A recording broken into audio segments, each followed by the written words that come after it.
45 seconds remaining.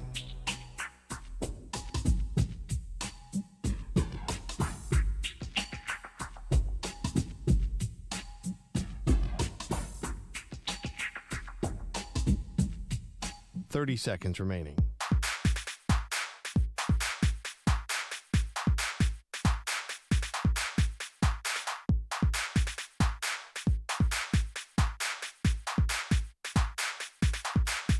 Fifteen seconds.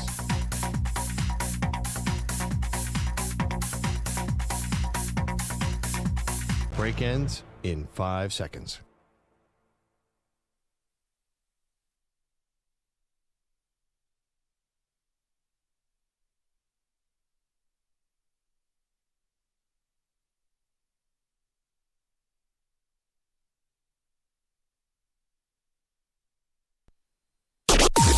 Maggie and Perloff on the Infinity Sports Network. Listen, if this is going so badly between Bill Belichick and North Carolina, and believe us, it is going very badly, why doesn't everyone just cut their losses and let's get on with our lives? Welcome to the show, Maggie Gray, Andrew Perloff. Pearl, we got more reporting yesterday just about how potentially tenuous this situation is in North Carolina. I'll be honest, I did not think it was going to come to this. I know they're 2-3, and it's clearly not gone the way anyone thought it was going to go, considering how they've been blown out in some of these games. But according to Ollie Conley, who covers sports for The Guardian, I believe, this is yesterday. Per sources, Bill Belichick has discussed buyout options with North Carolina's hierarchy. Belichick has signaled a willingness to trigger his own $1 million buyout if he can find a soft landing with another team or in the media. Now, there was more. Members of Belichick's coaching staff, according to Ollie Connolly, have already spoken to other schools that are expected to be in the college football playoff about taking on roles during the postseason. From one coach, the Rats are leaving the ship. I mean, this was some damning stuff yesterday. Obviously, it doesn't mean that it would happen right now, although there was some reporting that it could be that quick. But if this is just going to be the long goodbye, and Bill Belichick and everyone is looking for the exits already, even though he just got hired in December of 2025, like, why not just, I guess, elevate an interim and get everyone up on out of there and start this thing over again? Well, I'll tell you why. Because it's October 9th, and the season ends on November 29th. You can't just hold your nose and go for 8 more weeks to get out of here with the minimum number of controversies. Minimum number for what we have. Just rip the Band-Aid, just do the season. Leaving mid-season causes unwanted controversy. So right now they're 2-3.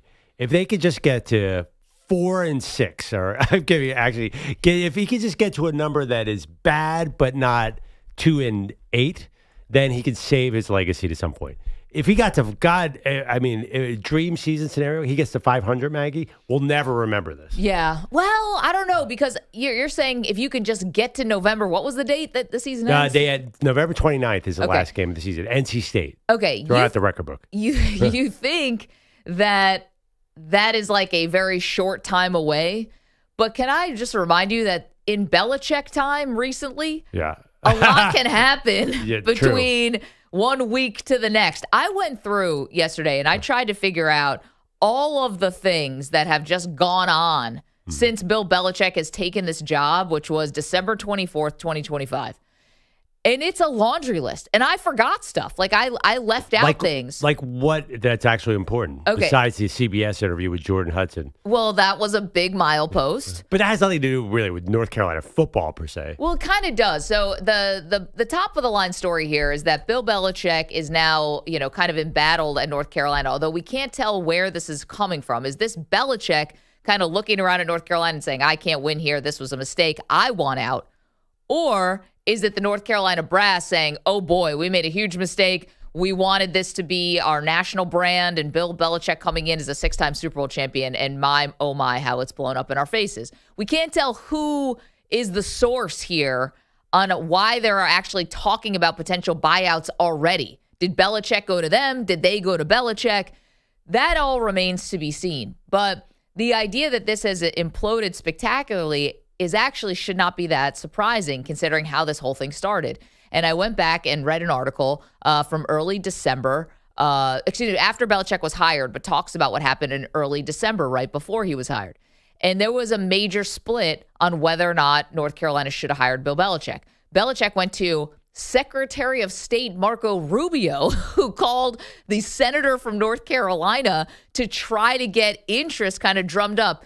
In short, he went around the athletic department, went right to the Board of Regents, and that created some tension within North Carolina's ranks. And then a million things have happened since then, but the foundation that this was built on was always shaky, is what I'm saying. And so now I think you have people either in the athletic department, or the Board of Regents, or what have you, everyone's got a different motivation to want to be right about this. And I think it's unfortunate that the students and the athletes are the ones who get caught up in it, but this has all devolved into something pretty terrible in a short amount of time.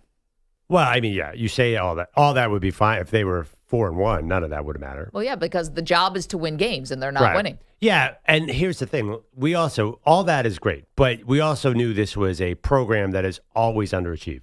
North Carolina football, just a fact. It's a massive, one of the best public colleges in America, and they have one of the most famous basketball programs. Their football program has never done diddly squat. It's a very dad term right there. So we knew Bill Belichick was coming in. We also knew that program had just lost Drake May. They didn't have any talent either.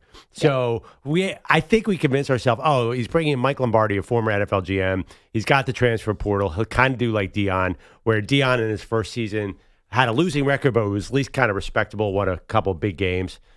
I guess it doesn't look like that's happening. So, and I don't think he's going to have a good second year like Deion did, because Deion got really lucky because his son happened to be a very good college quarterback, and his surrogate son, Travis Hunter, happened to be the best player in college football. Yeah. I don't think Deion honestly probably wouldn't have been able to rebuild that fast. We thought Belichick could pull a Deion. He can't. And even Deion what was his first record? 5-8 or something? I thought it was 4. Doing 4 games. 4-8. Yeah, but he was also starting from a team that had just won one game. Yeah, but I mean, North Carolina, even with Drake May, was never a contender or anything. So, I mean, I think if Bill Belichick can get out of this season close to 500, we will just forget it. I think leaving midseason, either by his will or by the administration's, would make it all worse. Just don't leave now. Just get through. They put out statements saying we want to build this thing. Just get out at the end of the season quietly, and you'll be fine. I was actually looking Bill Walsh's last 2 years at Stanford. Yeah. He was 4-7 and 3-7-1, and no one remembers any of that. Like, you don't have the slightest idea how Bill Walsh did in 1993 and 94 at Stanford. If Bill Belichick somehow went 5-5 or something right around there, it'd be like, oh, that was bad, but it wasn't Urban Meyer Jacksonville bad. I mean, if he goes 2-8, maybe, but if he just gets to 500, just like somehow finds a way to beat Stanford and Wake Forest, or I don't know. You're really stretching here. I mean, Stanford, Wake Forest, NC State, maybe get a lucky win at Syracuse. Okay. And then Bill's gold. Okay. Gonna respectfully disagree. But see, this is why I would cut it loose. Right now. Yeah. We don't know where the bottom is here. Okay. You're always one Jordan Hudson Instagram post away from another negative headline. And Bill Walsh, and I said this yesterday, I'll say it again. We were talking about Belichick in a different respect. Did Bill Walsh, was he dating a 24-year-old when he was in his 70s? I don't think so. I think I would have known about that at some point. I didn't know if Bill Walsh had lined up to have Hard Knocks, follow his team, and then got out of that and then started a Hulu docuseries and then canceled that. I think Stanford was probably all on board with hiring Bill Walsh. I don't know if he walked into the same thing that Belichick walked into, which was discord was already sown. Belichick's had unforced errors as far as his personal life being fodder for public scrutiny. Mm-hmm. Now a UNC assistant got fired because of recruiting violations, as silly as they may seem, giving extra passes, sideline passes to family members. They're building a case here against Belichick. That's almost a plus for Belichick. Like this, now he can say, I'm a victim of this idiotic rule. Nobody cares. No one in America, except for somebody who's making up this rule, cares about that. Oh, I agree with you, but they're building the case, right, to try to claw back money on a buyout or something like that. That case is weak. I actually thought Belichick was using that as an excuse to get out. Like, they are not going to say this recruiting violation is the reason we're getting rid of Belichick. If they do, they would look even stupider. And I think they know that. They're aware the year is 2025. Like if they try and say something like, "Oh, we're getting rid of him because of a recruiting violation," they'd be laughed out of the ACC. UNC is being sued right now by somebody who is claiming that they hired Bill Belichick illegally, and also some other things about conference realignment, stuff like that. But so there's a lawsuit. The team's losing. The portal didn't go great. Mike Lombardi, the GM, now sent out this big letter. Hey, this was always going to be a rebuilding process. Not true. Love you, Mike. Not true. You know, they came in saying we're the 33rd NFL team. We're your best shot to get to the NFL. If you want to get to the next level, come and play for us. That's not winning 4 games. That's not how you get in front of people. You know, I just think that the reason why I would cut bait is we could just say this whole thing was one big dream that we're not even sure really happened, because the longer this goes, the more headlines. We have a whole segment, the Tar Heel turns. We created everything. Like this is the never-ending kind of drip, drip, drip.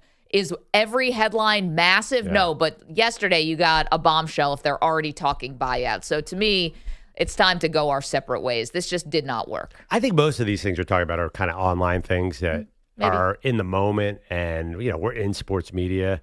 Honestly, like North Carolina would play on a Saturday, and I don't think anyone even knew they were playing this year. We talked about them a lot in the offseason, and then once we found out 2 drives in against TCU that they weren't good, everyone just forgot about it. Like, did anybody watch North Carolina versus Charlotte? Even the Clemson game should have been huge, and it was a afterthought. So I feel like a lot of this feels hot in the moment, and I think a lot of it's online. I'm not sure that all these events will be remembered. For example, by the way, North Carolina had tons of recruiting violations under Mac Brown. Nobody, what's the difference? No, this is where I think you're glossing over. Yeah, you're glossing over some things here, because with all due respect to Mac Brown, who won a national title at Texas and is a very good coach, no one had the height of Bill Belichick. The heights, you know, so like you're acting like, all right, he came in like he was any Tom, Dick, and Harry run-of-the-mill coach, and this didn't work out, and everyone's going to forget about it. We're not. Oh, I think we will. This is where Belichick was at. No, I know the last couple of years in New England didn't go well, but he had a gravitas where, and by the way, it wasn't just a football gravitas. Like he also had this, we all knew maybe there was some BS to it, but he did have like a stone wall up as far as his personal life and things like that. He seemed like the most buttoned up guy. You know, you could say, all right, he won 4 games at the last year of the Patriots. This didn't go well. He can't draft wide receivers. But you always thought that Belichick would be organized, that his team would be smarter than you, and that he'd out-scheme you. And, obviously in college football, that's just not really the case. It's more about the Jimmies and the Joes than the X's and the O's. It's not the NFL in that way. And beyond that, though, I think a lot of Belichick's facade has crumbled a bit, right? Because it wasn't just the winning in New England. It was also the boogeyman aspect. I'm better than you at this. I'm more detail-oriented than you. Nobody can break this, and that has gone to the wayside as well. Yeah, but because this is sloppy. Again, but at the end of the day, when we're talking about his Hall of Fame candidacy, like, what are we going to talk about? We're not going to even mention this. It won't even be in the conversation. It'll be like Emmitt Smith's 2 years with Arizona. I think. I personally, I look at Belichick, and honestly, I think we've gone too far criticizing Belichick. I mean, this is a guy that was sitting there the week before the Super Bowl and had a choice between Drew Bledsoe and Tom Brady, and 31 coaches of the NFL go back to Drew Bledsoe, and he goes to Tom Brady. Like, this guy made his mark on the NFL. He is an all-timer, and this late life kind of garbage, I'm very willing to overlook it, and I don't really care about the TikTok of Jordan Hudson. There've been people in my life who've dated younger women, widows, and it sucks. But getting old is not easy. So I'm more of the give it pass. I understand. Like you and I knew like he was going to come into North Carolina and turn them into Georgia. On what planet was that ever going to happen? It's North Carolina football. Yeah, he wasn't. It wasn't like Georgia, Alabama, and Ohio State were like, let's get Bill Belichick in here. There's a reason he went to North Carolina, because That is not a premier college football program and never has been. So it was a kind of a marriage like, hey, we could get relevant here. And he said, well, this is an availability here. So that was why it worked. It was a bit of a marriage of convenience, not a marriage of, hey, we're going to reinvent the game. He might have said that, but he was fooling himself. No, we're talking about Bill Belichick now discussing buyouts reportedly between himself and North Carolina, though we're not sure who came to the table first, but it looks like this experiment is going to be over. One report said within the next 2 weeks. So we're asking, should Belichick just cut bait right now, just leave, or does he have to wait till the end of the season? Can I tell you where else this is not just as cut and dry, I think, as you're making out to be? Oh, we'll forget about this. Bill Belichick is such a genius, da-da-da. The Tom Brady aspect of it. This is the second part of the Belichick, I would say, legacy or what have you, barstool debate, not barstool capital B, but small b.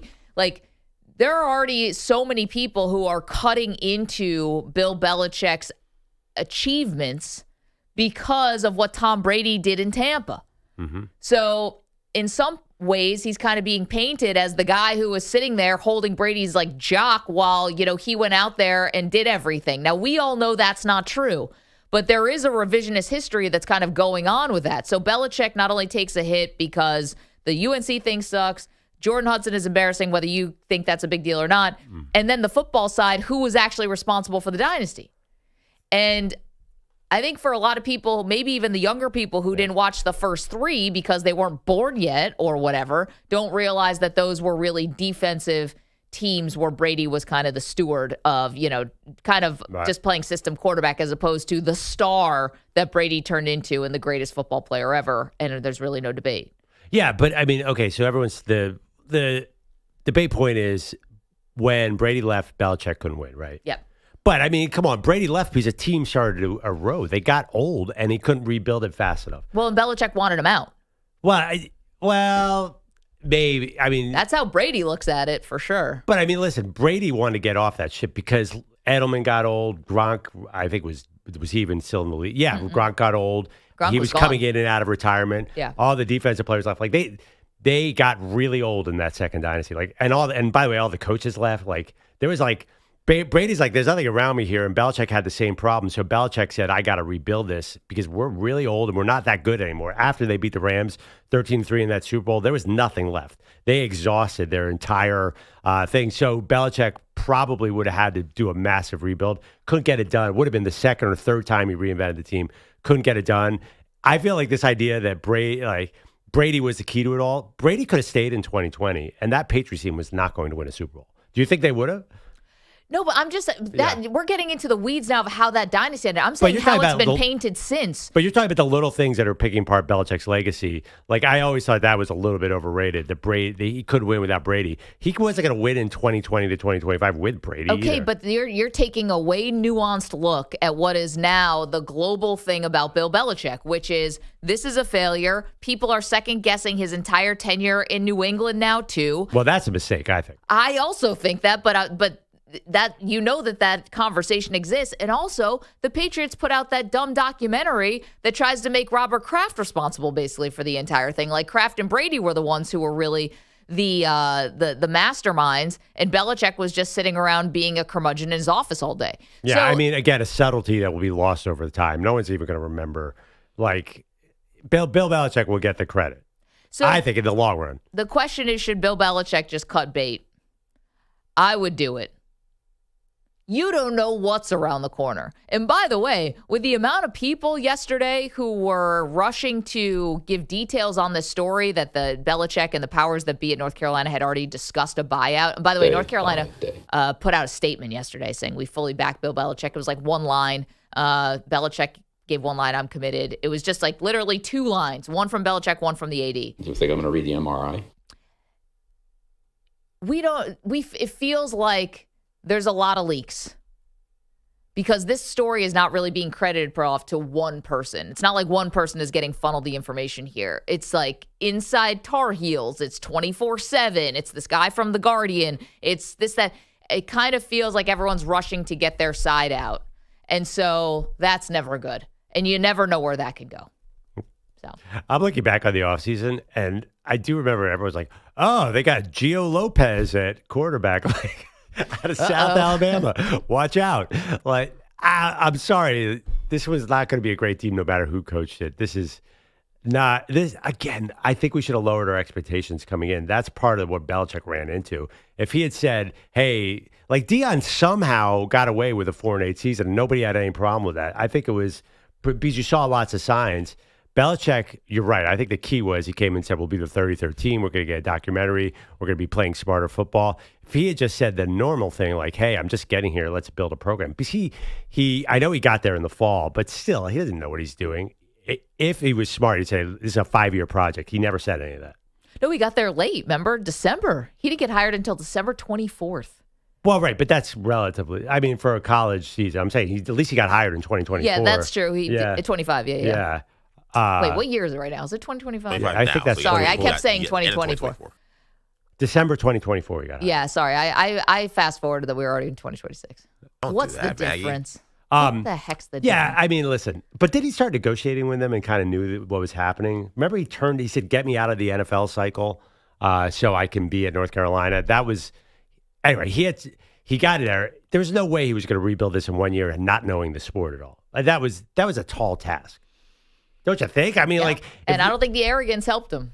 Yeah, no, I think you're right. But in reality, do you think any coach who never coached college football could have come in and reinvented the sport at North Carolina in 1 year? Probably not.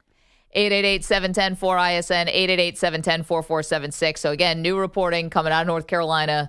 Bill Belichick and the powers that be have discussed a buyout already. Assistant coaches calling around to other programs they think are going to be in the college football playoff to try to latch on for the postseason somewhere else. Someone described it as rats leaving the ship.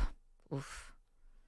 All of it just bad. And think about it. Think of what's just happened in the last week with North Carolina. The Drake May situation where he has this all-time game against Buffalo, beats the Bills in Buffalo, and they don't post anything on the internet, and that creates a firestorm. They just got sued because they said Belichick was hired illegally. Day by day. Assistant coach got fired. Day by day. Lombardi has to put out the 7,000-word statement to say basically we always knew we were going to suck this year. Day by day. And then we get this report. We suck. I mean, did I miss something? I think I missed something. Belichick. Are we really putting the Drake May tweet thing in the same vein with a lawsuit? I mean, we're getting a little, maybe we looking for things here? You know where I got that from? It was actually a headline on The Athletic about how that started. That was the first domino that kind of started That's just what I mean. this It's kinda, week. A lot of online stuff, a lot of Twitter world. It's I don't know if everybody remembers all that down the road. But I do agree, though, there's a lot more damage to be done.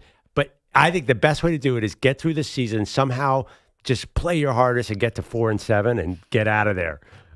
There's also an issue. Just really put in strong effort against Wake Forest. Just get out of there with a 4-7. Well, apparently no one could find Bill Belichick during some of the bye week. So I don't know if he's working on a game plan or he and Jordan Hudson took a plane to Nantucket. You also forgot, Maggie, that parents are furious with the coaching staff and feel like there's nepotism.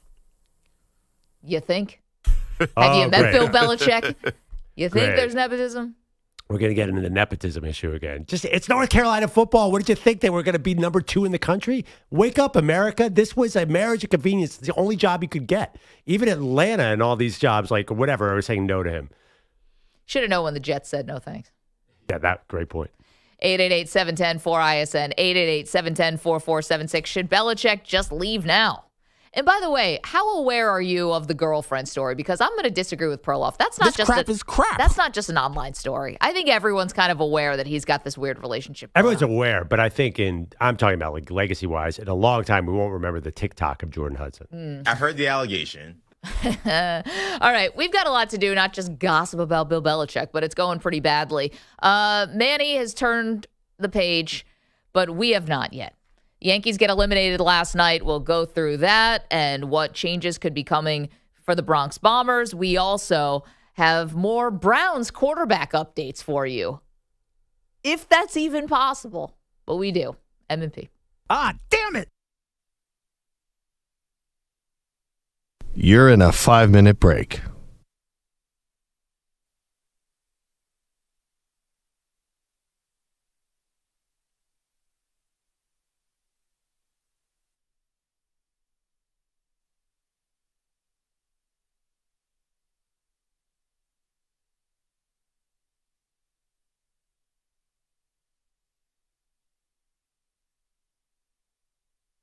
4 minutes, 30 seconds remaining.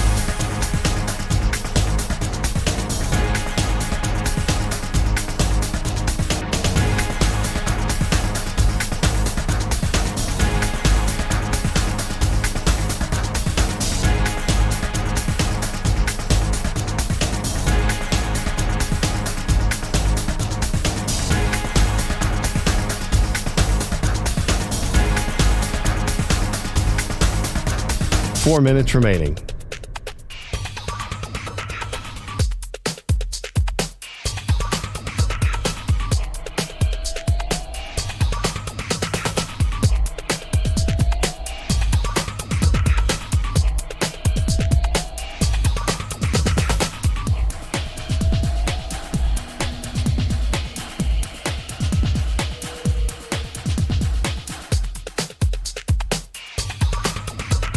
Three minutes, 30 seconds remaining.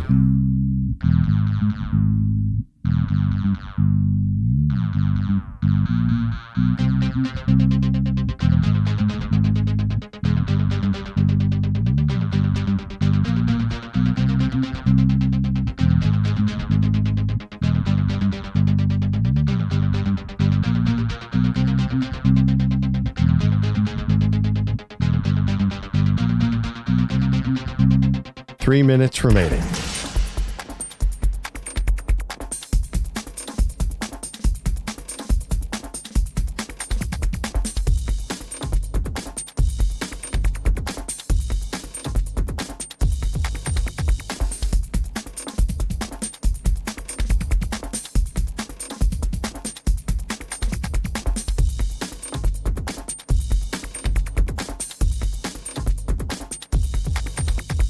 Two minutes, 30 seconds remaining.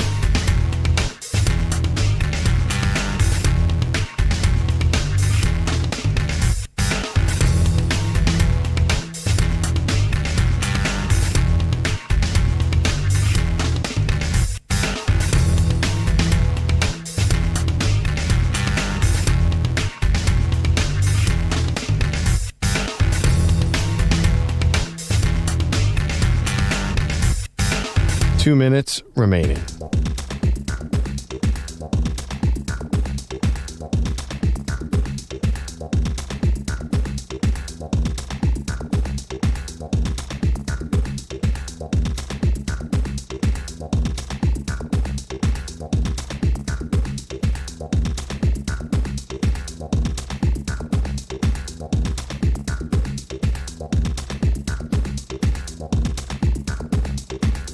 One minute, 30 seconds remaining.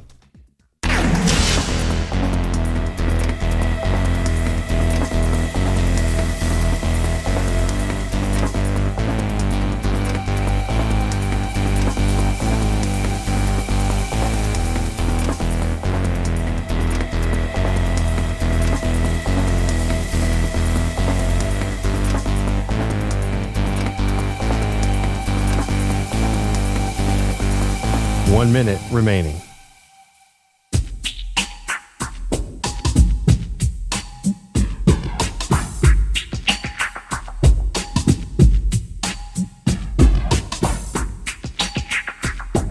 Forty-five seconds remaining.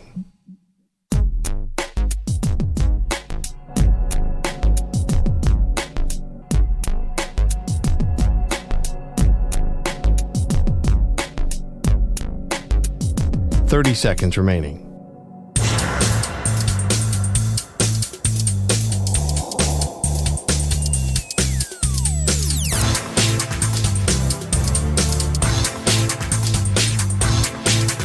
Fifteen seconds.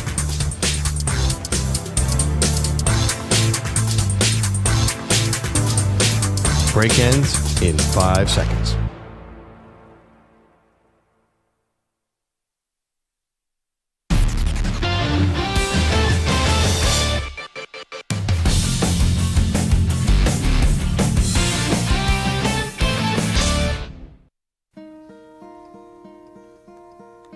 Hello, darkness, my old friend. I've come to talk with you again. Dale, da Yankee lose. Da Yankee lose. Let's go. Hey, let's do it again. The Yankees lose. The Yankees lose. Let's go, baby. Oh, come on. Manny. You can't say mad at Big Papi. So, Manny, Aaron Judge blew it, right? Struck out in the 8th. This all comes out on him. I'm just kidding. The dude hit 600 in this series, and he's the GOAT. I don't think he is now. I think he's Obviously not. totally He off had one the of the hook. greatest series of all time. He wasn't the GOAT coming in. He was hitting 500 before Game 3. He was awesome. If you're blaming Aaron Judge, then you just simply have no knowledge of the sport, or I'm possibly kidding. any sport. I'm kidding, because Aaron Judge was a monster I in know this you're series. not, but I know that there's some morons out there who definitely do have that opinion. If that's your opinion, then you're brain dead. Well, listen, opinions are like, you know what? It's like everyone's got one. No, there's wrong opinions in the world, Maggie. But here's that one is flat out wrong. And I'll give you that. There's no way that you can blame Aaron Judge for what happened with the Yankees in this series. Of course, that's what I'm saying. He hit 600. Nobody is. I haven't seen one person. I've seen people say this is like the Jerry West who lost the NBA Finals and was still MVP. I heard WFAN and New York callers complaining about Judge after Game 2, and I was with Manny. I thought that was crazy because the guy was seeing the ball clearly. It was the rest of the lineup that totally fell apart. So here's Alex Rodriguez yesterday on Fox ripping the Yankees for their poor roster construction. Aaron's been very classy. We've all been very consistent with that. Honestly, from the entire organization, he's the one guy with Circle that has least to blame. I mean, he's got a lot of talent, but for me personally, one of the worst construction of a roster I've ever seen. You have 3 left-handed catchers, you have 5 DHs, you have a first baseman in and out. It's just a very, very difficult hand for Boone, and honestly, they were exposed against a much better Jays team. Yeah, I mean, 5 DHs, none of them pinch hit for Austin Wells last night with the bases loaded, but what are you going to do? Anyway, Yankees go home. Gordon Damer's here this morning. Gordon, are you a Yankee fan? You are, I am, yeah. I don't know who the 5 DHs are. I'd like to know who those are. Well, they have all these home run hitters. Gordon. Do they really, though? Well, I mean, Stanton's a home run hitter. Yeah. Ben Rice. Rice is is he like a prototypical slugger, though? No, your guy, Manny, with the mustachio. I mean, Paul Goldschmidt, you don't consider him a slugger? Well, I mean, I don't think of him as like just, like when you say that they have DHs, those are guys who can't field a position. I don't know who those 5 guys are. Well, I mean, you can always poke. A-Rod, I feel like, has a little bit of an axe to grind, and he's looking forward to that day, and he gets to use his he and Brian Cashman. I think there's no love lost between those two dudes. Yes. Obviously, because they suspended A-Rod for all that. Right. Well, baseball did, but I don't think Cashman helped him. Anyway, by the way, just eyeballing, and I don't follow the school. They sure look like they have like big, massive home run hitters who don't look like fielders. Guys are just gigantic men. Like the Blue Jays have a bunch of skinny guys you've never heard of. Those are non-DHs. Like, of course, but this who is are a bunch the of DHs? Ryan. Rice. I mean, you could say Rice and Stanton are DHs. Okay, all right, that's 2. That's still not 5. Well, Stanton's also been on the team for 5 and years Stanton, now. Up until this year, was one of their more productive hitters in the postseason. But the problem is they need both of those guys in the lineup every day. So one of those guys has to play the field, and it's been Rice.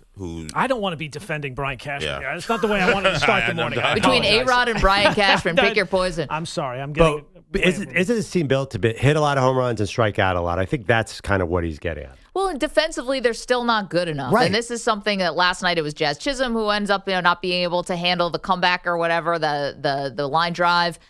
I don't know. I mean, it still doesn't feel like they have gotten that thing solved. No, clearly not. But last night they just couldn't hit. Yeah. And what's weird about it is you just saw, Toronto was going to a bullpen game. And Yankees had Cam, whose last name I'm not even going to go for. Landmine. Even as a professional broadcaster, I'm just going to leave that. We all know who I'm talking about. They have their guy who was getting a lot of swing and miss stuff against Boston, which was fantastic. And last night he didn't. He was getting hit a little bit. But the fact the Yankees were going up against a bullpen game and all these guys they had just seen the night before, that's always advantage hitter, and it wasn't last night. So kudos, as Joe Benigno would say, to the Toronto Blue Jays, who have a really good, solid team who make contact, and I think they could definitely get to the World Series. Why not? Definitely. What do you mean they don't have? You just said they don't have sluggers. I'm looking at this lineup: Cody the Bellinger, Jays, Paul Goldschmidt. But those are not DH. Yes, okay, fine, sluggers, but they're not big DH. slugging team. Well, Cody not Bellinger's not big. Cody Bellinger like had 50 Spike. homers one year. He's a massive hitter. He's a big swing he's guy. not a DH.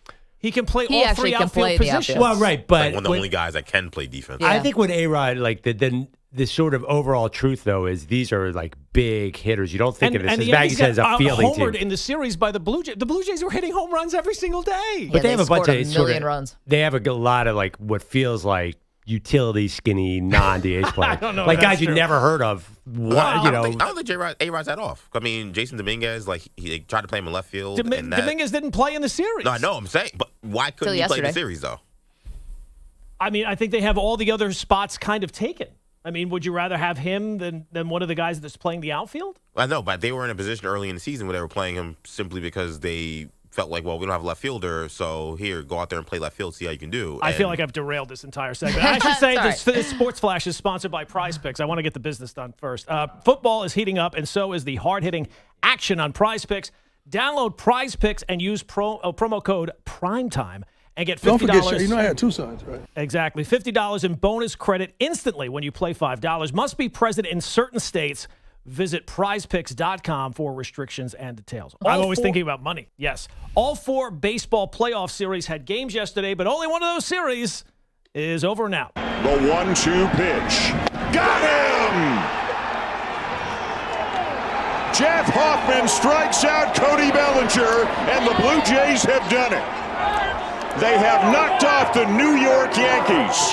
They have won their first playoff series since 2016, and they are going to the American League Championship Series. Yeah, there's this call there from the Blue Jays radio network. Did he call that from the field? It does feel that way. 6-2 the final. They always say momentum is only as good as your next day's starting pitcher. Blue Jays didn't use any starting pitchers and still got rid of the Yankees. Used 8 relievers to hold the Yankees to just 2 runs. Every single one of you bullpen game, Nathan Lucas, Miles Straw, all you motherfuckers takes everybody every day. Start spreading the news, bitches. Man. Yeah, that, of course, is John Schneider, who has a little bit of a potty mouth there, but I think we cleaned it up enough. By the way, know nothing about that man, but I like his energy. I was watching him last night, like, wow, this guy's got a little Dan Campbell in him. Yeah, well, speaking of good energy, how about Kyle Schwarber last night? He's from the right side. That ball's crushed deep to right field. Hernandez doesn't even move. It is long gone. It's off the roof of the pavilion in right field. Kyle Schwarber, his first postseason home run of the year. It's his 22nd of his career.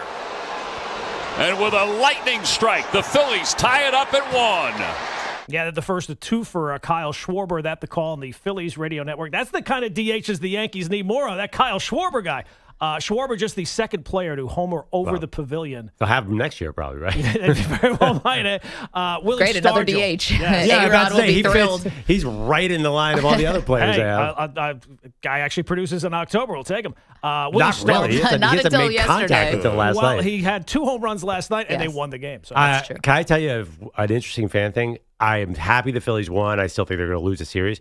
I felt bad for Clayton Kershaw last night. I really do. I mean, Maggie, I know you didn't win the poll yesterday, I don't think, but that was a good case for you yesterday. Yeah. Game, set, match. Yesterday, Gordon, we did our great debate on who's the greatest player who underachieved in the postseason. But he's had a couple good postseasons up until this, but he's clearly washed. So, I don't know. This one inning they were already losing and they're saving their bullpen for later in the series. I just feel bad. Like, why did you put him out there? Poor guy. He's like me. He's a middle-aged dad who should just be enjoying himself, watching Netflix, not out there facing the Phillies in the 8th inning. According to you, no one remembers the last little bit of anybody's career, so he'll be fine. He's retiring at the end of the season. But by the way, he was 11. People are going to look and say, wow, he was 11-2 with a 3.30 ERA this year. So he had a great year. Yeah, he pitched really well. Yeah, that's the thing about Kershaw. He's always good in the regular season. Cubs fight off elimination, beat the Brewers 4-3. Cubs have scored 8 runs in the first inning of that series and scored only 2 runs the rest of the series. They got 4 runs in the first yesterday, so then they hung on to the win there. And the Tigers, they rallied to stave off elimination, beat the Mariners 9-3. Riley Green, Javi Baez home runs in a 4-run 6th inning. So that forces a Game 5, which is set for Friday back in Seattle. That was the Tigers' first win at Comerica Park in more than a month. Wow. Yeah, they had not won at home since September 6th. Well, didn't they go 7-17 in the month? That's crazy. Yeah, wow. Not good. Football week 6 kicks off tonight. Eagles-Giants should be a real barn burner there. Niners quarterback Brock Purdy still dealing with his foot injury, so it looks like Mac Jones again against the Bucks. Browns-Jaguars hook up on a trade yesterday. Jaguars sending Tyson Campbell to the Browns for Greg Newsome. And WNBA Finals, the Aces beat the Mercury 90-88, so the Aces now lead that series 3-0. Can I complain about something about this? What? I'm kind of sad. I thought it was going to be a really good series. Game 1 was great. Game 3 was great. Are you talking about the WNBA? Yeah, WNBA, Aces winning. ESPN somehow the app doesn't remember that this is a 7-game series. If you went to the app last night, it literally said Aces win series 3-0. And like me and my brother were like, is this real? Cause we kept looking at this and like my brother's like, is this series over? I'm like, no, there's a game 4. Yeah. They didn't like the algorithm in the ESPN app still was saying that the series was over. So if you went to the ESPN app and you went to the homepage and it shows the score, it says Aces win series 3-0. And it's on the front page as well. It's not even hidden. To be fair, they changed it recently, no? From 5 to 7? This is the first year. The first year they're doing it, but I mean, it's a year, right? It didn't change it last week. Yeah, I mean, you had all year to figure this out.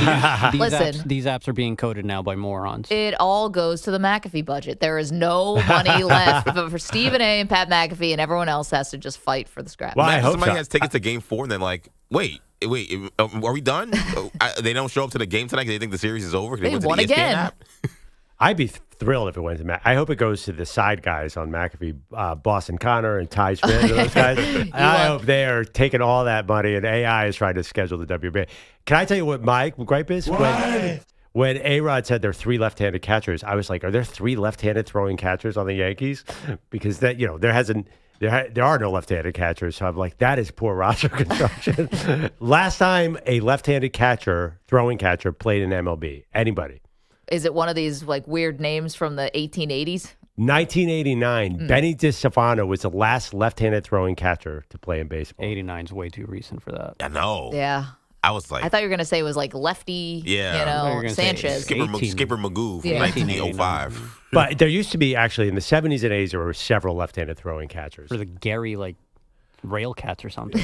But that's a poor roster construction because you have 3 left. I don't even I think A-Rod was in his bag. I don't think he was actually saying logical things at that point.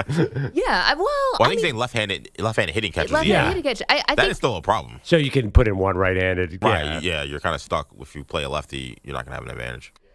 I was actually, I was a little surprised they didn't pitch in for Austin Wells last night, that the base is loaded. I mean, that was the moment in the game. Yeah, I mean, he gets up and he swings at the first pitch. Wells came through the night before, though. I guess. I don't know. It's not a great team. It's not a great manager. It's nothing great about the team. They're good. They make the playoffs every year. Why did I come this morning? But the crazy part is, and this is where anyone can understand, it's fun to, dunk on the Yankees and all of that, and a lot of people celebrating today. But the craziest part about it is nothing's going to change. Even if they end up firing Boone, I don't know if they're going to, but Brian Cashman's not going anywhere. He and Hal Steinbrenner have a shared history of the trauma they endured under George Steinbrenner. They're linked forever. Well, don't you think, though, that Boone leaving would be a massive change? If that did happen. Not really. Okay. I mean, as far as the vibes of the team, I don't really think Boone is the identity of the team. Not to be reductive about it, but I think he is a voice in who makes the lineup. I don't think he makes the lineup. I think they give him a script. They definitely were giving him a script early on. I think they still give him one.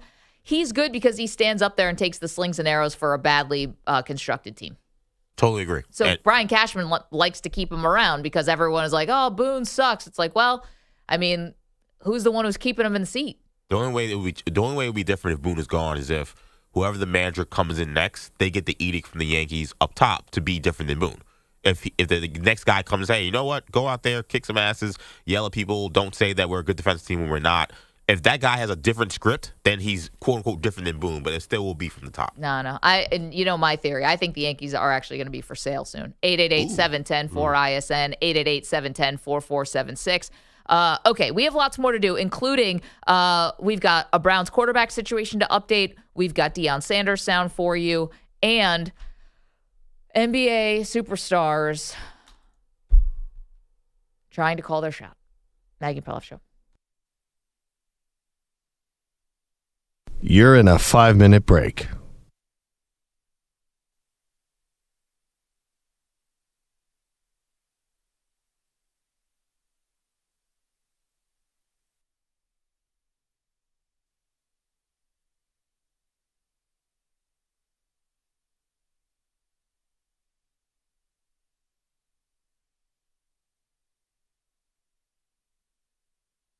Four minutes, 30 seconds remaining.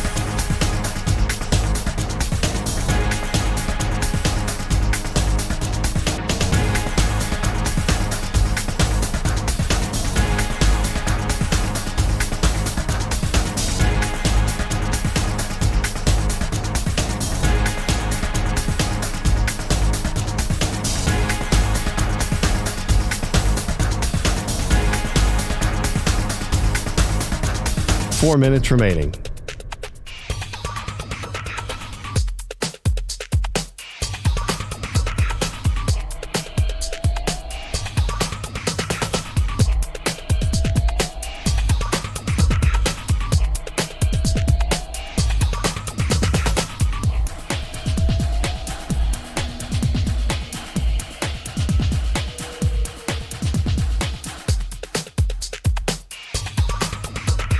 Three minutes, 30 seconds remaining.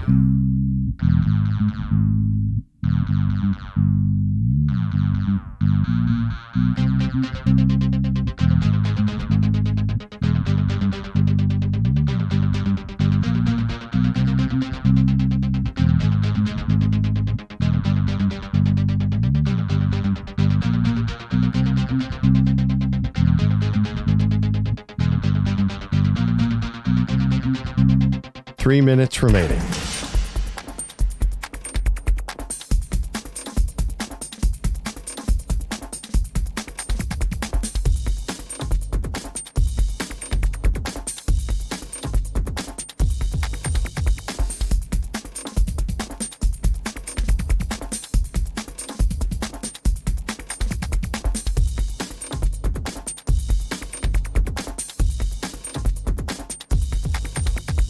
Two minutes, 30 seconds remaining.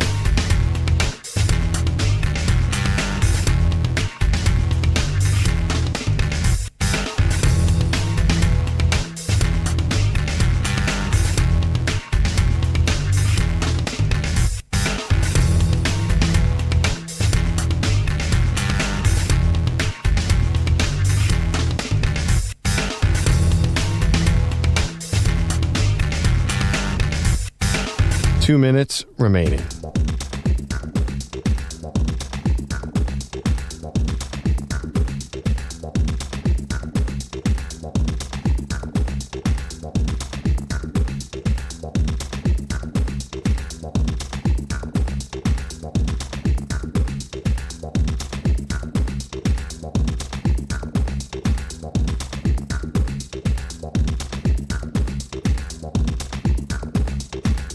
One minute, 30 seconds remaining.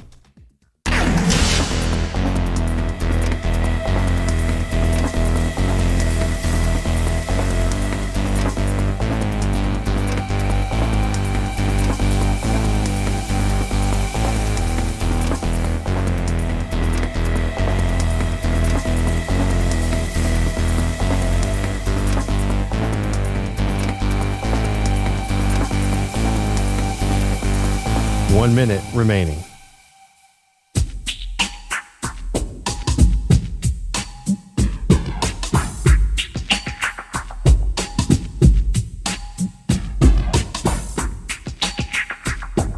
.45 seconds remaining.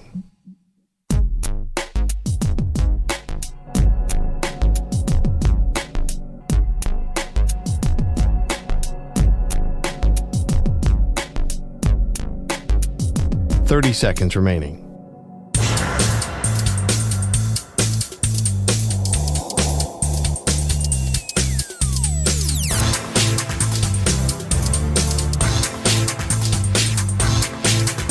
.15 seconds.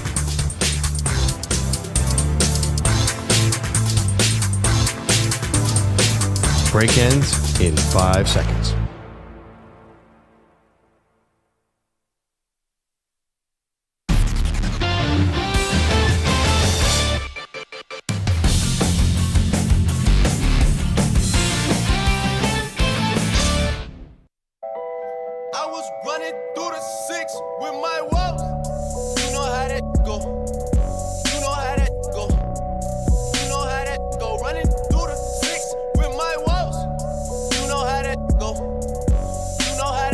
Welcome back. Maggie Gray, Andrew Perloff. Lots to react to today. Got major discontent with North Carolina, Bill Belichick. Possible that he doesn't finish the season out as the head coach of the Tar Heels, so that fell apart pretty quickly. Got the Blue Jays moving on last night. All 4 series were in effect. They were the only ones who were able to clinch. Let's talk a little more about the Blue Jays. They're an awesome story this year. But, Pro, we got to pause on Giannis Antetokounmpo for just a moment. So, he was talking to the media yesterday? Yep. Manny, can I hear cut 2? So here's Giannis. There was a story that had said by Shams Charania that said that the Knicks and the Bucks had actually engaged in conversations in August to try to come up with a package to trade Giannis. The Knicks could not come up with the right, trade. So here's Giannis being asked about it. First of all, I haven't read that story. When the season started, I tried to get off social media. I'm here. So all the other extra stuff does not matter. Okay, so I don't believe that. But anyway, I don't really believe that when any athlete says that they haven't read, heard, seen anything about themselves. But now here, can I hear cut 5, Manny? So here's Giannis, right, who has kind of been, in my opinion, kind of passive-aggressive, not, about the Bucks and whether or not they're going to be able to continue to build a winner around him, right? He's always said, I'll stay in Milwaukee, but I need to see a commitment from you that you're going to build a winner. And I would ask, when have they not had a commitment to building a winner? They have made trades. They've made good trades. They've made trades that won them a title. So here's Giannis saying that he has the right to change his mind in the next 6 or 7 months about whether or not the Bucks are all in. Now, if in 6-7 months I change my mind, I think that's human too. You're allowed to make any decision you want. But I'm locked in. I'm locked into this team. I'm locked into these guys, to this group, and to my coaching staff, and to myself. Okay, I think listen, I want to, guys, it's not his first language, but I think that when you say I'm locked in, but I reserve the right to change my mind at any time. And when I do, the franchise craters. That to me is kind of disingenuous. I've not liked really how Giannis has handled this the last couple of years. I understand frustration, but the team has been a team that's been a playoff team. You guys can't get out of the first round. Giannis has been hurt for some of those series. I mean, to me, I think he, doesn't do any favors by always leaving the door open that he could bolt at any time. So would you rather have him say, I am committed to this team for 4 years, I will be here, and then leave in 6 months? That would be a better alternative? Both are bad. I think that's bad, too, going back on your word. So which one would you do? Because you're saying you should just stick with this scrub team forever. What's scrub about it? I mean, you might not like the Miles Turner trade, but they're doing things to try to appease him. They brought in Drew Holiday. They have Chris Middleton. They won a title. Chris Middleton's 100. Well, not then he wasn't, but yes. Even so, they brought in Chris Middleton. I mean, I think a lot of those guys were better because everyone was focused on Giannis. This is not even the team that won the title. And Drew Holiday is a very good player. Listen, he was a former Sixer. Like, I understand, but it's not like the Dwayne Wade, LeBron, Chris Bosh team. Like, Giannis carried that team to a title. And let's face it, if you take Giannis off of that is the Washington Wizards. Okay, well, Drew Holiday was the finishing piece on the Bucks and also the Celtics. I think that we got the Celtics had like 3 other All-Stars. I understand it, but let's not pretend like he was just sitting in the corner doing nothing. I mean, he you was take a big Giannis part off that team, you might as well put on the old Wizards uniform because you are nothing. Pearl, no kidding. But and that's what I'm saying. Like, Giannis is right. The team around him has not been great. They traded for Dame Lillard. They tried with Dame Lillard and it failed. But I think the reality is, okay, they did take that shot, which is right, but it completely failed. It completely failed. But so now what's Giannis supposed to do? Just like willow away his 30s on a team that's not good enough to do anything? Well, if you want to trade, just ask for a trade. But then you would kill him for asking for a trade. I don't think I would. I would appreciate if he is just. I would appreciate it if he just came out and said it, as opposed to, will I, won't I? I think Giannis loves the camera. I think he likes people talking about him. I think he is a modern NBA star in every sense of the word. Just because his upbringing doesn't match what some of the the traditional things about the AAU system, and he was kind of out of nowhere, out of Greece, doesn't mean he hasn't caught on really quickly about how you get attention in this league. And so to me, he seems as diva as other guys. I don't know. Giannis seems like a family guy to me. Like, his other guys are photographed at clubs at night. He's with a stroller going to CVS. Like, that's his big. I don't know. Giannis seems pretty low key to me. You think he's like this give me attention guy? Why else would you be doing it this way? Because he wants out, but he doesn't want to be the bad guy. Okay, well, then you're a coward. Because That you're is never way- going to make come on, everybody that's way- happy. If you want out, Coward's too strong get a word. out. If you want to commit, Can't commit. if he demanded a trade right now and said, "Get me out of here," I would not, because he'd beat KD. We would totally destroy him. No. KD left for a 73-win team. That's what killed KD. We've had guys ask for trades plenty of times. It wouldn't be about that. He won a title for Milwaukee. I think they would understand it. Now, the people in Milwaukee would be pissed. But by the way, they're going to be pissed when you leave anyway. You cannot make everybody happy. You got to try to make yourself happy. And this half in, half out stuff, I mean, this is just brutal. Yeah, I think you're being way too harsh on Giannis. I don't think anyone's being harsh enough. If he was born in the United States, we'd be crushing him for this.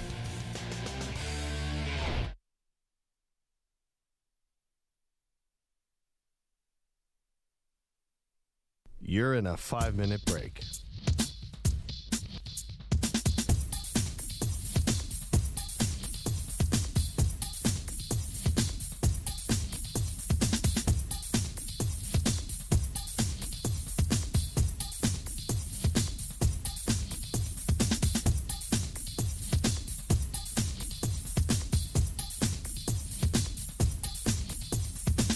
Four minutes, 30 seconds remaining.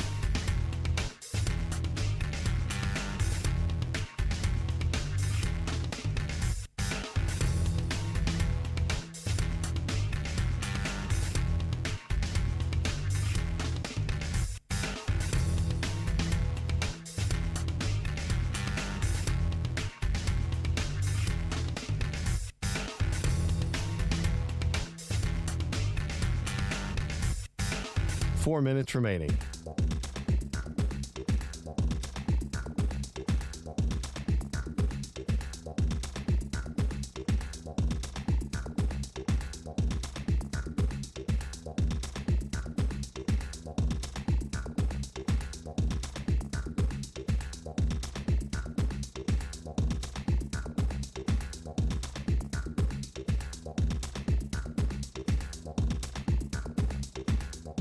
Three minutes, 30 seconds remaining.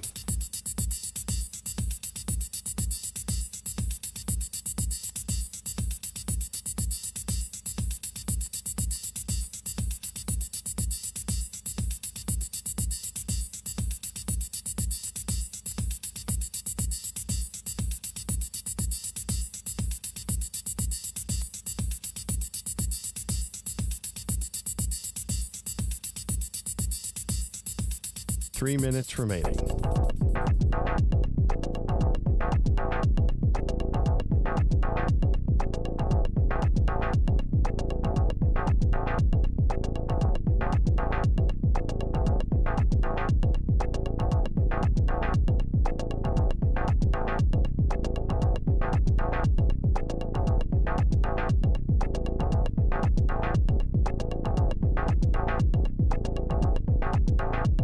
Two minutes, 30 seconds remaining.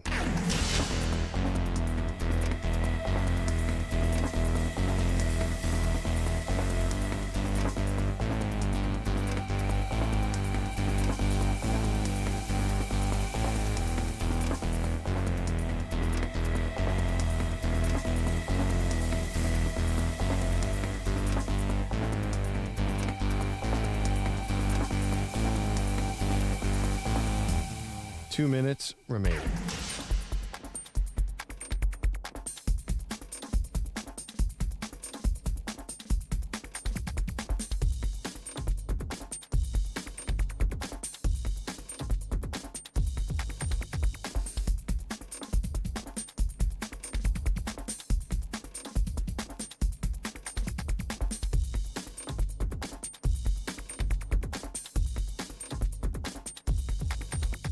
One minute, 30 seconds remaining.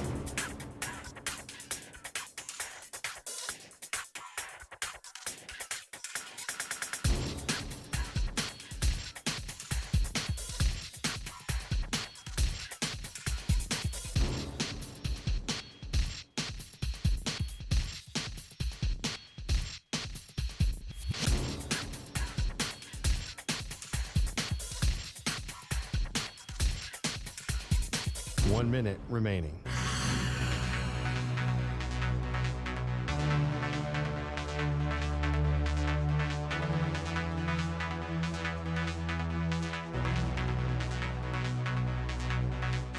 Forty-five seconds remaining.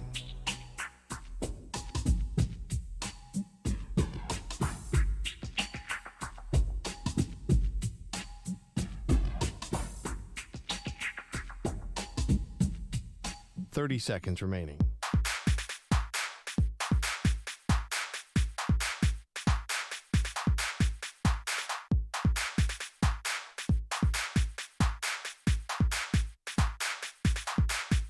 Fifteen seconds.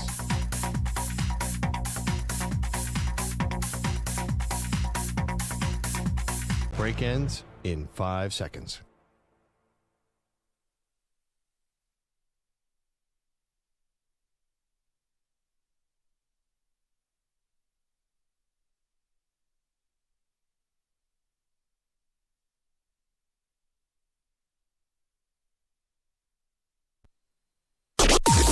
Maggie and Perloff on the Infinity Sports Network.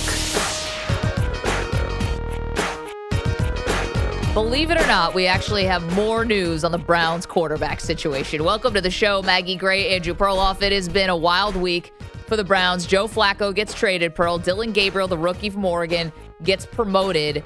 And then we kind of assumed, all right, Shedeur Sanders, now the backup.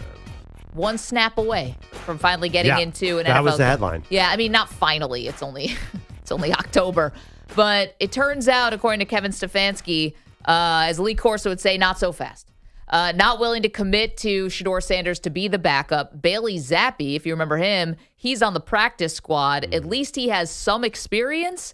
So it's looking like perhaps trending towards Bailey Zappi being elevated to the roster and him being the backup and Shedeur staying as the third quarterback. Wow, Kevin Stefanski's totally non-committal. Yep. Gave zero indication whether it be Shedeur or Zappi. But I have a question, though.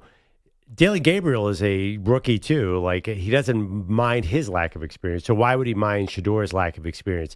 To me, he's saying, wow, Sanders is further behind Gabriel than we actually thought, in Stefanski's mind. But the other thing, too, is when they traded Joe Flacco, were they actually when they benched Joe Flacco for Dylan Gabriel last week before the Vikings game, were they telling Kevin Stefanski, you have another year here. We're not going to judge you on the rest of the year. Obviously, you didn't get it done.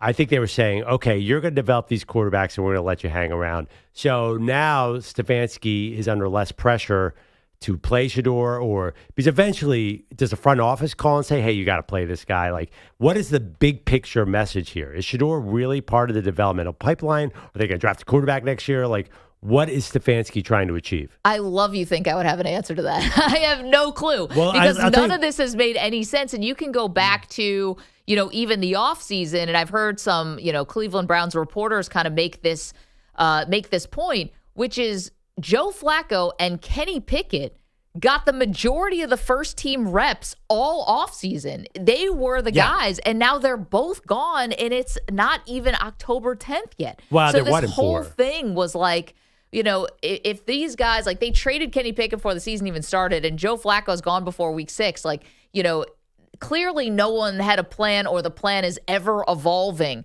Now, the one place where the plan seems to actually be pretty steadfast is the fact that Shedeur's not playing. Now, he had to play a little preseason because of injuries, but I think that's what this move tells me. If Stefanski keeps Shedeur as quarterback 3, that means they actually did always maybe have this outside track of Shedeur that has nothing to do with Gabriel, has nothing to do with maybe this season, I don't know. And they've always wanted to slow play with him, either because he got in their building and they realized that he was further behind than they ever could have thought, or because they have an ulterior motive. I don't know what that is. But it seems like Shedeur's always been on a separate track. Well, yeah, I mean, I think you're jumping a little bit. We don't know for sure that Shedeur won't be on the field on Sunday. Well, I'm saying if he's not. Like, if they keep him as the third, I don't actually think it's an indictment on Shedeur at all. I don't think it says anything about him. I think it's just they always had this plan. They're not trying to kowtow to the outside noise and the Shedeur army that wants to see him, and they are just keeping him on this separate track.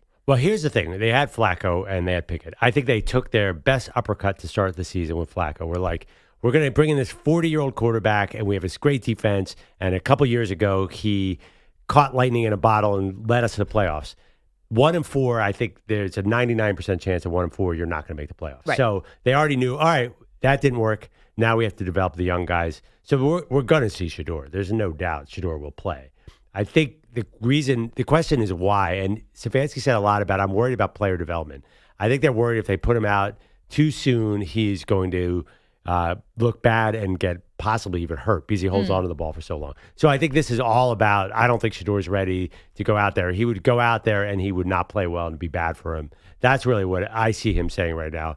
Now, by week 13, 14, I think that they'll, the defenses might be beat up on the other side. I don't know. It feels easier to put him in at the end of the season. We're definitely seeing Shedeur. There's no way that they're going to go the whole season and with Dylan Gabriel, Bailey Zappi the whole way. I mean, because they're not going to be in the playoff hunt. So what's the use of not playing Shedeur? By week 15, I guarantee he will be out there. Well, maybe they want him to start the game, right? Maybe they don't want it to be a situation where Bailey Zappi turns an ankle, or Dylan Gabriel turns an ankle, or Bailey Zappi, and all of a sudden he's got to go out there. Yeah, that could be. It's like, we're deep in the baseball playoffs right now. It's kind of like some relievers are better with a clean inning, and some are okay. You can bring them in with runners in scoring position or runners on, and they handle it differently. Maybe they think Shedeur would not be good having to just get thrown into a situation, and they want him to have like a whole week of practice and a game plan and all of that. Here's my one thing, though, about what you just said. Yeah, I agree with that. With Shedeur Sanders, could they ruin him by starting him too early, or could they hurt him? I'll tell you what, there's a million things about Shedeur. I don't know if anything could break this dude's confidence. I don't think that's a facade. I think he is... The apple doesn't fall far from the tree as far as Deion and Shedeur. Now, Deion was such a better player than Shedeur is, but I think that confidence, earned or not earned, fair or unfair, I think Shedeur honestly believes he could be the best quarterback in the NFL. I don't know if there's anything that could shake his confidence. He could stand behind a bad offensive line and get sacked six times in a game, and they could lose 30-0, and I think he would still believe I'm one of the best. Yeah, I think I think the reality is that they're worried Shedeur is not confident enough to read the field to get rid of the ball quickly, and he will just get demolished. That's Shedeur holding on to the ball is what they're feared about. So they think if he doesn't know, he's got to basically, Dylan Gabriel, what's his superpower? Gets rid of the ball immediately. The offensive line is terrible right now. I think Kevin Stefanski loves Dylan Gabriel, just gets rid of it. They think Shedeur will hold on to it, and nothing but bad things will happen. He will get lit up in a regular. He was getting lit up in his second preseason. The bad preseason game was the second or third game. Yeah, third. Yeah, he was getting totally lit up in that game against plumbers and firemen. He will get this. TJ Watt will maul him this week if he's out there and he holds on to the ball. He's just not. I think they know he's not. He's not Lamar Jackson. He's not that fast that he can outrun these guys. So he's got to know exactly where he's going. And I don't think he's ready for whatever reason. Gabriel is, though. Gabriel got rid of it like that. And even he took a couple of hits against a very tough defense. No, I think this would be real. I think this would be David Carr bad if he was out there. Is this an indictment on Shedeur, the fact that Kevin Stefanski won't commit to him to being the backup? Here is the Browns head coach. Still working through all roster type of things. I always have to be mindful of our players and our players' development. And, I want to make sure that I'm always doing what's best for our players and, of course, our team. But, with young players, I'm always thinking about last week making the change to Dylan. You have to think long and hard about that because these are young players that you're so invested in their development. So I'll let the week play out and make a decision later on that. Okay, more from Stefanski. What does he need to see from Shedeur Sanders to make him believe that he can play in the NFL? Again, I wouldn't say there's one thing you need to see. I just, in my role, I have to do what's best for our players, our team, and I'm very, very invested in our player development, our young players' development, our quarterback development. So any decision I make, I want to just make sure that I'm doing what's right for our players. All right, well, that's all well and good probably until the owner comes down and is like, you're starting Shedeur because no one's coming to the games, I would imagine. But, I can respect what Stefanski is saying here. He also said something interesting, just away from Shedeur for a moment, Pearl, about how they were surprised how quickly this all escalated with Joe Flacco. that he got traded, kind of implying like that they were a little blindsided. Maybe the coaching staff is a little blindsided by the front office shipping out Flacco so quickly. Yeah, I think he said it was an Andrew Berry call.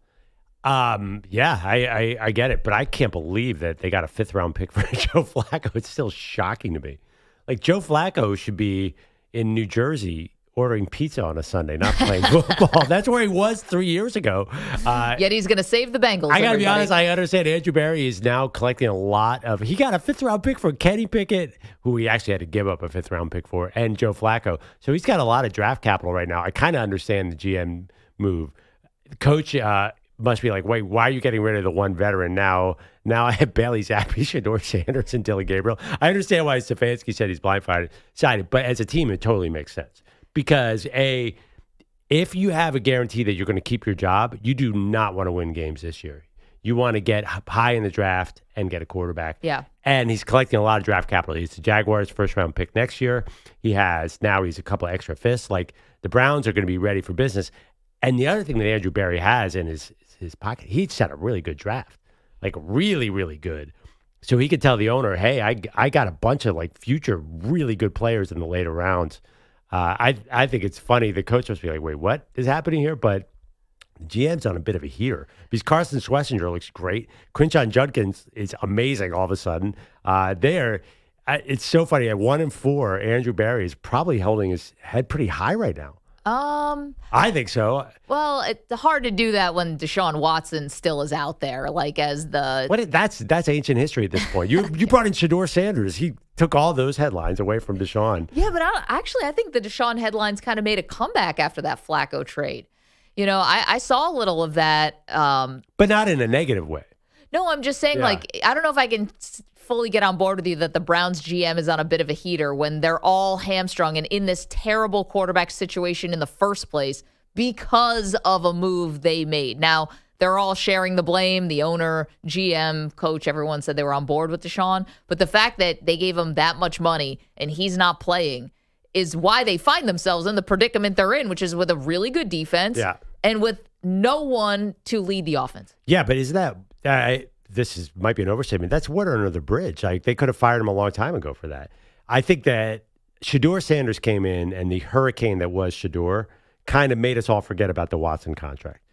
But who cares about that? He got Mason. Did you see Mason Graham play last week?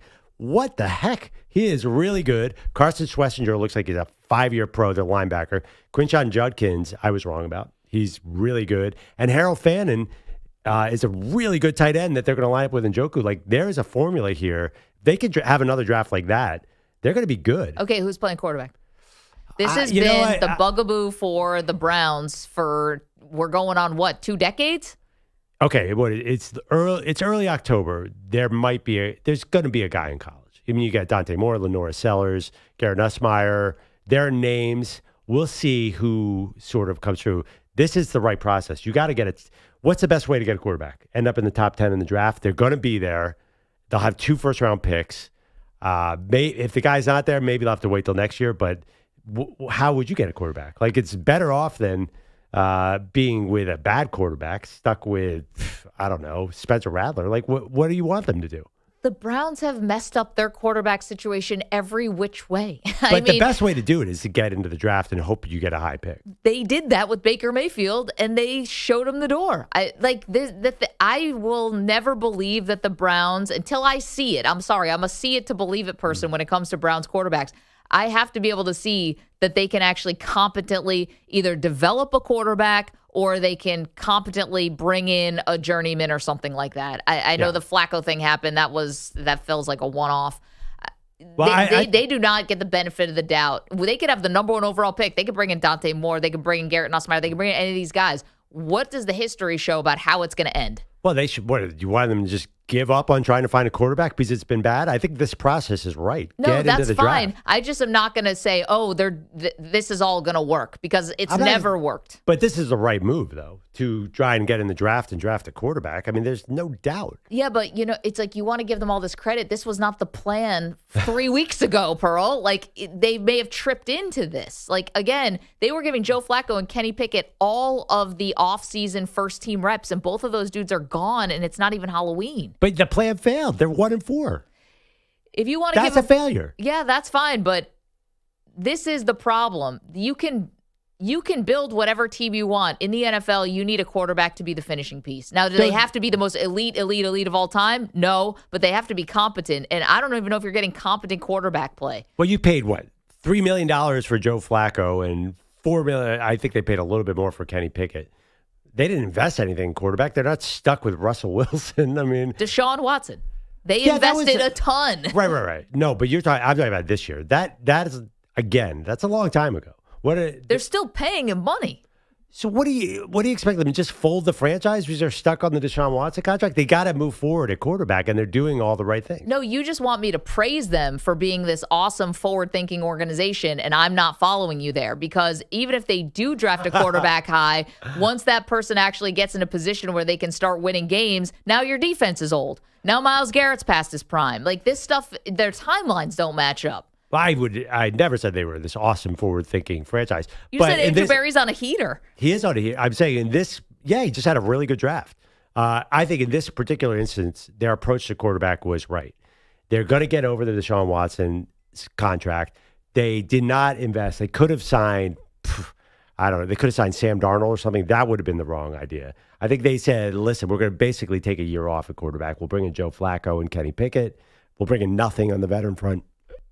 Take these late round guys, and then we'll be ready for quarterback next year. That's how you do it. There's no better way. I mean, they tried the other way with the free agency and Deshaun Watson. It totally failed. You got to get the only guarantee in the NFL is you got to draft a quarterback high. I mean, I know there's a couple second round picks. The only way to get sustained success is to be Justin Herbert with the Chargers or Jaden Daniels with the Commanders. That's how you do it. And that's what they're doing. They are all in on next year's draft. We knew it. You knew it when they traded Travis Hunter. What did you think they were doing? That's fine. This team could win the Super Bowl if they were only team in the NFL. I mean, it's fine. The only thing is I watched them get Baker Mayfield, and they won a playoff game, which is a big deal in Brown's world. And Baker's an MVP candidate right now, and they didn't know what to do with him then. They've had 35 quarterbacks. All of them were losers. I can't get there with the Browns. I mean, all of them were losers. Baker was not great at the end with the Browns. He was hurt. The guy had the audacity to get hurt. I mean, do you think if they had Baker Mayfield with this team that they were? Yes, they'd be a playoff team. Relegate the Cleveland Browns to the NCAA. I mean, I don't think Baker was trending in the right direction there. I thought that was all falling apart. I mean, listen, the Browns have lots of problems. Besides just, I'm not sure like keeping Mayfield was going to do anything different. You think they'd be like, what, 13-4 with Baker Mayfield right now? I think they'd be in contention. They'd be a playoff team. I don't think so. The defense is good, just like Tampa's defense is good. I think they'd be really good. Yeah, Baker can get the ball to people. What's so good about Cleveland? He's got that last-minute magic. I mean, they've got none of that now. Baker is winning. Like this makes the Browns look even worse, in my opinion. 888-710-4. So in 2019, were you like, or whatever year there was, you're like, oh my God, this is such a mistake. I thought it was a mistake. I definitely thought it was a mistake because he had hurt his non-throwing shoulder. It's like he's gonna be okay. Anything's better than you. I don't know. I feel like, first of all, you guys are way, way underestimating how many other problems there are with the Browns. Like. Baker I'm would have not, them which in is the why Super I'm saying Bowl. I got to see it to believe it that this thing could ever work. Yeah, I mean, you think that Mayfield would have them in contention as a contender, I think is rich because this is a Cleveland Brown. Even now I'm flip-flopping. Yeah, of course, there's the Browns. They have a million different problems. 888-710-4ISN, 888-710-4476. So, yeah, is this an indictment on Shedeur if he's not QB2? Is that an insult to him? 888-710-4ISN. What about Shiloh? We do have some Deion news for you. We do have some Baker Mayfield sound for you that we want to play. And Jerry Jones. Hell yeah! Maggie Perloff Show. Don't move. You're in a 5-minute break.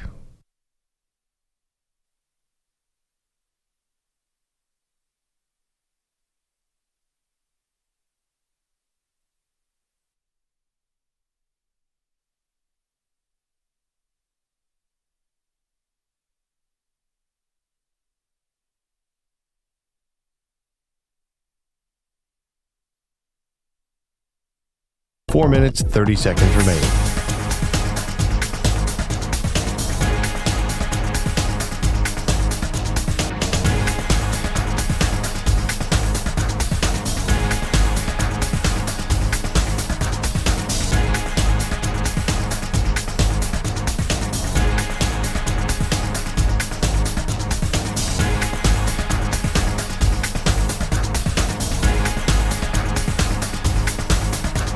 4 minutes remaining.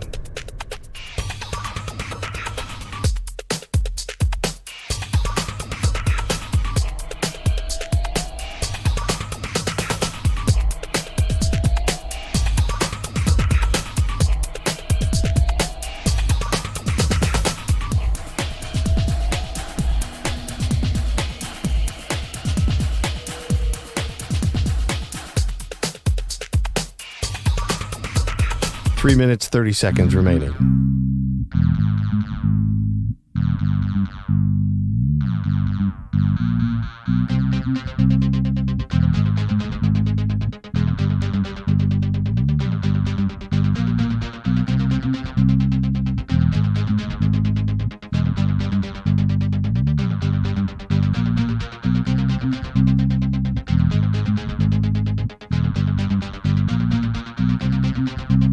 Three minutes remaining.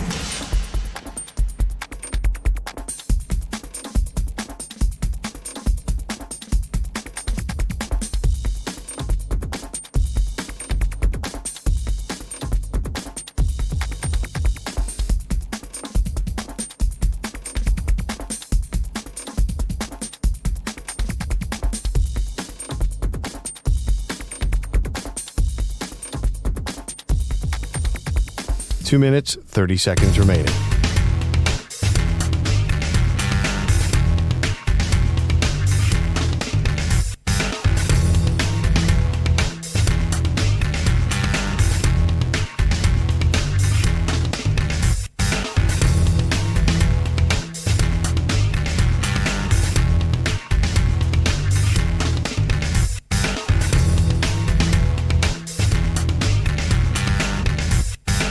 Two minutes remaining.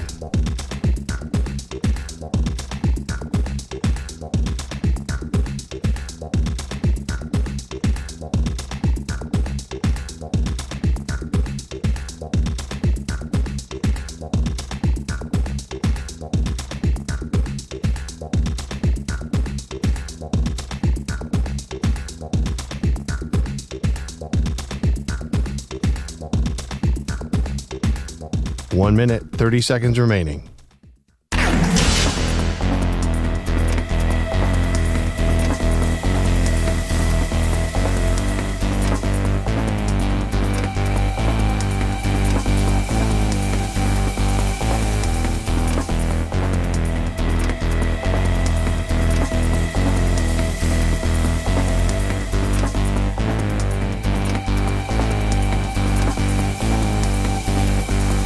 One minute remaining.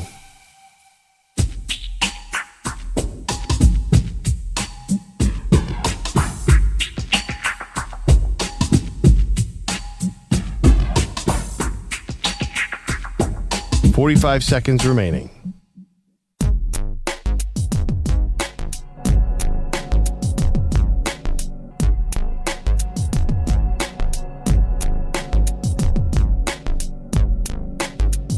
$30 seconds remaining.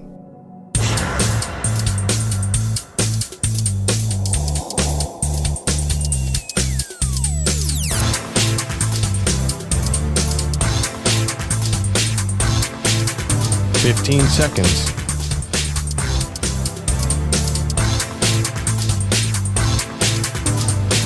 Break ends in 5 seconds.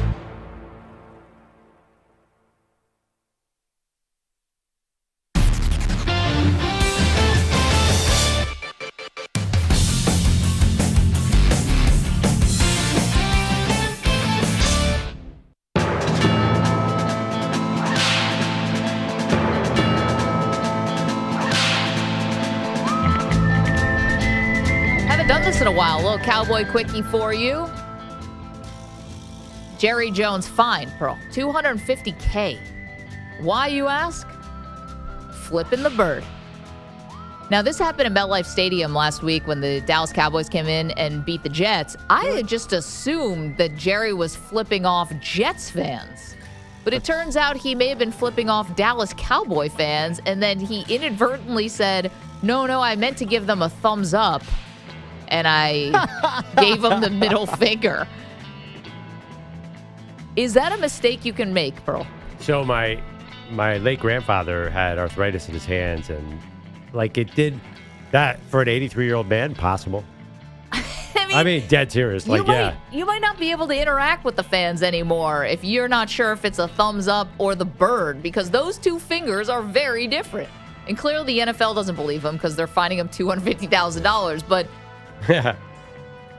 I mean, you gotta be better than that. I don't know. Oh, who cares? No, we're not soapboxing this one. Who cares if Jerry Jones gave the finger to a bunch of fans?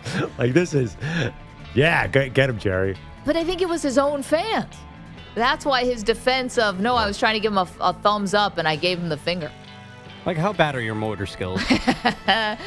Or maybe you're just deep in the Johnny Walker and you're like, oh, sorry, I meant to thumbs up. Again, with the motor skills. By the way, it was a non-traditional middle finger. What the hell does that mean? What do you mean? Well, normally he was sort of trying to sneak it. It was like a side-handed, like the direction. Oh, okay. You stick your hand up and make it very clear. That was not what he was doing. Why don't you do it for the stream for all of us? What's that? You just display it on the stream for us. Well, like, remember when Eli Manning was talking about the young Eagles fan who gave him the double bird? Mm-hmm. Yeah. Like, Jerry was trying to sneak one in here. That's a good question. Does it matter how you flip the bird? Oh, yeah. Like, you got to forcefully do it, or else you can't just do a casual. Like, I've done that sometimes to people. I'm like, and just like give them a casual finger. I even think just a little one. I even think like whether you stick the thumb out or thumb in also says something about your middle finger. What does it say? Yeah. I don't know. I think that the thumb out suggests. Go ahead, Pearl. Almost a little more like swag, almost. Yeah. It looks kind of naked out there when you don't have the thumb. Yeah, when you flip people. Yeah, I've always thought that when you flip people off, how do you do it? Thumb in or thumb out? I'm a thumb out. I'm a thumb out guy. But I don't flip people off. Oh, stop it. Well, like not when I'm driving and stuff. A middle finger, middle finger. I feel you might be a dweeb if you give me that. Yeah. Like you feel a little square. Put a little sauce on it. Stick the thumb out with it. I bend my thumb sometimes. Bend it? Yeah. Why are you giving people the finger? Huh? Why am I giving people? No, like when in the car? Like what's in life in general, when I'm walking down the street unprovoked. You give a guy the finger? Oh, yeah. Why not? It's New York, man. Toughen up. You got to be careful who you give the finger to. Yeah, what is he doing that is inspiring the finger? Breathing, walking near me. Jeez, Maddie. You were walking down and you just give a random stranger who's living his life the finger in New York City. Right. Yeah, that's right. Wow. That's a lie. You got to be careful that smoke that comes back. Oh, God, please smoke. This doesn't happen. He's not giving the finger to That's your cowboy quickie. Let's finish that out. Can you just picture Manny walking down the street flipping off random people? We'd have him hospitalized. On the day after the Yankees get eliminated, I can see it. No, I see Manny on the street sometime. His head is down in pure depression about the Yankees. Or until the next season starts, we're not getting him back. It's just life. That's just depression, period. End of sentence. Listen, you got so much to be proud of about yourself. I just think that, I guess I think about does it matter how you give the bird? I never really thought about the mechanics. Like if you just have that single, kind of looks like a birthday candle or something, just like a single finger. You idiot. Yeah, you can't just do the single finger. You got to put the thumb out gives you a little more swagger, gives you a little bit more sauce. Do you guys remember yesterday? I think we brought the story about the Arizona Cardinals head coach. I'd like to Jonathan say you to that kid right now. And he pushed Amani DiMercato right when he was ticked off at him because he dropped the ball, got the ball knocked out of his hands at the goal line, and cost them a touchdown. And a lot of former players came out and said, "Be careful." Because you push a player, what happens if that guy comes back at you with then you a have swing? A problem. Right, now you got a big problem. A team problem, yeah. You give somebody the finger unprovoked, that could end up coming back at you. It's a good thing I know how to fight. But I don't think you want to. It's been a while. I need to get some of the keep it that way. endorphins. I need to get some of the endorphins out. That's what the gym's for. It's not doing the job. No. You got to listen to Big Friendly. You got to get that smell right so you can get the ladies. There you go. That's what you need a girlfriend, dude. That's where. I hate to say it because we're in the sports industry. You would be better off not watching the Knicks this year. Why? Focus all that energy into finding a life partner, please. Why? For all of us. For what? Just for them to leave in 4 years? 5 years? Well, that doesn't always happen, man. You just need one. Look at Taylor and Travis. They found love. You just made Gordon Damer cry with this. Broken clock is right twice a day. It's just funny to Blind talk to squirrel people can who've find been another. married for a long time about this, because it's just opposite end of the spectrum. I'm a bottom man. You're going to find the right lady, Manny. It's going to happen. If Taylor Swift, if boring Barbie can find love, Oh. so can you. Be nice. Be You nice can't to say Boy he's Barbie. definitely going to, though. Thank you, Gordon. I mean, Look I at don't me. know. What's more likely? Manny finds a soulmate, Knicks win the title. I'm going with wow. soulmate. Yeah, well, that's that. I didn't We're know just that was playing the only the odds. two options. Yeah. We're playing the percentages here. There's how many billions of women in this world? There's only one NBA championship every year.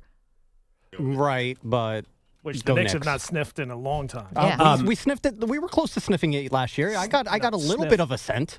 Manny, how many times have you had your heart broken? Just once, right?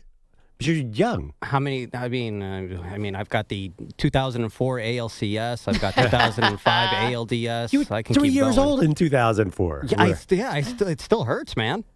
2001 World Series, Game 7. What is Mariano the Rivera. common ingredient with all these heartbreaks? The Yankees. Oh, You, crap. you are a sick man. Lack you of need hitting. help. Yeah, lack of hitting. A lot of people. No, have been Brian hitting. Cashman. I think Cashman is really the source of all of your bad vibes and stuff. No, I'll tell you mean- exactly what the problem is. It's that the New York owners have so much pressure to win now because of the idiot fans. They overspend on the wrong guys. It's the problem with the Knicks, the Yankees, the Jets, the Giants, again and again. That's why Manny has no life. It's definitely part of these high payroll New York teams, right? Well, I mean, it looks like the Bridges was probably a bad idea if Giannis actually was available. But how was Manny going to know that? Well, And I you mean, do that's- wear the pain of your whole franchise, I think, even if you were not there to live some of it. Again, God forbid a boy has a passion. I think the Knicks is more painful than the Yankees, right? Oh, everything's painful. Everything hurts. That's why You got you the need, Giants tonight. You need the girlfriend. You need a girlfriend, dude. You need a girlfriend also maybe who knows nothing about sports. I think that would help. No, we've tried that. No, because I thought you should go and try to find another Knicks fan, and this is like some kind of Hallmark movie where you guys see each other. Nine-time MVP.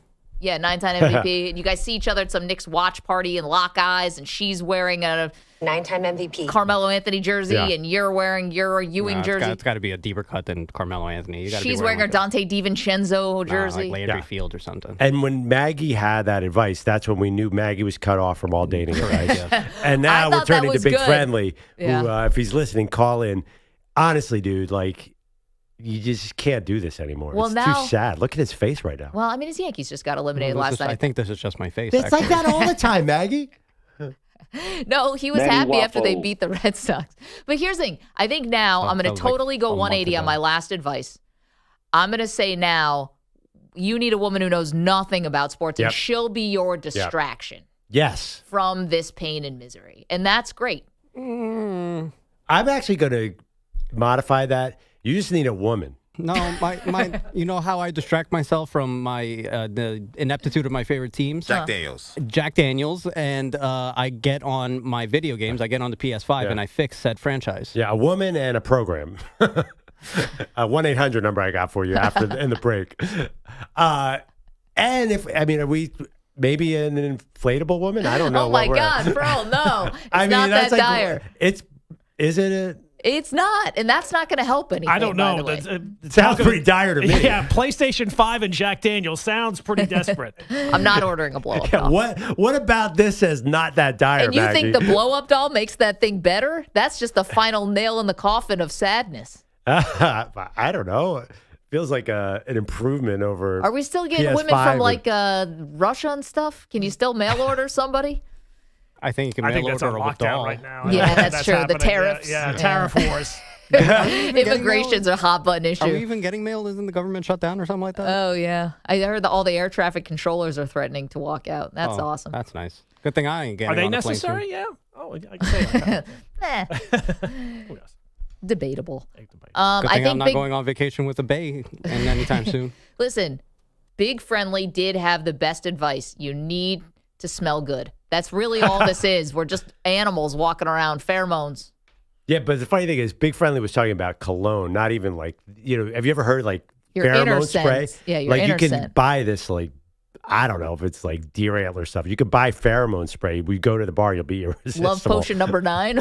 Some song from the 50s. And I'm sorry, I forget. There's some sitcom where a guy does that and he smells. Oh, it's always. Brian, I'm something going to be honest with you. That He smells like pure gasoline. Yeah, he smells terrible. Yeah, Manny, you need 60% of the time, Yeah. it Yeah. works. What's that called? Black Panther? Sex Panther. That doesn't make sense. Sex Panther. That's all you need. Paco Rabanne. It's a formidable scent. Your inner smell, which sounds a little weird. Did you throw a trident? Your pheromones, like what you're Frank giving killed out. a guy. Yeah. Yeah. Like on an animal Is this sense. supposed to make Manny feel better? This whole time, It's fixable. segment, I don't know. It's fixable. A little cologne. That escalated quickly. Gordon, you're not here all the time. You don't understand how big an assignment this is to get Manny on track. Well, I think he has to focus a little less on the sports and a little, maybe a little bit more 50-50. It seems like it's 90-10 right now where you're focusing only on the sports and the girl thing is just kind of in the background. See, it's that attitude. What am I missing? Actually, that's the What right am I missing? attitude. What am I missing? Like when you're looking to try to make it happen, that's when true. it does not happen. Don't want to be That's desperate. true. That's Definitely. fair. Although So I you've think got in the the world cluelessness. in the world of apps, though, I think that's harder Oh, I don't line to know. toe because clearly, if you're on the apps, then there's some degree of I'm looking for something. You can't be totally casual, and then. If especially now you're in your later 20s, Manny, now you're going to start encountering women who want a long-term thing. Yeah. Yeah. Oh, no. See, exactly. That sent a chill down your spine. Hopefully, Big old shudder over here. Ooh. hopefully he'll encounter a therapist somewhere along this line. But the apps are out, by the way. I'm here. All my young guy friends are saying the apps are not the Thank thing. goodness. Well, specifically they're terrible for guys. Like the women have. The numbers are just too skewed. Yeah, so women it's are like, self-centered and shallow. Well, can I Always tell said you that. something? From the women's side of this, which I hear that side of it, they hate the apps too. Yeah. It's like nobody wants this. yeah. Not that, I mean, what happens just getting blackout drunk and hooking up at 2 a.m.? I mean, I don't know. Work for a generation. That's why the human race continues to thrive. I know exactly what happened, but it might be political, so I'm turning my mic off now. Yeah, well, save your Mark Sanchez jokes. Let's get to Gordon Damer. Guys, the Sports Flash is sponsored by Progressive Commercial Insurance. Protect small business with affordable coverage options. Quote today at progressivecommercial.com. Well, the big question going into last night was, could the Yankees force a Game 5 back in Toronto against the Blue Jays when Toronto was forced to throw a bullpen game in Game 4 in the Bronx? The answer was no. Swing and a miss, strike three. Scream and flex from Hoffman. The Blue Jays are back in the ALCS for the first time since 2016. They down the Yankees in their own yard, and they're the first team in baseball's Final Four. All right, that's the call on the Blue Jays radio network. He made it sound like it was so long ago. 2016 does not feel like it was all that long ago, but the Jays beat the Yanks 6-2. That's 9 years ago, Gordon. I know, but when you say 2016, it feels like we're in 2035 Yeah, or something. I saw something that said, "Oh yeah, this is the first time it happened since 2019," and my brain said, "Oh, about 2 years ago." Yeah, then." exactly. Yep. 8 relievers combined to shut down the Bombers' bats. And, of course, all the celebration last night included on Fox. Dale, the Yankee lose. The Yankee lose. Let's go, baby. Let's go. Yeah, that, of course, was Vlad Guerrero Jr. and Big Papi going back and forth in front of Jeter and Alex Rodriguez. As for Aaron Boone, another year without a World Series title. Oh, no, I'm confident we'll break through. I have been every year. And I believe in so many of the people in that room. So that hasn't changed. The fire hasn't changed. It's hard to win the World Series. Especially it's when Aaron all Boone right is there your in front of manager. us. The great thing is it's right in front of us. We have it right in front of us. It's right in front of us. But it is right in front of us. It's all right there in front of us. The silver lining in it all is it is in front of us. It's all right there in front of us. A lot of in front of us. Not this season. Now it's all behind you. It's all behind you now. That's the only series that's done. The Phillies, they hammered the Dodgers 8-2, force a Game 4 there. Kyle Schwarber, a couple of home runs. Clayton Kershaw knocked around 5 runs, 2 innings out of the bullpen. Cubs force a Game 4 against the Brewers, beat Milwaukee 4-3. Cubs scored 4 times in the first and then just hung on for dear life to get the win there. And then you got the Tigers and the Mariners headed back to Seattle for a Game 5. Detroit, first home win since September 6th. They beat the Mariners 9-3. Tigers rallied from down 3-0, scored 3 in the 5th, 4 more in the 6th. And that Game 5, A.J. Hinch gets to hand the ball to Tarek Skubal. Sitting in my chair, one of the easiest things to do and one of the most exciting things to do is hand the ball to the best pitcher in baseball. This guy should have more hardware on his mantle, and he's gonna be recognized because of the work that he's done during the season. But he's so prepared for this moment. Meanwhile, you guys on TikTok? I am. Lurkers, right? Not really? I lurk more than I post, but I do post a little bit. Michael Lombardi is on TikTok. The North Carolina general manager put out a TikTok video yesterday about how he uses a typewriter to formulate his to-do list. And the top comment on that TikTok was, "Thanks, Michael. I literally could not find a better metaphor for the Belichick era if I tried." Numerous reports that Belichick and North Carolina engaged in negotiations to figure out a buyout after the dismal start. Belichick and the school, though, released a joint statement saying that those reports are not true. Quote, "I'm fully committed to UNC football and the program we're building here." Yeah, all that was missing was "for now" out of that statement. This is the part that really stinks, obviously, is the people who get hurt the most out of this are the student athletes who thought they were coming to something really unique and cool, that Bill Belichick would now go to college. And it looks like, I'm going to believe that these talks actually did happen. Of course. And so even the coach now is like looking for the exit ramp after 5 games. Go ahead, bro. Wait, I'm sorry, the student athletes? You mean the players? Yeah, the players. Sorry, athletes. I know they're not. Student athletes. We had the Supreme Court right now. Sorry, my typewriter got jammed there for a second. Okay, sorry, go ahead. That place is closed, remember? Yeah. I just think that's one of the things about North Carolina is that I think we wouldn't care so much if it wasn't so much hubris from them.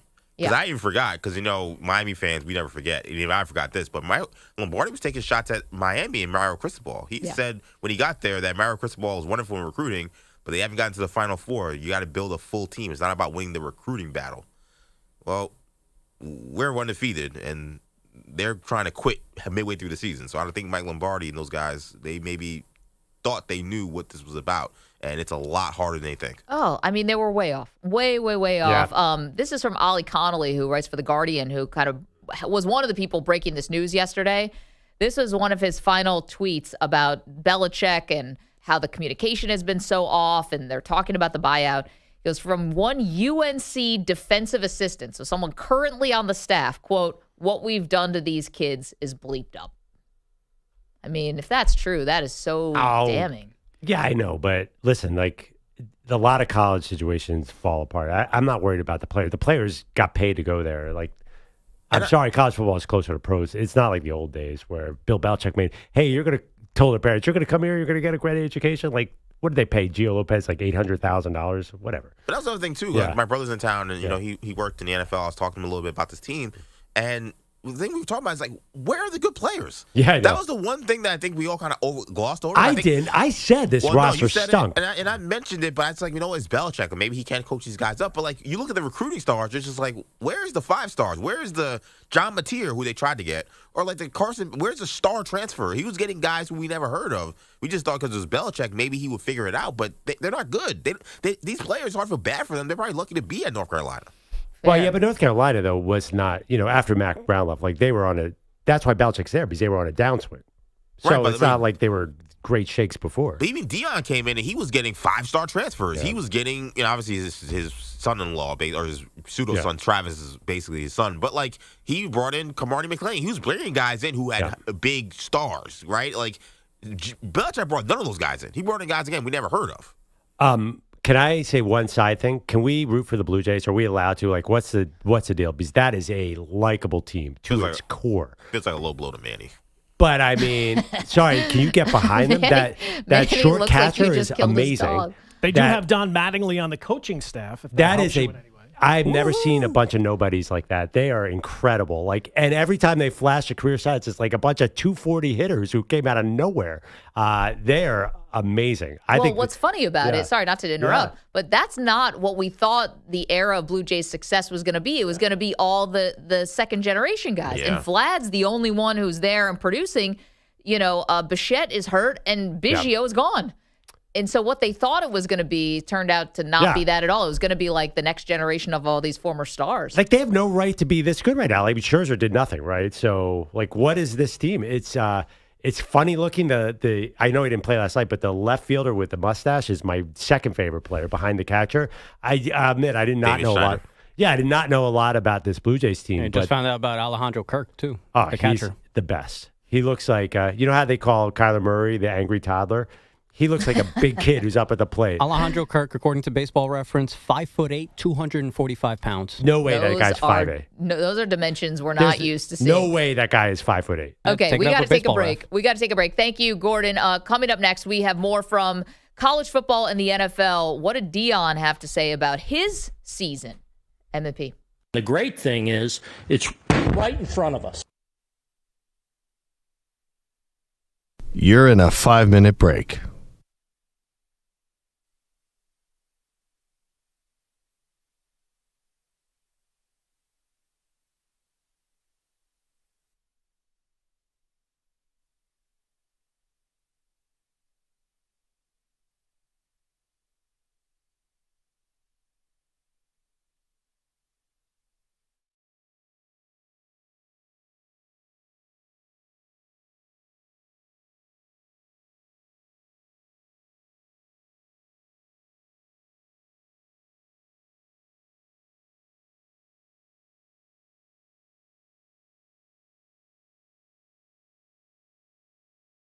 Yankee pinstripes all over the place, but his chest is out like he's on the beach. Moist pork yells, button up, you creep.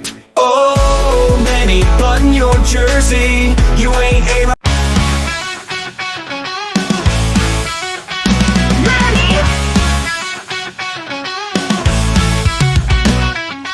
Manny woke up feeling 10 feet tall. Birthday boy, yeah, he's got it all. Put on his crown, it's a special day. Hit up Jay like, bro, we're on our way.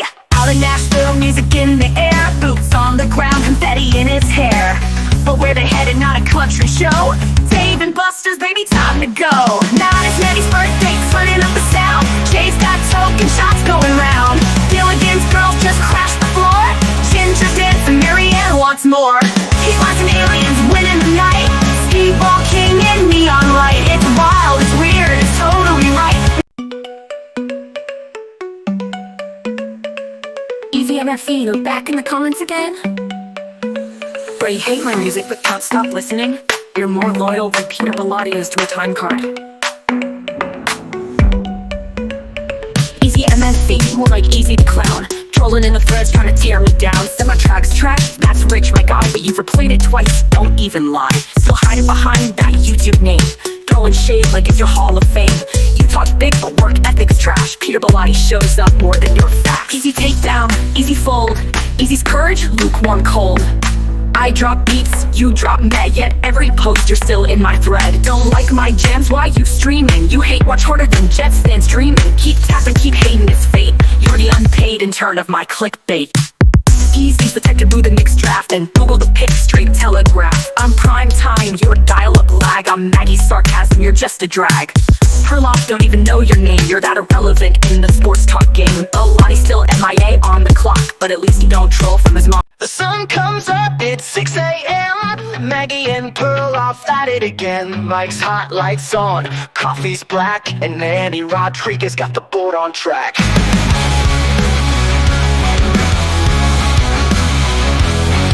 He's riding them faders, cutting them clips, dropping sound bites with a country twist. A light bulb Pete who vanished somehow. All we can say is, hey now, man, he's doing work. Hey now, he's still in out, hey, what a quirk. Hey now, he's pushing buttons clean, holding it down like a well-oiled machine. No ghosting shifts, no last-minute bail. Man, he's the train, Pete's the derailed. Hey now, turn it up loud. Man, he's at the board and he's making us proud.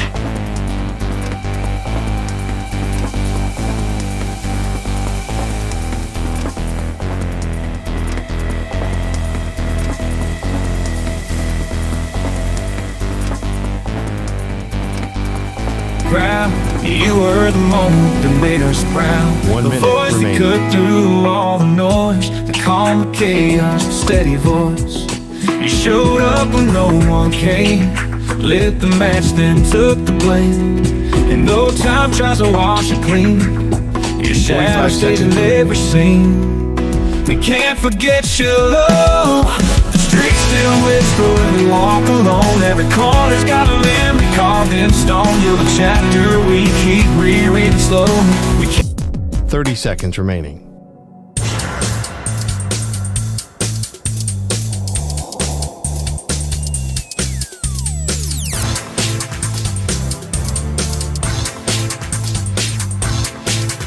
15 seconds.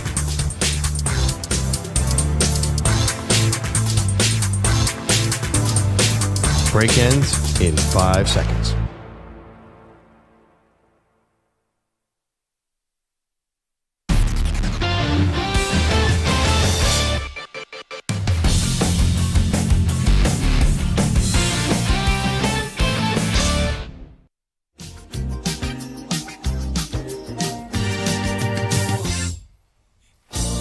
Welcome back to Maggie Perloff Show. Got a lot of football to get to, but the Yankees were eliminated last night by the Toronto Blue Jays, and looks like the Blue Jays have kind of gotten some bandwagon fans, including our very own Andrew Perloff. Heck Let's go to Ramon, who's in Indianapolis. Good morning, Ramon. What's up? Hey, how you guys doing this morning? Yes, Perloff, take the Eagles tonight. They shouldn't have a problem with that game from what I see. Thursday night games, I think they do well. So take the Eagles tonight. I'm just so happy to see the Yankees go cow talent off. I'm old guy. I'm an old Steinbrenner guy, and the way they've been run by the son since the old man's been gone has just been left to be desired. You got to get hits. Did you see the Milwaukee Cubs game? You see how they strung together hits in those games? Yeah. Yankees can't string together hits. Yep. They're going to quit worried about trying to get somebody to hit just one big home run and get people that can Jeter can put the ball in play. Bernie Williams can put the ball in play. Paul O'Neill can put the ball in play. They just got one or two guys, depending on it, that doesn't work. You've got to get people that can put the ball in play. When they figure it out, they'll be better. But hats out to Toronto. I saw them in Cincinnati. I knew they were going to be difficult to deal with. And, they got a chance now. And let's go Cubbies. Thanks. Ramon, thank you for the call. Yeah, the roster construction of the Yankees is always what kind of comes, I think, into center stage when they get eliminated. Because, listen, they're a good enough team where they are going to be a World Series contender every year. And they were in the World Series last year and fell to the Dodgers. But ultimately, more often than not, it has actually been the hitting that has let them down in the postseason. And that's, again, what you saw last night, where the Toronto had a bullpen game. All these pitchers the Yankees had just seen the night before, and they really couldn't get a lot going against them. I think when people criticize the Yankees roster construction, they're really criticizing this trend in baseball of just try and hit a home run or strike out. I think a lot of old school baseball fans do not like this. Like Ramon kept saying, put the ball in play. I've heard that from so many different baseball fans. They want small ball. They don't want the sabermetric home run or strikeout thing. And it's not working for the Yankees. Well, and Rich in California has another good point about what has ailed the Yankees, and it has to do with the fundamentals. Good morning, Rich. How are you? I'm well. The fact of the matter is the Yankees were shown last year when they played the Dodgers, who were fundamentally better than the Yankees because they did the little things right. Toronto did the same thing. They built a ball club literally around their ballpark, and they did the little things right. They pitched, they caught the ball, they threw the ball. Sabermetrics is perfectly fine if you want to delve in the statistics of this stuff. But the bottom line is the game isn't played with a computer. It's played with a ball and a bat on grass. Yeah, Rich, and it's a fair point. I think that's what Hal Steinbrenner, who runs the team, if he was here, he would tell you, listen, we build a team to get to the playoffs. And the level, the old school, if we don't win, the season has been a failure. That is not the calculus of this current regime. This current regime, they want to win. They got close last year in the World Series. They didn't get close in the World Series, but they got to the World Series. This idea that George Steinbrenner, if you're not first, you're last, like that is out the window with this next generation. They like the fact that they are a competitive team. They're always in the playoffs. They have stars. That I don't say that's good enough for them, but actions speak it. Like that seems good enough for them. Well, that is one of the core Moneyball philosophies. You build a team to get to the playoffs because once the playoffs start, there's no rhyme or reason. It's total. And by the way, people are like, listen, every other team except for one team is going to lose. There's absolutely no guarantee of anything. You can't build anything to win in the postseason. It's random. I mean, there's so much evidence of that that there's no way to design the perfect postseason team. And these Dodgers, I mean, these plucky, fundamental Dodgers, I can't believe, they play the game the right way. Let's not forget, they have Freddie Freeman, Mookie Betts, Shohei Ohtani, and Teoscar Hernandez. They have as many sluggers as the Yankees. So that's I don't think they're exactly the fundamental team. Yeah, but also let's not paint the Blue Jays like they snuck into the playoffs with 89 wins. They had 94 wins this year. Yeah. They were in first place for most of the season. They have they don't have these stars that the Yankees have for sure, though. Well, yeah, they don't have Aaron Judge. Vlad Guerrero is a huge star. He's getting paid like one. These Toronto Blue Jays have been fun to watch.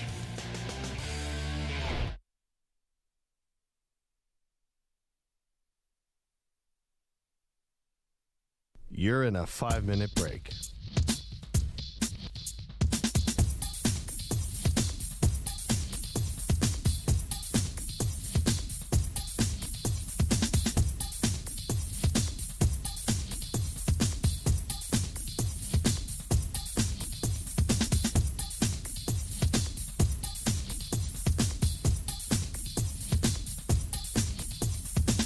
Four minutes, 30 seconds remaining.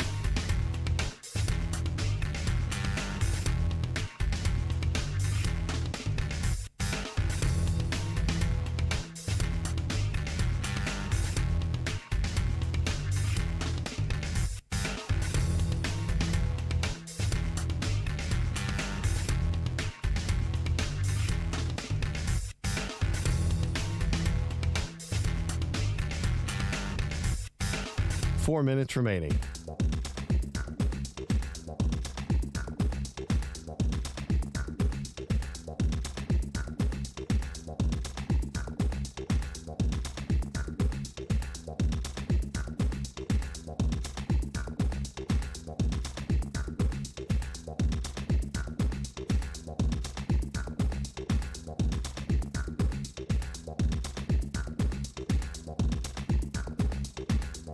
Three minutes, 30 seconds remaining.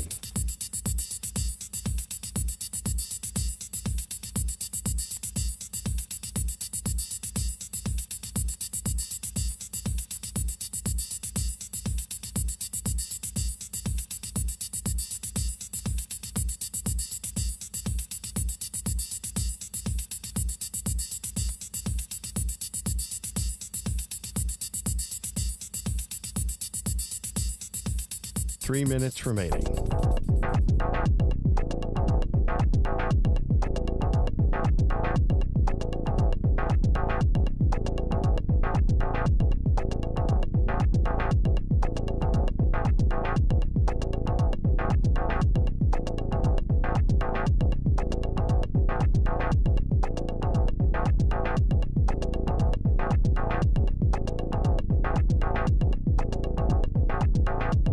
Two minutes, 30 seconds remaining.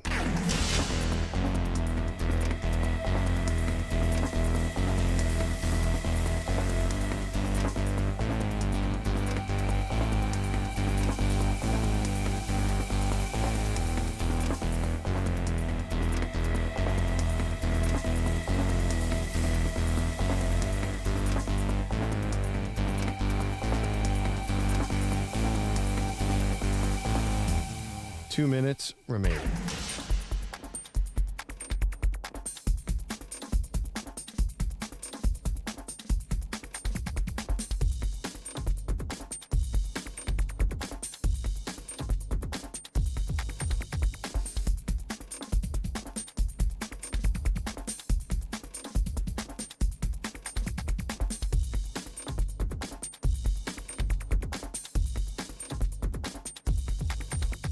1 minute, 30 seconds remaining.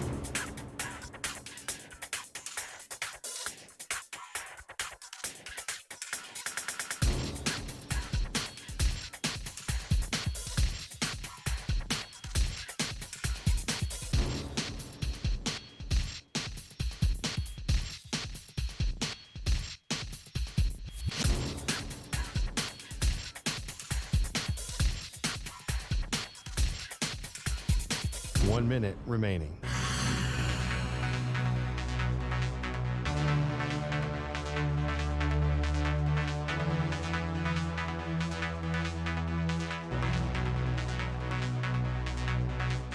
45 seconds remaining.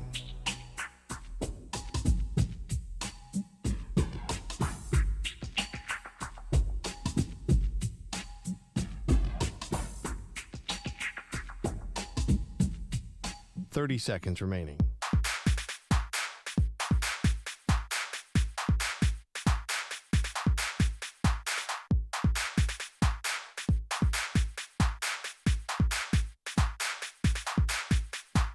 Seconds.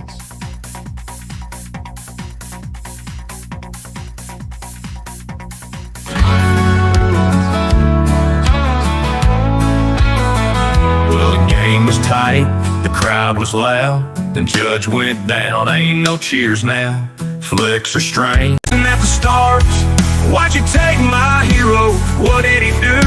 Whiskey on his lips, Yankee tears in his boots. Bartender said, son, it's just a game, but to many it's Infinity Sports Network.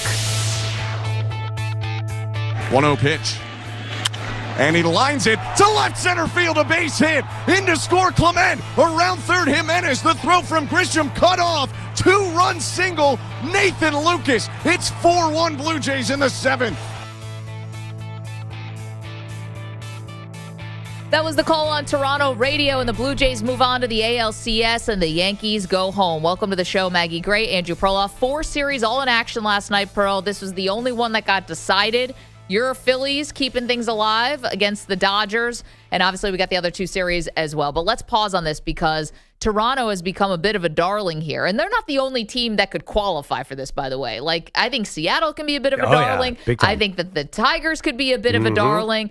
The Brewers could be a bit of a darling. It's funny. The Brewers almost feel like a favorite and less of a darling now because they've been so good. And they've been, fantastic. But so have the Blue Jays, to be fair. The Blue Jays had a fantastic season, and they were in first place for a long, long time. So, it's interesting now to watch the Blue Jays move on, and you get the postmortem of the Yankees. And let's hear from Alex Rodriguez, who's on the Fox show last night with Derek Jeter and Big Papi, who got his licks in. We'll get to that in a second. But here's Derek Jeter teeing off on the Yankees for their poor roster construction. Aaron's been very classy. We've all been very consistent with that. Honestly, from the entire organization, he's the one guy with Circle that has least to blame. I mean, he's got a lot of talent, but for me personally, one of the worst construction of a roster I've ever seen. You have 3 left-handed catchers, you have 5 DHs, you have a first baseman in and out. It's just a very, very difficult hand for Boone, and honestly, they were exposed against a much better Jays team. Okay, so that was A-Rod on Fox, Pearl. And, listen, you can look at the Yankees lineup. To say it was one of the worst constructed rosters of all time, they won 94 games this year. I mean, they're in the ALDS, and they came up and actually lost against a better team that had been kicking their butt all year long. This is actually not that shocking. I just think people see the pinstripes in the Yankees, and they expect perfection. I think the biggest things about the Yankees, not to, disagree with A-Rod, he knows more baseball than I do, but, they cannot get the big hit when they needed it, and the fundamentals are still bad. I don't know if we have to go through and say, oh my gosh, this roster was so flawed, we all should have seen this coming. I understand A-Rod's point, though, that this is a team that is full of sluggers and not fundamental baseball players. I mean, you bring in guys like Paul Goldschmidt and Cody Bellinger, they're classic sluggers. They don't have a well-rounded team. I think his point is valid. Obviously, they can't field. That's obvious. But you see the Blue Jays are the exact opposite. They have a lot of guys who could do a lot of different things. This is such a top-heavy team. They led the league in homers by a long stretch. And not a big surprise in Yankee Stadium. But that's not the thing anymore. The game has changed from, say, even 5 years ago, where you need a lot different kind of baseball. You need to be able to do different things. So I completely understand what he's saying. It also feels, something about it just feels old and bloated. The Yankees, to me, where the Blue Jays feel like a breath of fresh air. Yeah, maybe, I guess, because you're seeing a lot of the Blue Jays. This guy spent 10 years in the minors and hung on, and thank goodness he kept going, because now look at where he is, and maybe some younger guys. I don't know. I kind of, listen, this is a tough day to defend the Yankees because obviously they just got smoked in this DS, but I think they actually tried. I'm not going to say they tried for balance. I think name one thing they did for balance. No, that's what I'm saying. Yeah. I can't say they did balance, but they did at least try at times to address some of the defensive deficiencies, like trading for McMahon, trying to get better in that spot. I think the biggest parts are, this team is just, it's an adventure in the field. It feels like they always have guys who are playing out of place. Anthony Volpe has been an experience. I have to tell Yankee fans about that. They've been very hot and cold with this dude. And there is a loyalty to Volpe as one of their homegrown guys that I think people found very frustrating. And I'm not saying that it's all Volpe's fault, but it's stuff like that. And I think that you don't really have an advantage with the manager. You don't really have an advantage now even with the front office because other teams are spending like crazy. Manny, you're in your fog and in your haze, but what's the number one thing you want to change before next season? I have no idea. Well, I think they have a lot of big decisions coming up, right? Contract-wise, you're going to have to figure out what you're going to do in the outfield with Cody Bellinger, if you're going to bring back Trent Grisham, or you're going to call up Spencer Jones, who's a prospect that the Yankees have been talking about for 2 to 3 years, but how am I supposed to have confidence in the Yankees when they tell me about prospects, when they give me players like Anthony Volpe and Jason Dominguez, and we can keep going backward. Greg Bird. Okay, anyway. What's the one thing you want to see change? Is it probably the manager? Because that's the one constant that we've had over the last decade, and when it's still the same results, he probably doesn't deserve to get fired. But I mean, somebody's head's got to roll. Right. So to be fair, though, he's not the only constant. I mean, Brian Cashman in the front office is your constant. Yeah, but Brian Cashman saved his job during the trade deadline. Over the course of the season, he saved his job. I mean, he was the one that found Cam Schlittler. He was the one that said, let's bring this guy up. He was the one that you go ahead and find Ryan McMahon, who hit a big home run last night. He's been good for the Yankees on the second half of the season. Jose Caballero. So, I mean, the trades that Brian Cashman made in the second half of the season, I think saved his job. But you're not wrong on that point either. I'm also kind of out on Cashman. On Cashman, right. But aren't you already so invested in some guys? Like, you're still going to have Stanton there and Judge, you're still going to be this massive, bloated home run team, right? Well, I mean, that's the identity of the Yankees, not only in this generation of exit velo and launch angle, but I mean, they're the Bronx Bombers. I mean, that's been their moniker for years. So I mean, yeah, that's what they're going. That's their identity. That will continue to be their identity for better or for worse. But I mean, God forbid that we get some contact on this team once in a while. Yeah, and the irony is that it's a team built really for its offense, although they've spent a lot on pitching, so I don't want to deny that. And the irony is they can't get the big hit in the moment. 888-710-4ISN. And the defense is terrible. 888-710-4476. You can change the manager, but you're not going to change. Unless you change the front office and everything that goes with it, which I don't think Hal Steinbrenner has the stomach to do, you're not really changing much. And I will maintain, and I thought this all the time, Pearl, but even more so after I saw the Lakers get sold. I do think the Yankees at some point soon will be sold. I think Hal Steinbrenner, at some point the number becomes so big, and I don't know if he has the need to win like George did. There are some people who will win. They will push their own grandmother off a cliff to get a win. I just don't think Hal Steinbrenner is that guy. I don't know him. But you can see he doesn't talk about the team the way that his father did, which is if we don't win, everything's a failure, and we might as well have never even suited up. He's not like that, Pearl. So I don't know. His identity is obviously the New York Yankees. Mm-hmm. Clearly, he's a Steinbrenner, for goodness sakes. But I don't think he has that cutthroat, win at all costs. George was like winning, like cutting corners in his own life and, breaking the law to get an edge. Well, let's not forget Hal Steinbrenner's not that guy. Let's not forget also that the first couple of years under George was an absolute abject disaster as well. Oh, no, George was a tyrant. People remember him with this fondness because they won, but George was an absolute tyrant. And I think that George was awesome. The guy hosted Saturday Night Live. I think that Hal Steinbrenner and Brian Cashman are always tied together by a shared trauma that they have of working for George Steinbrenner. And the reason why I think that is because I've listened to interviews of them talking about how awful it was to both be under George. But I don't understand, why would you sell it? First of all, what are the Yankees worth? Infinity? Who the hell's buying them? Yeah, why? And just sell 10% and you have enough money to live for the next 600 years. How about His Excellency may be coming into play. Ben Solomon. The Lakers sold and they didn't even have the building. Like I can't imagine what the Yankees would sell for. It's almost like the Mona Lisa. It's not even a price. I don't know if he wants the headache of it anymore. He always talks about how they're stretched so thin. What's he going to do afterwards? I don't think he feels the need to win like that. I don't know if he needs to do. So he can do whatever. He's a rich person. Do whatever you want. The horse racing. I don't know. Whatever. So you're they saying do. like it's not even about the money. He's just going to give away his role as the owner of the Yankees. Why would anyone do that? Because I don't think he needs it as part of his, I don't think Hal Steinbrenner, there's nothing about him that shows that he's got to be the big swinging you-know-what around New York City. He's not Steve Cohen. This is not even this guy who wants to be a celebrity owner. He's the owner. Look at what George did. You mentioned he was hosting Saturday Night Live. His son is the complete opposite. You wouldn't know Hal Steinbrenner if he was walking down the street. Yeah, it's an identity that's been bestowed to him, but it's not one I feel like he welcomes. That's all true, but Or embraces. logistically, I don't know. What's he going to do? Say he sells them on a Tuesday. What's he going to do on a Wednesday? Yeah, I think be freed of this burden, probably. Open a beach somewhere. Gosh, I could be You rich. Guess what? be You could buy poor. every beach there is right now. I listen. I think the reason that I don't know if he's going to sell, but I think there's something that goes on in Hal's head about the passing of his father and his brother, who both were managing of the Yankees. And Hank was more like George. And and I feel like I've got to do this for Dad, and I've got to do this for my brother who have passed away, while doing this. So I don't know. Well, that would be noble if he was doing that. I think that's what he's doing. Maybe.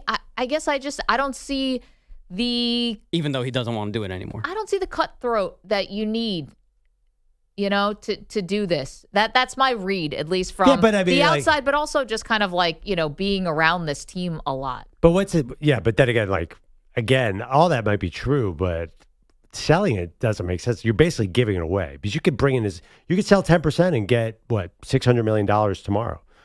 So you're just saying, I don't want to do this anymore. No, but he also is the guy who does stand up there after every season ends and does his obligatory interview with Michael Kay or whatever, and he's the one who does wear it. He does give interviews. Well, right, but he's not I don't think that he takes a lot of I don't know. I just don't think that he feels like he needs to be that dude. Look at James Dolan, right? Sitting courtside every game. Right. I understand all that. He wants to be the owner of the Knicks. But I don't think Hal cares. People sell teams because they want the money. They don't sell teams because they don't want the burden of owning it.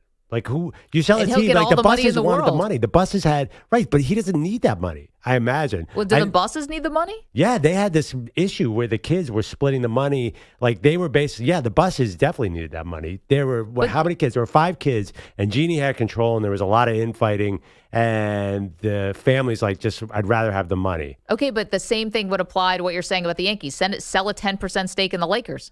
It's going to give you that cash. I could say the exact same thing. Yeah, the buses were a bit of a mess. I don't know. I mean, I just think that there's really, just because it's a pain in the neck to own the Yankees, that's not enough reason to sell it to me. I think pain in the neck, I'm not trying to make it that simple. I just think that it's not, Hal does not have the win above everything mentality. So what? He's an owner. He's not playing left field. I just don't think that's enough a reason to sell.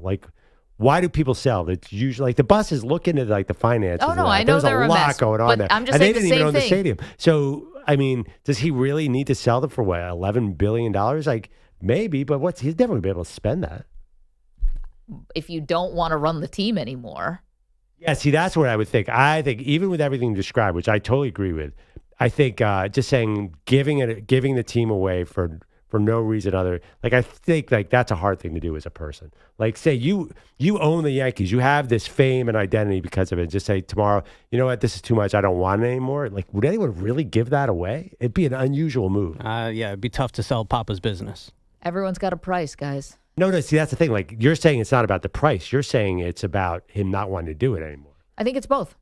I think at some point, if it is $10 billion, $11 billion, yeah, you're not going to be able to ever spend it, but you're setting up everybody for the end of time. And if it's just either it pulls you out of bed every day and you can't live without it, or it doesn't. Well, he's an owner, though. A lot of owners don't even care about their teams. I know, but they don't. He's not a guy who has the other business. The Yankees is the family business. Right. So what's he going to do with the day he gives that up? He's nothing. Is he? I mean, They own the team for a long time. You just said he has no other business. No, I'm saying that it's not they got rich in, like, George got rich in shipping and then owned the Yankees, right? He got his money from something else and then bought the team. Everyone has a price for the $1 million man.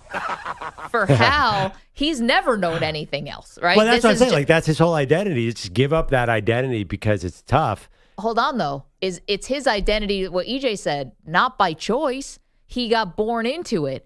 This was George's choice to become George Steinbrenner, owner of the Yankees, former shipping magnate from Cleveland. Right. Hal was born into it. Maybe he doesn't want it to be his identity anymore. I don't know. I mean, billionaires are people too. I just think that's a hard choice to go from owning the Yankees and being a very important person to totally irrelevant. What's Jeannie Buss going to do? You know, like, sometimes you just got to face it. I don't think Jeannie would have sold that if she controlled the whole thing. 888-710-4ISN. All right, we're going to take a quick break. You're welcome to weigh in on the Yankees if you're disappointed or if you'd like to laugh at their pain. We welcome all. And coming up next, Maggie and Perloff's King of the Mountain. Don't know what we mean? You'll find out next. You're in a 5-minute break.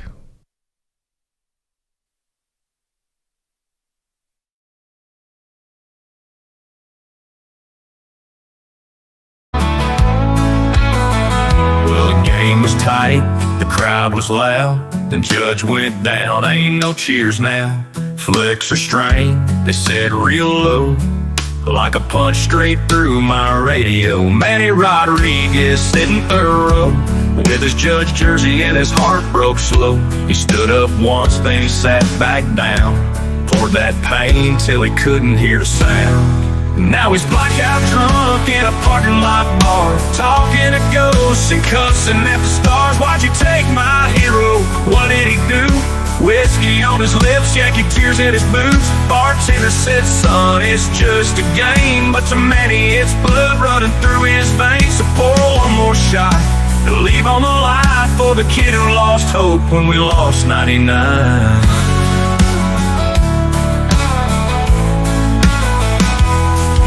Shortstop in a little league town, swung like Judge, always dreaming big now. Had the poster, had the swing, hell, he even rocked that pinky ring. But the Bronx felt cold when Judge went down. Man, he just drifted to another round, talking like Judge was a brother he knew, swearing he felt that pain too. Now he's blackout drunk in a parking lot bar, talking to ghosts and cussing at the stars. Why'd you take my hero? What did he do? Whiskey on his lips, Yankee tears in his boots. Bartender said, son, it's just a game, but to Manny it's blood running through his veins. So pour one more shot and leave on the line for the kid who lost hope when we lost 99.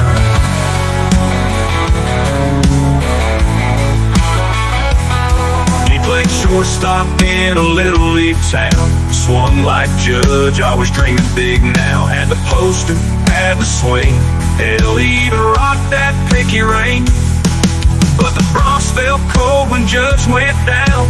Man, he just drifted to another round, talking like Judge was a brother he knew, swearing he felt that pain too. Maybe tomorrow he'll find his way home, but tonight, that pinstripe heart's alone, and the world just don't feel right. When your hero's down and out for the fight. Yeah, he's blackout drunk in a parking lot bar, praying that rehab ain't too far. Come back soon, Judge, we need you back. Man, he's got no tears left to be had. He don't want pity, don't want no sign, just wants his hero back in that life. So pull one more shot and leave on the line till we rise again with our 99.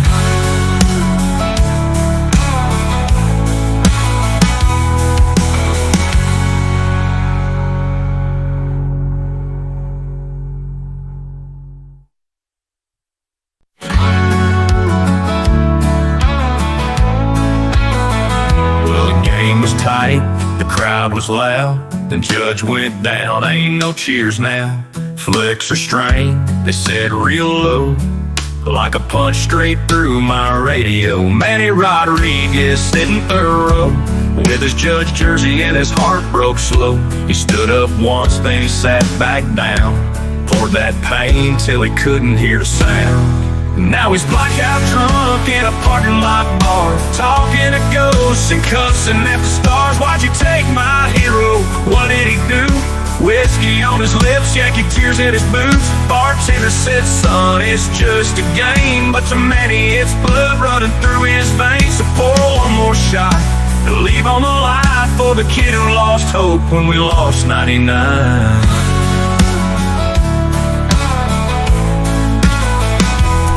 Played shortstop in a little league town, swung like Judge, always dreaming big now. Had the poster, had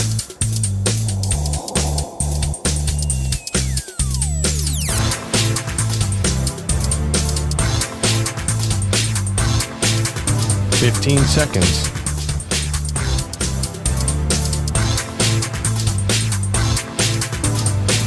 Break ends in 5 seconds.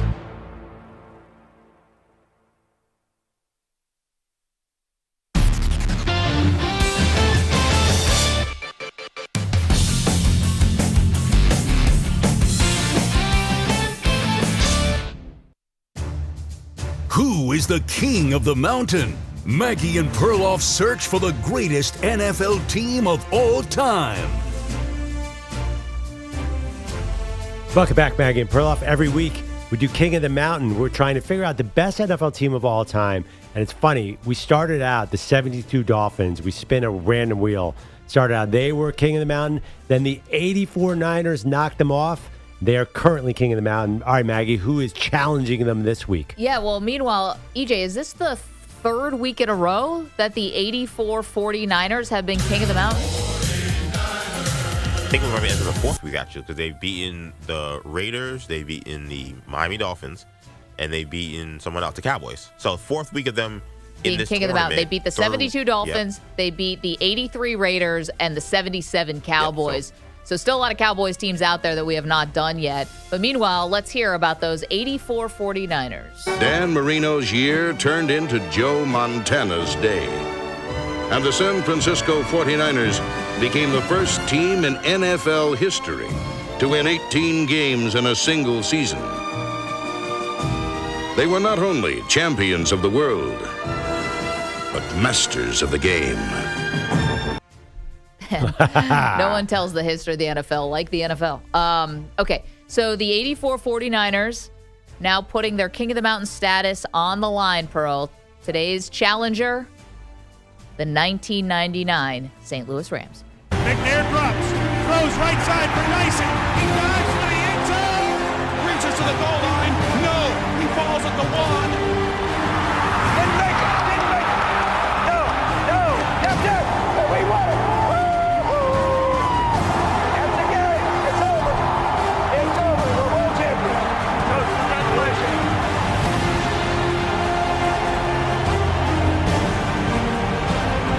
That's it. St. Louis, the gateway to the West, is now the gateway to the best football team in the world. What a call. The first ever worst to first Super Bowl champion that we had. Let's go, y'all. I've noticed this, like a lot of these great teams, Pearl, it was like a slow build. Either they lost in the Super Bowl the year before or at least the championship game and then finally broke through. This was a sorry state of affairs with St. Louis. Dick Vermeil was on the hot seat. He had come back after retiring from your Philadelphia Eagles. He was burnt out, spent, 14 years broadcasting, came back. They were awful. And then, despite losing their quarterback in Trent Green, finding out of nowhere Kurt Warner, who had been playing in the Arena League and in NFL Europe. Say it. What? Stocking groceries. Stocking groceries Most at the famous. Hy-Vee in Yeah. Cedar Rapids or Cedar Falls, Iowa, right? Obviously, they traded for Marshall Faulk, who was the Offensive Player of the Year in 1999. Kurt Warner was the MVP. Dick Vermeil was the Coach of the Year. This team also featured Orlando Pace, Kevin Carter, who's actually going to join us in the next hour to talk about this team. And, drafting Torrey Holt and the amount of stars that all came together. Isaac Bruce, the amount of stars and the addition of Mike Martz as the offensive coordinator just turned this into a juggernaut of a team. Yeah, so it's similar in a sense to the 84 Niners. It was really the 81 Niners who reinvented offense with the West Coast offense. And then Mike Martz came along, had a version of Eric Coryell that just shocked the league. Greatest show on turf. The one thing I will say, and I'm already getting into the debate of who's better, the last 2 games of the playoffs, that greatest show on turf just completely changed. So we've never seen an offensive juggernaut like this team. And then they came along, and then they had to actually be tough and survive a brutal NFC title game and a brutal down-to-the-wire physical Super Bowl. So it was the greatest show on turf, and they showed their merit because their defense really we never talked about at all. But then they came up big in the last 2 games to win the Super Bowl. Yeah, that was the Bucs, right? That they beat in the NFC Ricky Championship. Prohl catch. Yeah, and it was the final score. I think it was 11-8 or something. 11-6, I think. 11-6. Pardon me. You're right about that. The defense. That was our boy Sean King. Yeah, the defense. 4th in points allowed, 6th in total yards allowed. They were the number 1 rushing defense in the NFL that year. And again, Get out of here. We are going to talk to Kevin Carter, who led the team in sacks. Guess how many sacks he had that season? 13. 17. He had 17 sacks. That's pretty amazing. I mean, he finished with over 100 for his career, but the defense, did their part, but the offense got all the attention. So there you go. You can vote at Maggie and Pearl on X who deserves to move on as the king of the mountain, the 1984 San Francisco 49ers, or the new challenger, the 1999 St. Louis Rams. That'd be interesting. Walsh versus Martz. Well, I guess they wouldn't really, because Walsh was the offensive guy. Yeah, I mean, to me, this is a funny case of can you call them like the greatest team of all time when they were the out-of-nowhere team of all time? Yes, I think you still can, but it's so different than some of the dynasties that we've been going through and some of the sustained success. I couldn't believe that they were the first team ever to go worst to first and win a title. That's never happened before. I know. Before them, obviously. After them, there were a few out-of-nowhere teams, right? Well, Manny's Giants, the probably Patriots 07. in 01 were even more out-of-nowhere than the Rams. Well, actually, no, I think the Rams were the biggest show out-of-nowhere, but the Tom Brady Patriots, that was totally unexpected. Manny's Cowboys. But here's the one thing about that Rams team. They did have a sustained success. Falk and Warner were awesome for 3 years. Really should be more of a dynasty. I hate to say it, they should have beaten the Patriots 2 years later. I think we'd view the whole team differently if they had won 2 or 3 Super Bowls. Then we'd look at them as a dynasty, and they easily could have. I remember then what happened with like all teams, the ego started to get in the way. So, but this was the peak Rams, and for people who weren't there to understand how unlikely Kurt Warner is, it's like nothing we've ever seen. No, even still, like Brock Purdy is probably got a lot of Kurt Warner comparisons. Brock Purdy was a superstar in college. No, I know. That's why I think that's the closest we have. Like Tom Brady was at Michigan because this is not a small program. Brock Purdy was, I think, close to Heisman favorite. Kurt Warner played in Northern Iowa. Yeah, I don't think there's anything like him. Is there? Yeah, that's a great question. We could ask Kevin. Is there anybody like, Brad Johnson? He even played at a big school. There was that Sports Illustrated cover of Kurt Warner when they got off to, 4-0 start. And I think the cover was, who is this guy? I mean, and to be fair to Vermeil, and he talks about it in this America's game where some of these clips you're hearing came from, said, Trent Green got hurt before the season started, and they could have brought someone else in. Yeah. Now, they didn't name names, but he kind of implies, like, there were Super Bowl champions out there. There were all pros out there, Pro Bowlers, guys who could have been 10-year vets that they could have brought in to replace Warner, but they threw all of their weight behind him and all the support, and look what happened. That was a great move. Yeah, you think? Vermeil, who I got to hang out with once Super Bowl, obviously former Eagles coach, is the coolest, the emotional backbone of that team. So there, the funny thing about Kurt Warner, he was in New England with Favre and did not make the team in '94 or something. So he is as rags to riches as they come. Big fan of Kurt Warner because now we think of him as a Hall of Famer. Went on to Arizona. MVP, but at the time, it was incredible. Still, if you're going head-to-head, you think about that 84 Niners team. That'd be hard for this Rams team. I mean, I hate to say it, the Niners are just a greater team. I'm going to be honest. Okay, I but you love the can't- story of the Rams. Okay, but hold on. From nuts to bolts, that 84 Niners was still greater. But are you doing that thing where you're kind of lumping together all of Joe Montana's greatness, and it's kind of like the shine of all of that? If we just take this team versus that team, that's the exercise. Are you sure? Yeah, because they were 14-1. Well, this team was 13-3. I mean, it's not like they were. It's not the 9-7 Giants who had a magic carpet ride to. Yeah, I mean, this wasn't even the biggest name Niners team, but this was arguably the most dominant Niners team. They dominated the Super Bowl. They dominated the NFC title game.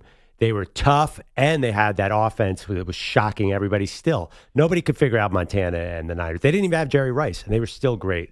So I am going a little bit on the postseason results, and I won't tell this to Kevin, but let's face it, the playoffs, they barely got through this.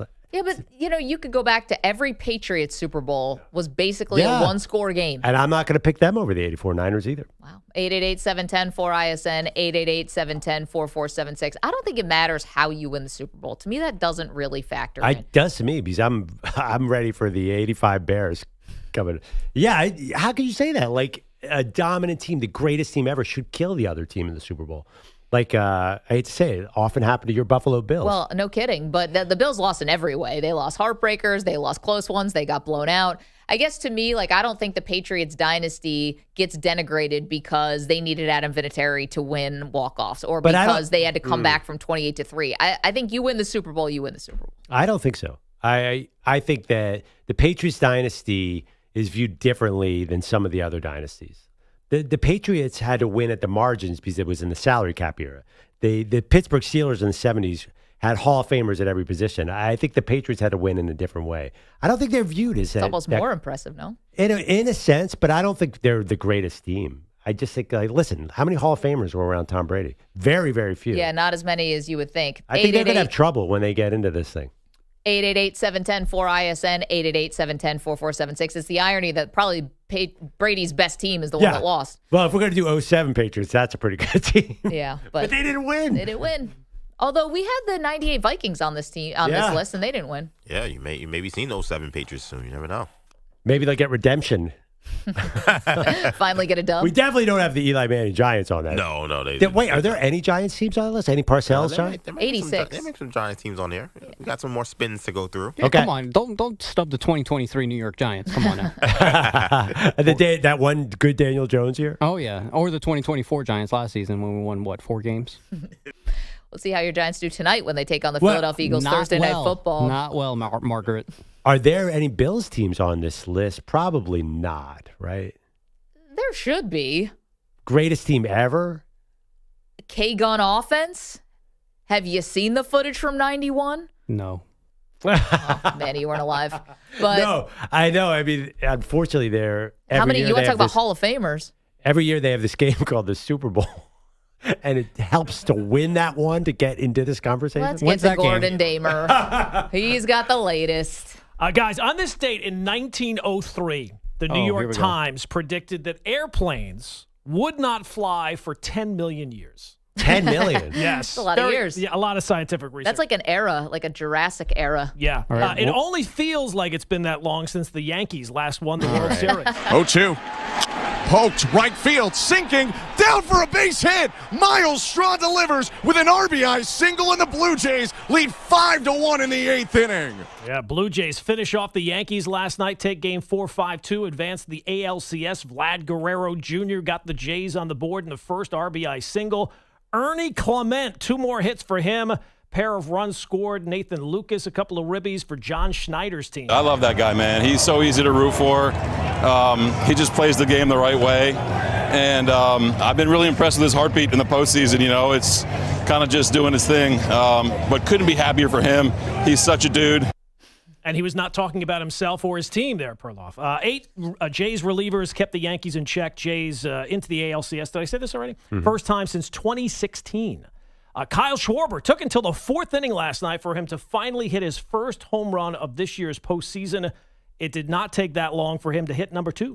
And he swings and hits one high in the air to right. It's pretty deep. Hernandez back at the track, at the wall. It's gone! one. It clears, and it's a 2-run home run for Kyle Schwarber, and a 2-homer night. Yeah, that's the call on the Phillies radio network. Phillies beat the Dodgers 8-2. Okay, I know there's some animosity towards the Philadelphia Phillies here because I can be an obnoxious Phillies fan. But those uniforms last night, is there anyone who did not love the whatever 70s blue that was? Oh, that powder blue with the red maroon look. caps. Oh, it's so good. Majestic. It's so handsome. It was really cool. And the night at Dodger Stadium, I thought I was watching the 1984 NLCS last night. But that being said, Maggie, do you give my Phils a chance? Because I have to be honest, I'm not feeling it. No. You guys are dead in the water. You had a stay of execution last night because Schwarber turned on a couple. Yeah, I mean, but listen, Yamamoto is a bad man, and they got to him. So Yep. Schwarber, Trey Turner, Bryce Harper, 7 for 13, 5 ribbies on the night. Schwarber now third most home runs in postseason history. Sounds great, but still got a job to do tomorrow. We were excited about the opportunity today, and we were able to come out and execute and get things going our way, and kept the pressure on. Wait. All-time MLB? Yeah. Well, I mean, think about how many more games he's playing in. Kyle Schwarber? Yeah. Like, all the guys are, like, recent guys. Bernie Williams. Right, Bernie Williams, right, because he played more. They used to not even have, like, any rounds of the playoffs. Baseball back in the day was like, oh, the season's over, here's the World Series, and that's how the Yankees win 10 in a row. We did a great debate about the worst underachiever in the playoffs, and I looked at Ted Williams' playoff stats. I'm like, how do you do in the wild card round? He played like 7 postseason games. Yeah, right. You lose the division every year to the Yankees, you don't go anywhere. But still, I didn't think Schwarber had that many postseason appearances. I think it's 23. I'll have to check. But compared to all the Yankees players and all the Dodgers players, I would have thought there'd be somebody else, but that's cool. Phillies still alive. Cubs still alive. Beat the Brewers 4-3, force a game 4 there. Cubs scored all their runs in the first inning. Milwaukee had their opportunities, left the bases loaded in the 8th, failed to score. So would you give either the Cubs or the Phillies the better chance to force a game 5? Hey, Chicago, what do you say? Neither. I would give the Cubs a better chance. I just think the Dodgers, I just look at that lineup and the pitching staff. I don't know how anyone's going to beat them. I think we're not. I think we're not factoring in one thing enough with the Brewers. Number one, they've been amazing all year long. They are this team. This is not a fluke. But I think we're missing the Bob Uecker. Just a bit outside. Manny knew what I was going to say. I think that Bob Uecker is such an important person in our lives in baseball. Him passing away, and now the team is this good. I just think there's a destiny here, no? I don't know. Destiny, I feel like, is going to run into the Dodgers and get hammered. Exactly. Destiny's going to get ran right over by that Ford F-150 we call the Dodgers. Are you saying Mystique and Aura appearing nightly, just dancers at the club? I don't know, guys. Like, have a little romance to this whole thing. Aura sounds like a nice lady.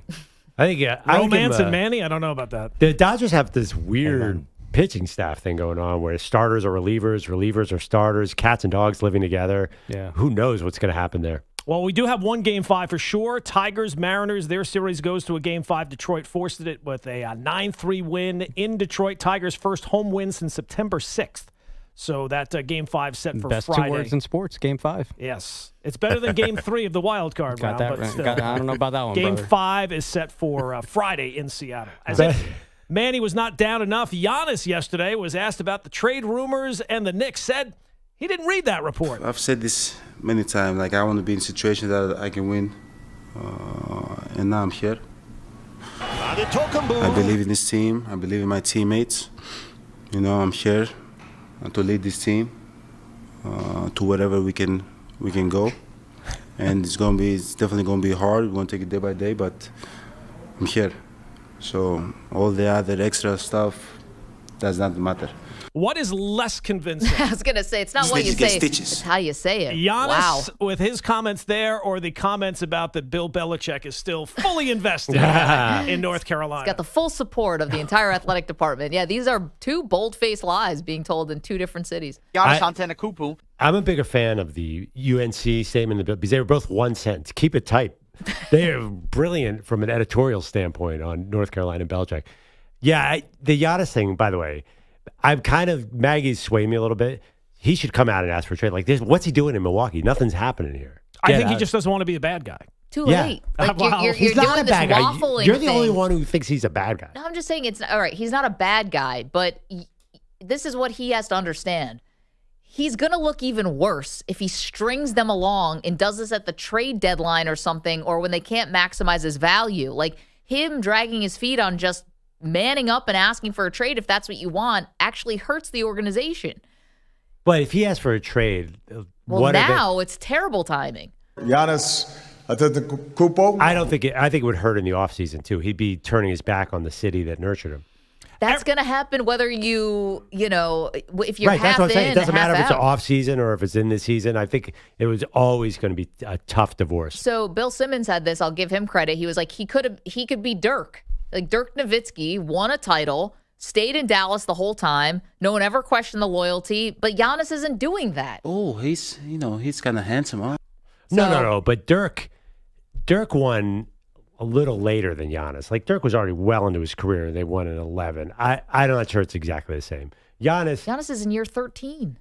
Yeah, that's true. But I don't know. Like, Dirk, it wasn't like everyone was clamoring to get Dirk. Like, Giannis feels like he could win a title somewhere else. Like, he could go to the Knicks or the Lakers and be, like, the man. And if he wants to, he should have just made his intentions known. That's my whole thing. Yeah, it's funny.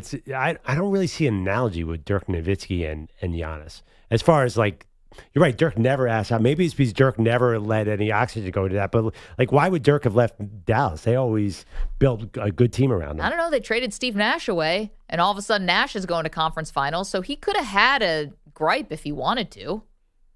And Giannis's team, there are 50 wins every single year. There's a lot of reasons why they're losing in the first round. A little bit has to do with Giannis's health. Yeah, I mean, they traded Nash away and got better. I'm just saying, if he wanted to say, like, wow, there were some lean years there. Dallas was a team that got ousted in the first round by an 8 seed. Like, there were plenty of opportunities. That's not a lean year if you're a 1 seed. No, but where Dirk could have said, I can't do this. And he didn't. I don't know. It feels very lean in Milwaukee right now. Like, unfortunately, because of the Damian Lillard injury, like that, it doesn't seem to me like they have a great chance. Sometimes in a relationship, you just have to know when it's time to break. Man, you'll learn this later on. It reminds me so much of KD and OKC. This feels like exactly the same to me. I just hope Giannis doesn't do the post, like whatever KD has done over the last 6 or 7 years. I hope Giannis doesn't end up being all over the place. But isn't Giannis's like brand kind of being like the good guy? Yeah, Durant was that in Oklahoma City. He really was. I don't know that I mean, you see these quotes about Giannis and talking about when they win and stuff like that. I don't know. It just kind of feels like I don't know that's true. I don't know. Maybe it's true. Football Week 6 kicks off tonight. Eagles, Giants. We all looking forward to that one.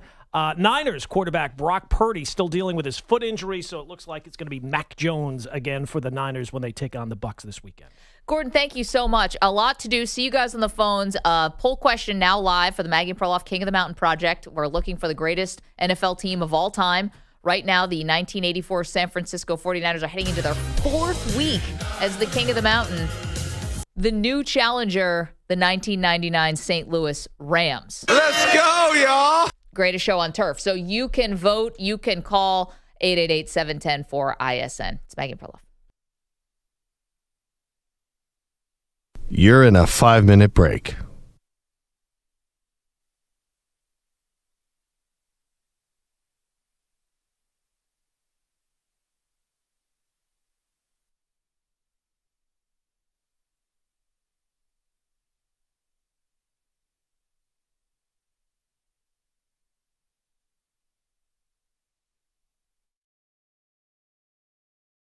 The Yankees lost last night and then he lost his cool. Punched a hole through his drywall called Boonafoo. Volpe swung through a ball for man, he damn near cried. Now he's drinking Jack straight with vengeance inside. He's slurring Cashman's clueless, fire that clown. Then flips both birds up while sitting down. Neighbors hear the roar, I've been loyal for years. And in between curses, but why he still ain't here.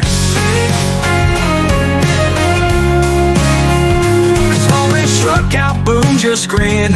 Cashman's up there saying we'll try again. Then he's chugging pain with a chaser of beer. Flipping thumbs out birds, Bellotti ain't here. The TV's cracked from the throne remote. He's yelling, I believe you cut my throat. The game ended hours ago, but he's still in the fight. Hollering, we suck into the night. He tried to call WF and got put on hold. Try again. Left a voicemail full of rage and cheer. Tell Boone I said to hit him and Bellotti still ain't here. Volpe can't hit, Boone can't think.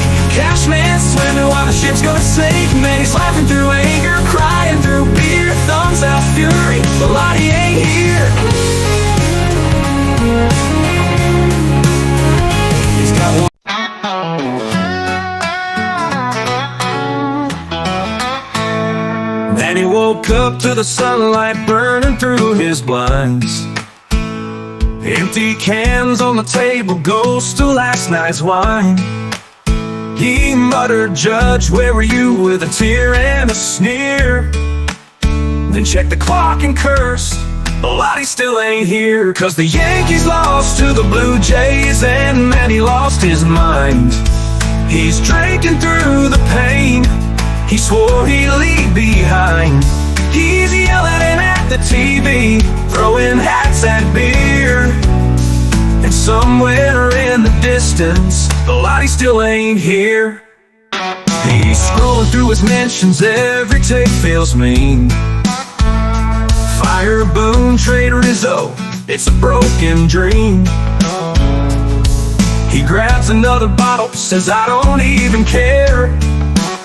Then laughs through the sadness, a lot he still ain't there. 'Cause the Yankees lost to the Blue Jays, and man, he lost his soul. He's singing to his bar stool, playing rock and roll. A man without a pearl says, "I don't even care." Then laughs through the sadness, a lot he still ain't there. 'Cause the Yankees lost to the Blue Jays, and man, he lost his mind. He's drinking through the pain he swore he'd leave behind. He's yelling at the TV, throwing hats and beer. And somewhere in the distance there, a lot he still ain't here. He's scrolling through his mentions, every take feels mean. Fire, boom, trade, Rizzo, it's a broken dream. He grabs another bottle, says, "I don't even care." The man LeBron's life's fade, but his anger stays bright. He's shouting, "I believed in this team into the night." And when that final out hit the glove in despair, he whispered, "Peter, if you cared, you'd be there."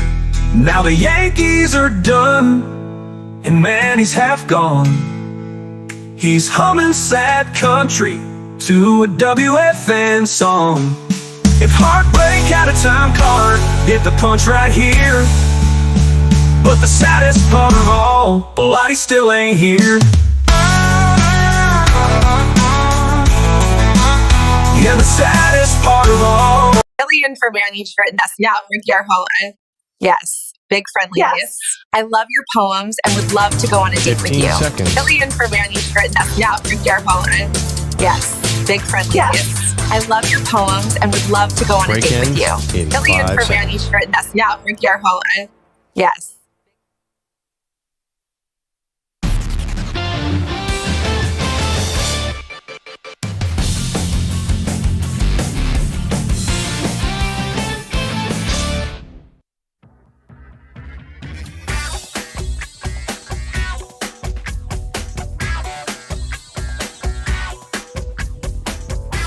Welcome back.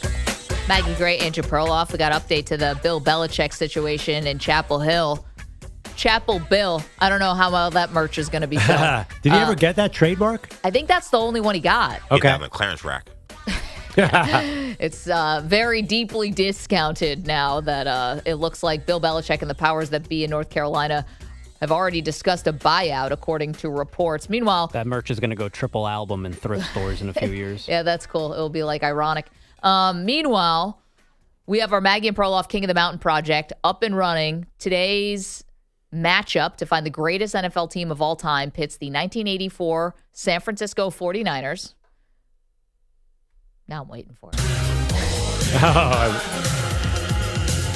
I thought you forgot who the other team was. I didn't understand you were waiting for the song. Against the 1999 St. Louis Rams. Let's go, y'all. Big Friendly is in California, wants to defend his Rams, even though they're now in a different city. What's up, Friendly? Good morning, Queen Mag Ramsey, Your Highness. EJ the EP, Daddy Cool, Flash Gordon.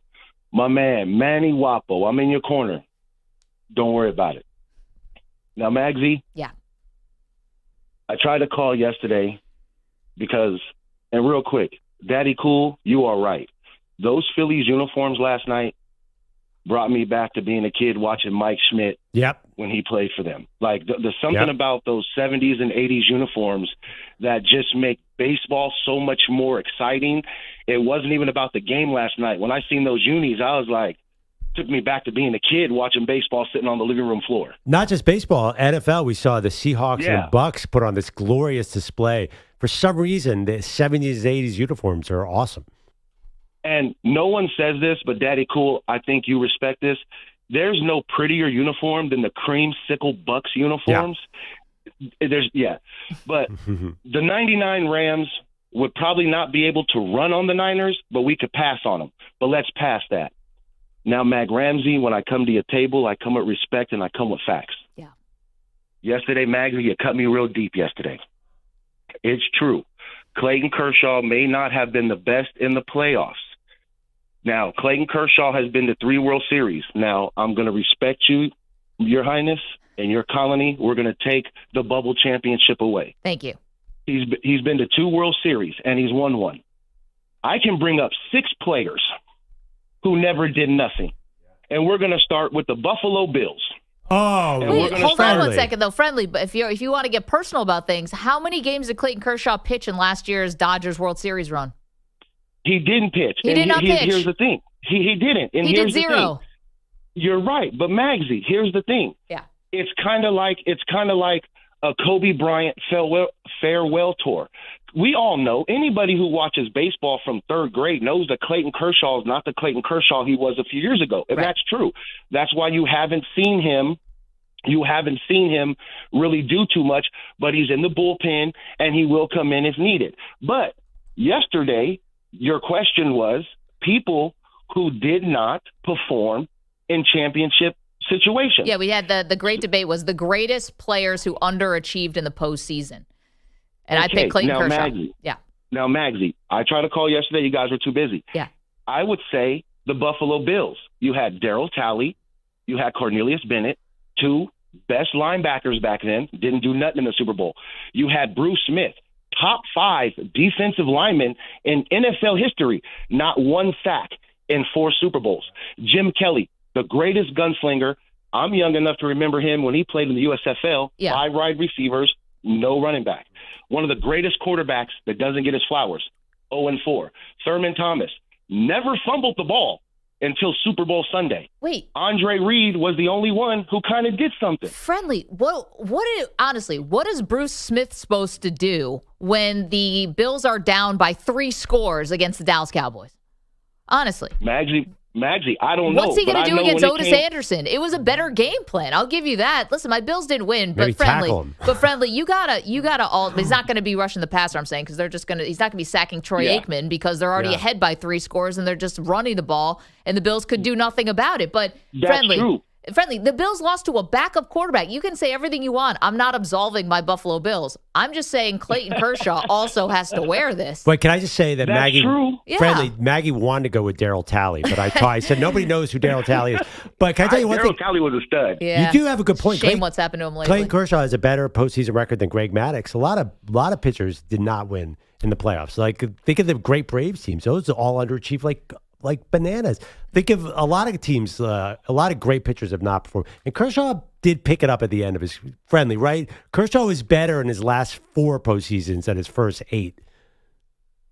Yeah? See, now, Daddy Cool and Maggie, we're all baseball historians, and we know. Baseball is not baseball like it used to be. Clayton Kershaw is probably one of the best baseball pitchers in the playoffs. And Flash Gordon, my man, can check me on this. Clayton Kershaw was always good until he had to go to the second time around the lineup. They knew what was coming. Fastball, slider, off speed. We don't have the pitchers like Nolan Ryan, like the Greg Maddoxes, the Glavins, that would go 7-8 innings and would give you smoke, speed, off-speed, movement. We don't have that no more. And unfortunately, Clayton Kershaw is a great regular season pitcher. Yeah. And yes, Maggie, he has never really stepped up as the Clayton Kershaw in the playoffs, but one thing he has over your Bills, he has a ring. Yeah, well, he's got a bubble ring. Thank you for the call, Friendly. Good to hear from you. He's got a bubble ring and another ring that he didn't pitch in the World Series or in the playoffs, period, because he was hurt. Everyone knew Kershaw struggled in the playoffs. This is not news. No, it's not news. But, I guess my other thing about it is, when Friendly says, Kershaw was, tough through the second, third time through the lineup, and that was really hard. But that's like, there were other pitchers. It didn't have to be Nolan Ryan Well, he's wrong who about were that. excelled in the postseason, like Madison Bumgarner. Maddox has lost his superpowers in the postseason as well because teams saw a lot of them. It's absolutely the same exact thing. I mean, by the way, what is Nolan Ryan's postseason record? I don't have it in front of me. I bet you it's not great. I would double check that. Listen, there's very few Bob Gibsons. It's not that easy because you're going against elite lineups. 888-710-4ISN, 888-710-4476. Okay, we mentioned things are not good in Chapel Hill with Bill Belichick. How bad is it? Bill may not finish the season. We've got details for you next. MVP.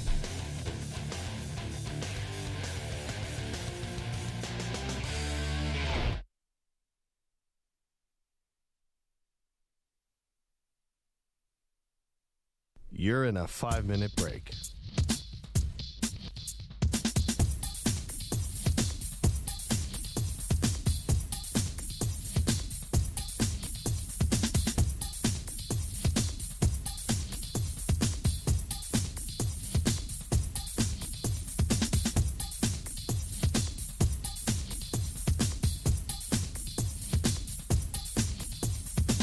Four minutes, 30 seconds remaining.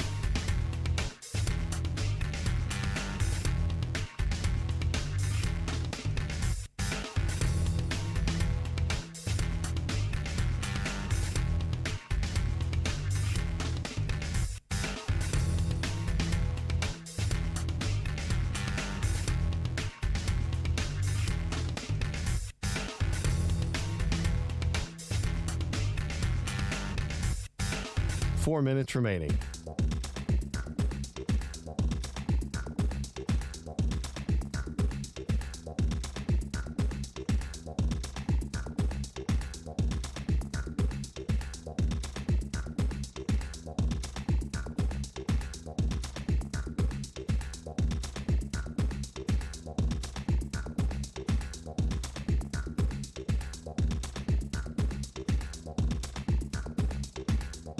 Three minutes, 30 seconds remaining.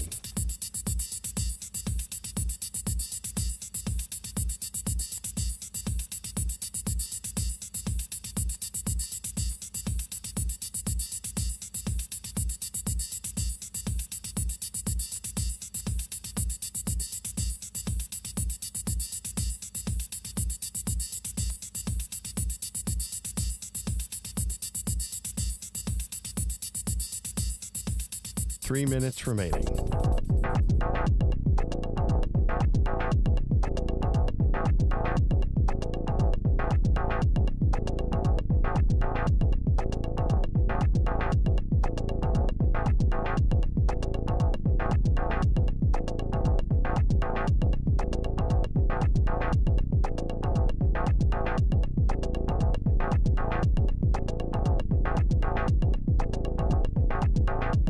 Two minutes, 30 seconds remaining.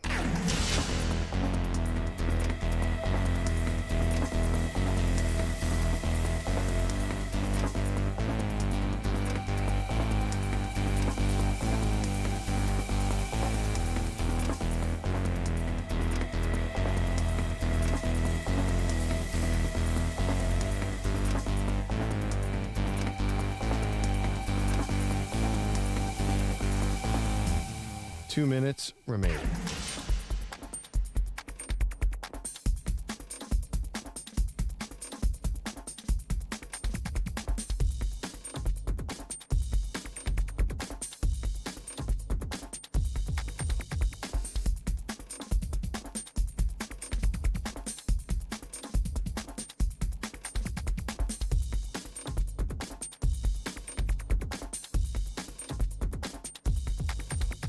One minute, 30 seconds remaining.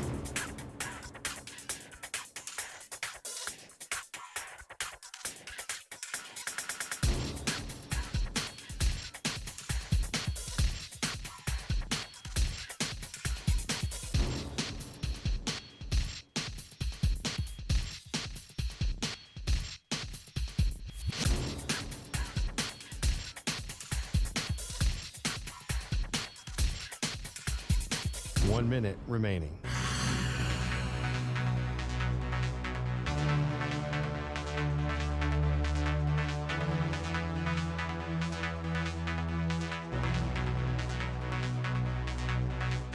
$45 seconds remaining.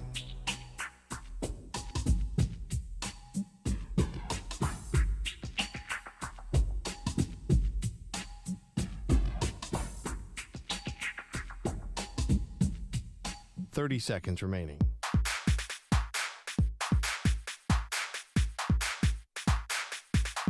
Good. Oh, Cowboys, Maggie, you didn't tell me there's a roof. Not here. There's a roof. You're good. Oh, Cowboys, Maggie, you didn't tell me there's a roof. Not here. There's a roof. You're good. Oh, Cowboys, Maggie. Yes, Big Friendly. I love your poems and would love to go on a date with you. 5 seconds. Yes, Big Friendly. I love your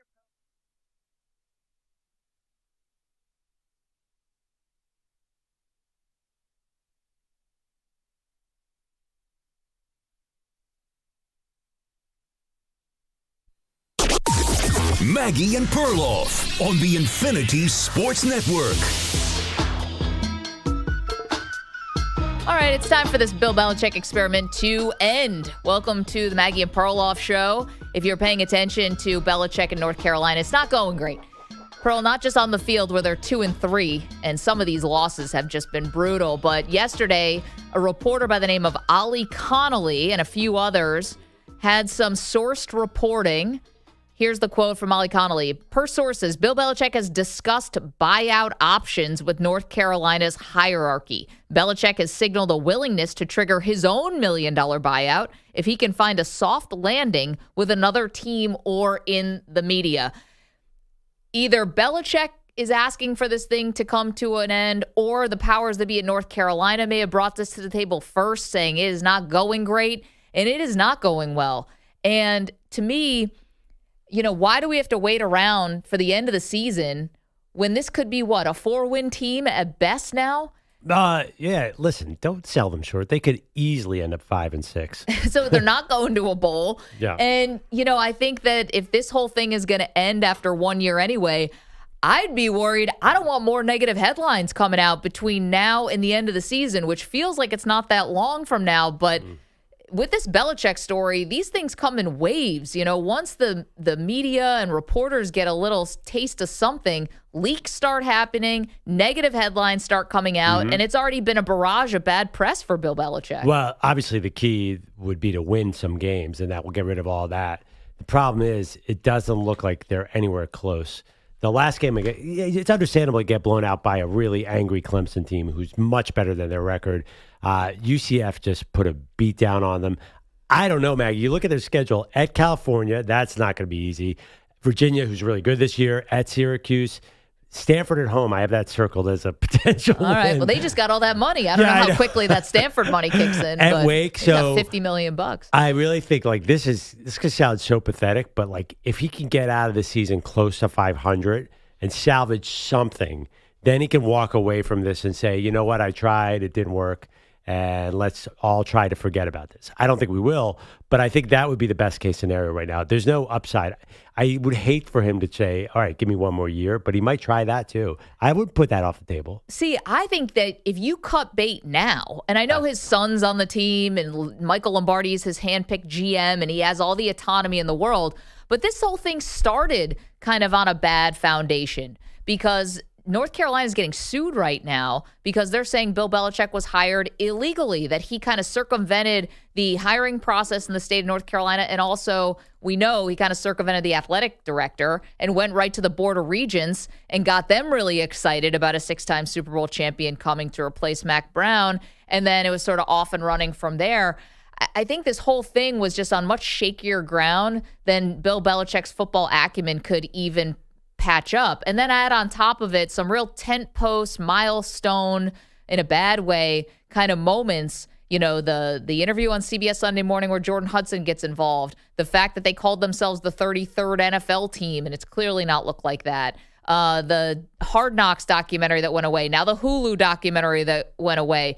As I mentioned, UNC is getting sued. An assistant has already been fired for recruiting violations. Michael Lombardi's out here writing letters saying, we knew it was going to be a rebuilding process. No, you didn't. You're changing the story now because things aren't going your way. Not to mention, Bill's dating a 24-year-old. He was front row at her Miss Maine beauty pageant. Like, all of it has just bubbled over to be a mess. I think you just walk away now, and I think we're more likely to forget this if he just cuts bait than if he actually stays till the end of the season. Yeah, I mean, I think it was on shaky ground, not because of the way they hired. I think it was on shaky ground because it's North Carolina football. They've always had more suspensions and top draft picks than wins. Like, they've never been good. I mean, this is a athletic department that is supposed to be like the cream of the crop, and they've had nothing but trouble. Remember the academic scandal? Remember there were all sorts of suspensions under Larry Fedora, and like they've never been good. They haven't been ranked in the top 25. They've only been ranked in the top 25 2 times this entire millennium. So you knew there was a reason North Carolina was available to Bill Belichick. Like Mac Brown's second stint there wasn't going great anyway. There was not like this was a program that was there. Like, we got to try something. So it was desperate. So you say it like he's not tarnishing North Carolina football. There was nothing there to start with, and now there's nothing there to leave with. Like, what else? What's their better option? Well, there's also something about kind of being mediocre, middle of the pack in a relative anonymity. But the irony of the Board of Regents wanting Bill Belichick to bring this national attention on them to help boost things up, and it's been nothing but negative headline after negative headline. It has backfired. It has been the exact opposite. So maybe you weren't taking North Carolina football seriously, but they were. Like, they brought in Belichick to try to boost the profile of the program, and instead they boosted the profile, and it's been all negative comedy. Right. But they took a massive swing here to be relevant, and it failed. No, you're right about that. But that being said, like, what was Bill Belichick supposed to do here? Win games. Be bowl eligible. Yeah, I mean, they do have an easy schedule. They should have been bowl eligible for sure. But to expect him to get hired on December 11th, which is still early enough, and to master the transfer portal and build a winner here. I actually, you say that like nobody was talking about Bill Belichick contending for the title. Okay. So you just said sort of turn around the culture. So here's the thing. Yeah, nobody was saying, we talked to Andy Staples, I remember the day that Belichick got hired or right after. And we said, what about the idea of a sleeping giant? And he laughed and he laughed. Yes. He says, everyone says this, but you want to know what? You want to know who told us they were going to win games and who told us they were going to be good? Bill Belichick. Yeah, they were the 33rd NFL NFL team. Well, because he's got the 6 rings. He's coming in with gravitas. It's not like LeVar Ball saying he can beat Michael Jordan one-on-one. Belichick's actually got the trophies to back it up. And to be fair, wait, did Belichick exactly say we're going to be dominant? I can't remember what was the GM Mike Lombardi, what was Jordan Hudson. I don't remember him being as braggadocious as sort of everything around him. I mean, what did Belichick say? 33rd team. I mean, I don't know. He's saying to me, we want to bring an NFL mentality to this, which makes sense. It all sounded good in the spring. Yeah, now it's just gone horribly wrong. And I think the question is, where does it go from here? So yesterday, late last night, actually, I think this was like in the 8th inning of the Phillies-Dodgers game, all of a sudden we get a tweet from North Carolina, and I'll read it for you because it's only going to take 1 second to read it. Let's see. Yeah, statements from North Carolina Athletics. Bill Belichick, I'm fully committed to UNC football and the program we're building here. Bubba Cunningham, the director. Coach Belichick has the full support of the Department of Athletics and University. That's it. I don't buy that. I think they needed something to get out from this reporting because clearly there's tons of leaks. And this doesn't scream to me vociferous, backing of both coach and AD. No, I agree with that. Say that it does settle down, you know what? And say, all right, let me just move this even forward. Say Bill Belichick ends up 4-7, much like Deion was in his first year. Sure. And he says, you know what? This was bad. I've learned a lot. I want to give another try. Say DJ Lagway gets in the transfer portal. What if a big-time quarterback becomes available and somehow Bill Belichick convinces him to come play for him? Sounds unlikely now that I say it out loud. Yeah. But they could turn around. They just have the wrong team this year. I mean, Gio Lopez, we were excited about that guy as their transfer. Honestly, they should just go with Brad Johnson's kid from the start. So here's the difference. Deion took over a 1-win team and improved on that. Yeah, and? Belichick's taking over a 6-win team, and it was getting worse. A 6, it's not like Belichick took over a juggernaut. They were 6-7. No, I get it, but he was supposed to make them into a juggernaut. That hasn't happened. I think, but he got the wrong quarterback. I think if he wants a second stint, then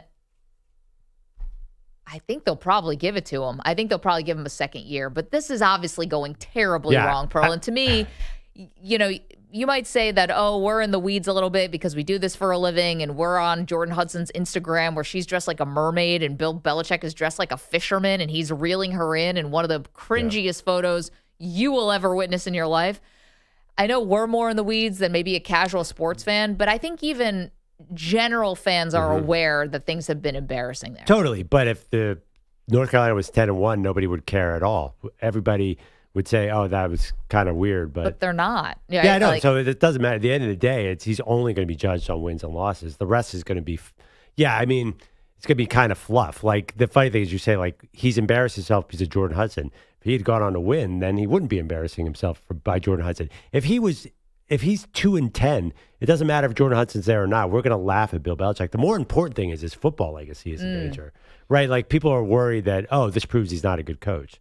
Yeah, his personal life, I get it. It's a lot of noise.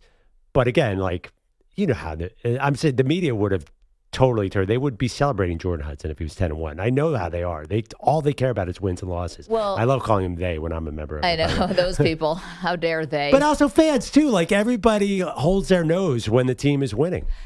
Yeah, but that's the part of this that's so crazy is the fall from grace, right? The high and then the low. Yeah, if he continued on this high, okay, then he's the greatest coach ever and he can, date whoever. And he's the man. He's dating a 24-year-old beauty pageant model. Go Bill. Yeah, I don't know. But yeah, you might think that, but if he was 5-0, believe me, there would be a lot of people who would be like, this guy's got life figured out.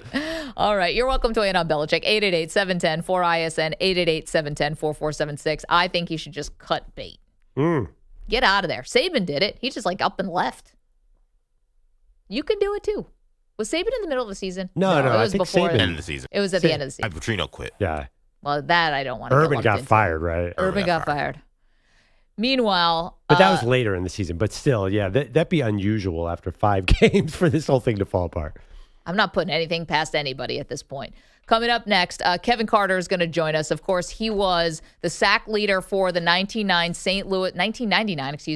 Louis Rams. They are challenging the 84 San Francisco 49ers for the Maggie and Perloff King of the Mountain this week. We are trying to find the greatest NFL team of all time. So the All-Pro will join us next. All right, Maggie, this is one of those amazing fall sports nights where all kinds of sports are going on. And the best place to enjoy it is on PrizePicks, where being right can get you paid. I'm looking at the lineup tonight. Can you tell me the latest team meeting? Because Jalen Hurts is at 196.5 pass yards. You can go more or less on that. And I have to know, who's complaining? Is A.J. Brown going to get the ball? Well, the game was tight, the crowd was loud, then Judge went down, ain't no cheers now. Flicks are strained, they said real low, like a punch straight through my radio. Manny Rodriguez sitting third row, with his Judge jersey and his heart broke slow. He stood up once, then he sat back down, poured that pain till he couldn't hear the sound. Now he's blackout drunk in a parking lot bar, talking to ghosts and cussing at the stars. Why'd you take my hero? What did he do? Whiskey on his lips, Yankee tears in his boots. Bartender said, son, it's just a game, but to many it's blood running through his veins. So pour one more shot and leave on the line for the kid who lost hope when we lost 99.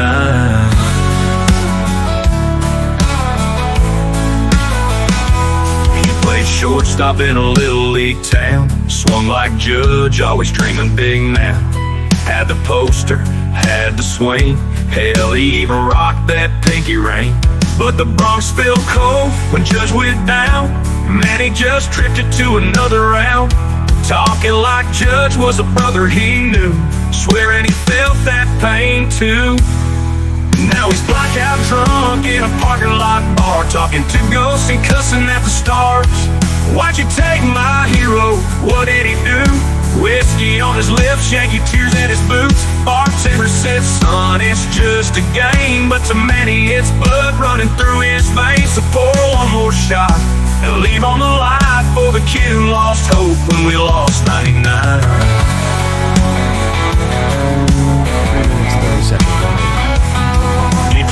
shortstop.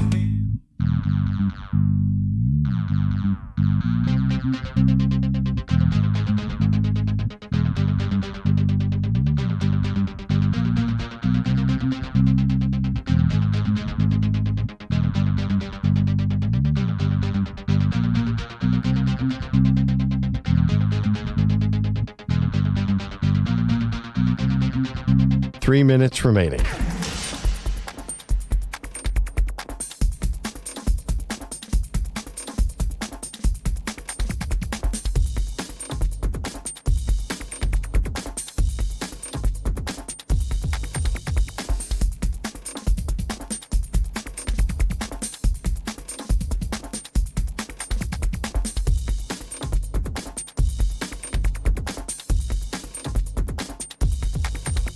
Two minutes, 30 seconds remaining.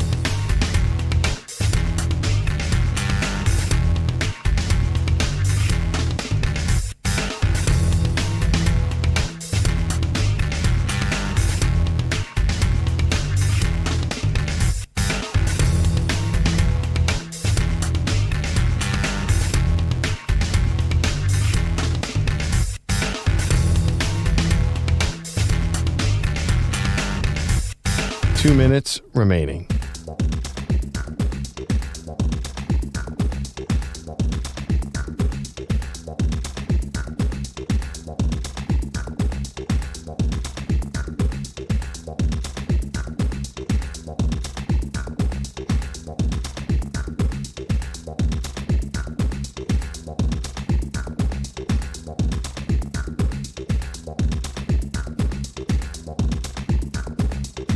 One minute, 30 seconds remaining.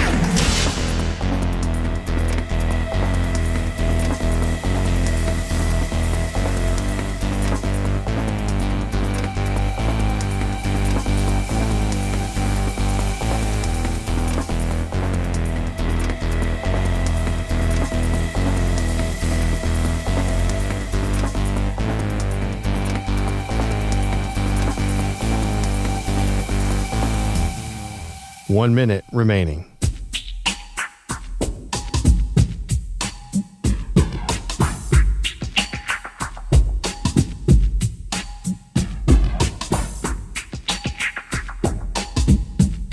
Forty-five seconds remaining.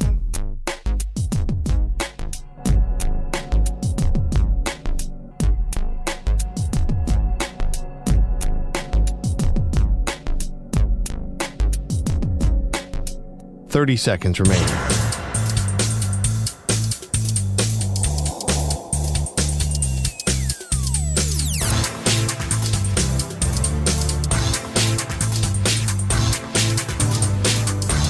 Fifteen seconds.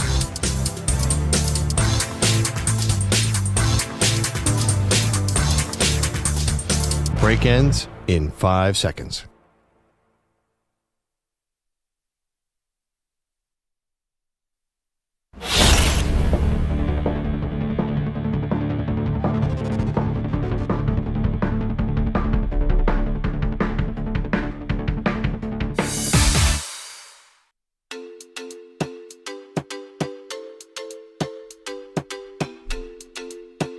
All right, this portion of the show is sponsored by the all-new Hyundai Palisade Hybrid.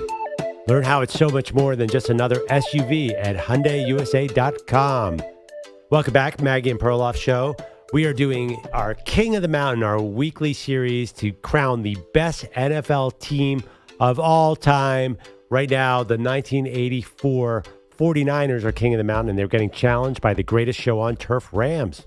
Yeah, this one is, off to a good start here for the 49ers. I'm curious when the polls close on this one, you can vote at Maggie and Pearl on X where this thing lands.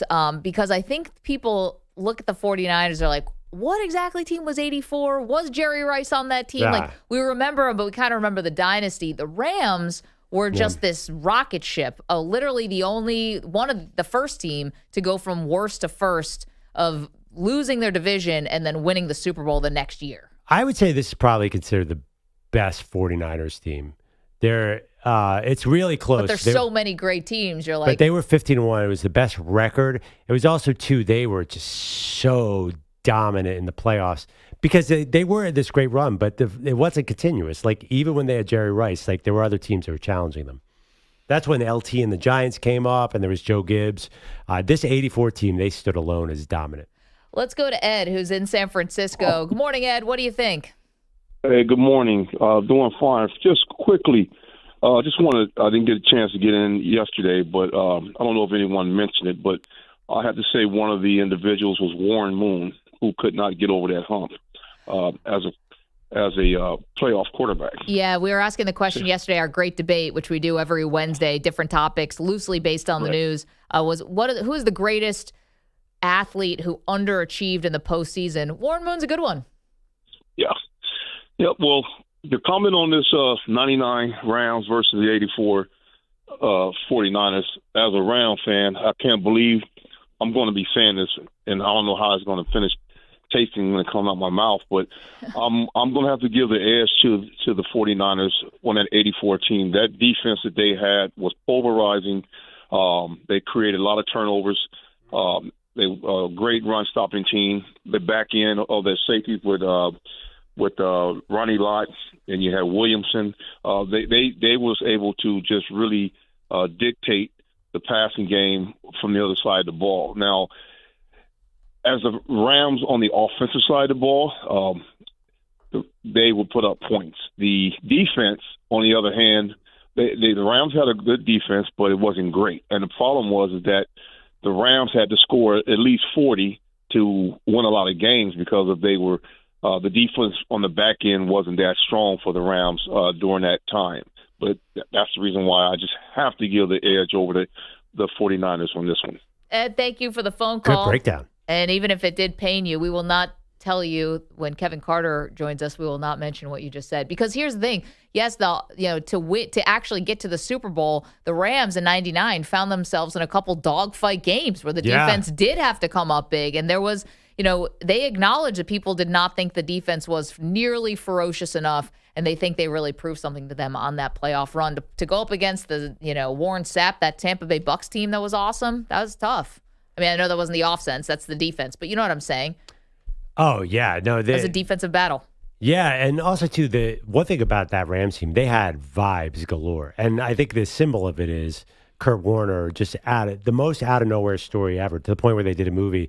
And there was a lot of, I remember that year very well, there was a lot of Brenda Warner in our lives as well, for better or worse. Remember, it was that Super Bowl, I think they put the camera on her after every snap. Yeah. It was crazy. It felt like it, at least back then. And Perloff maintains that, I know this was a movie that you watched, I believe, on an airplane, and you loved this Kurt Warner movie. I don't know if I loved it, but nobody ever talks about the Kurt Warner movie it was Zachary Quinto, who plays Shazam, who's actually really good, plays Kurt Warner. And I love it because I'm a huge Dick Vermeil fan. And who plays, Dennis Quaid plays Dick Vermeil. There's a great actor who plays Mike Martz. It was surprisingly good. It's like, because Brenda was overexposed. Can we just be honest about that? She was. Of all football-wise, people don't know. They think Taylor Swift is overexposed. Brenda Warner was on TV as much as the players, and there was backlash just by overexposure. And they were kind of like a little too saccharine as a couple.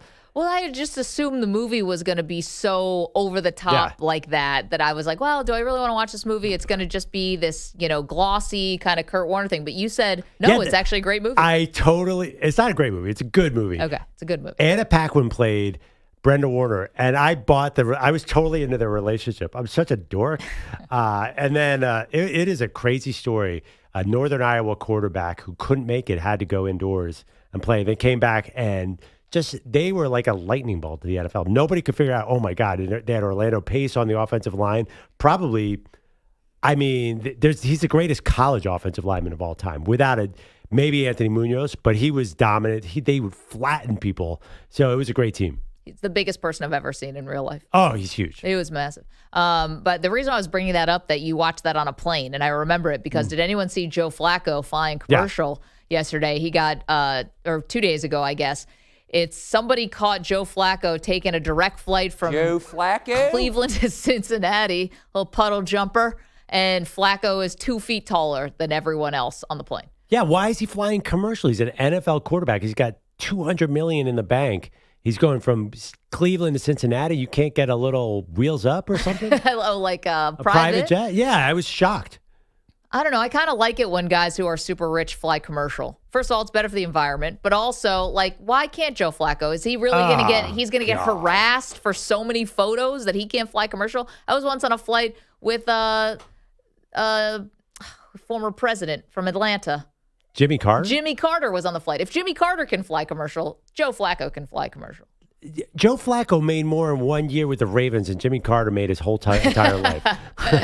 All right, we'll have to leave that conversation right there. Let's get back to that 1999 Rams team, which is challenging the 1984 San Francisco 49ers and the Maggie and Perloff King of the Mountain. Our project, our goal, undying goal, to find the greatest NFL team of all time. And we're so pleased now to be joined by Kevin Carter, who is obviously the leading sack getter on that 99 team. 17 sacks that season. He was an all-pro, finished his career with over 100 sacks. He's now a CBS sports analyst. Obviously, he's a Super Bowl champion. Kevin, it's Maggie and Perloff here in New York. Thanks so much for the time. How are you? I'm great. Thanks for having me on. We want to take you a little down memory lane here because we're putting your 99 Rams up against the 84 49ers to find the greatest team of all time. And I'm curious, when did you start believing that 99 Rams team really had a shot to be something special? It's funny. Dick Vermeil came in my third year there at the Rams in 97. And he said the day of his opening press conference that in 3 years we'll be world champs. Now, not everyone in this room is going to, look around. Not everyone is going to be here to actually see it come to fruition. But in 3 years, we will be world champs. And I was sitting next to DeMarco Farr, I think Todd Light, Keith Lyle at the time, and we were sitting there just frustrated, losing. It's funny that you should be doing a greatest Super Bowl team of all time because you're talking about the 84 49ers. But, I grew up watching them, and my first 4 years in the NFL, we were in the same division as the 49ers, and they absolutely beat our brains in every year. And it left a scar on my soul. So that 99 season, you asked, when did I start believing? We knew in the middle of training camp. We had gotten a couple of people, like the draft picks for Dick Vermeil when he came in were Grant Wistrom, Orlando Pace, and then the third year when we won Super Bowl, we drafted Torrey Holt. So it's like you look at the number of Hall of Famers and guys on that team and the talent that we selected during that time period. And about the midway through training camp is when I knew, because we brought in a guy named Marshall Falk who was pretty good from the Colts, and we had this team and we had this energy that we'd never had before. And then at the last preseason game, when Trent Green went down with a knee injury and Kurt Warner stepped in, we all knew, and the famous speech from Dick Vermeil, we're going to rally around Kurt Warner and we will play good football. But those of us on the team, we knew what we had in that room. We had a certain esprit de corps that we had just grinded and given ourselves and worked so hard. That was 3 years in the making, that 99 season. Wait, you really knew when Kurt Warner came on that did you know he was going to be that good, though, from having seen him in training camp and practice? Kurt Warner ran our scout team the year before, and we kept having to repeat plays, and it was kind of counterproductive to some of our defensive 7-on-7 sessions because he was so good, because he never missed, because he came from an arena football background and just had an uncanny ability just to hit guys in stride. And his deep ball was one of the best in the business. And we knew that. We knew that going into that season, we'd gotten rid of our number 2 quarterback, had left and went to another team. And then Kurt Warner became number 2.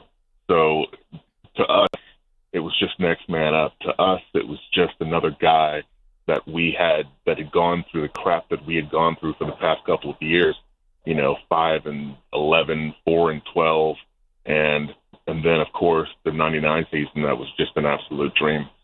Let me reintroduce you. We're talking to Kevin Carter. He's now a CBS Sports analyst. Of course, he's a Super Bowl champion. He led the 1999 Rams with 17 sacks. And today we're talking about the 99 Rams versus the 1984 San Francisco 49ers as who is the greatest football team of all time, greatest NFL team. It's our Maggie and Perloff King of the Mountain project. And so, Kevin, I don't want to put you on the spot here, but, the 84 49ers have now won this 3 weeks in a row.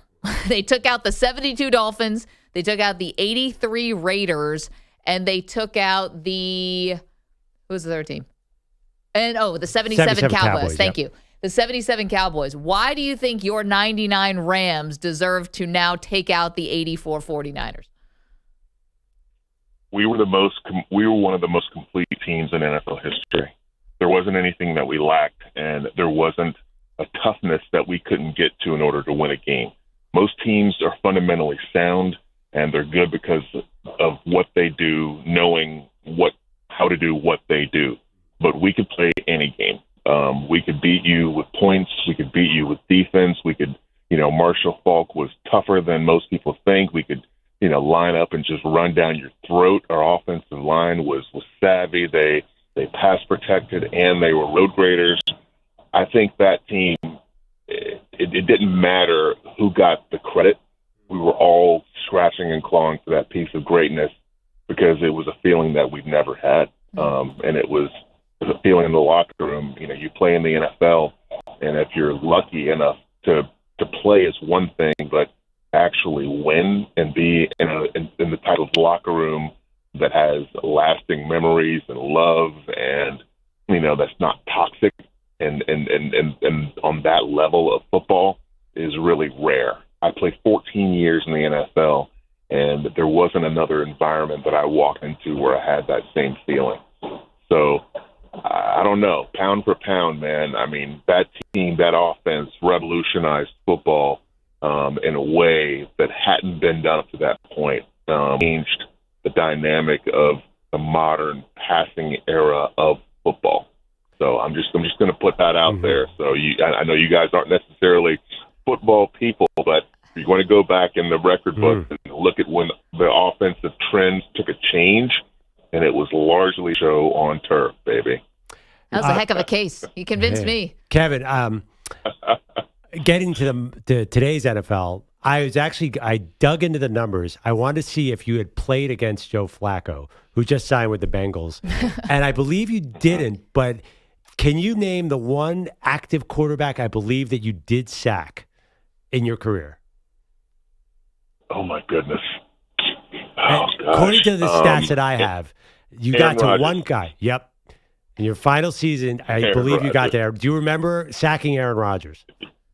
Yeah, I think it was up in Green Bay, Lambeau Field. It had to have been when I was playing for the Tennessee Titans, maybe. No, the Bucks. So, the Bucks. Okay. Yeah, could you? Better. Did you know 20 years later Aaron Rodgers would still be playing?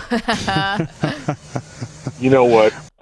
The way the rules were trending at that point, you could barely, breathe on a quarterback and get a 15-yard penalty. So I'm not surprised they're keeping those big brand name quarterback guys with the C on their jersey upright in order for the fans to enjoy the game. So, hey, if Joe Flacco could do it, do you have a few snaps in you still, or are you? You know what? I've got one third down pass rush in me, and that's it. Kevin Wouldn't Carter's be able joining to us. walk for the next 6 months, but I have one third down in me. It could be worth it. Kevin Carter joining us for just another minute or two. CBS sports analyst, obviously a Super Bowl champion with the 99 Rams.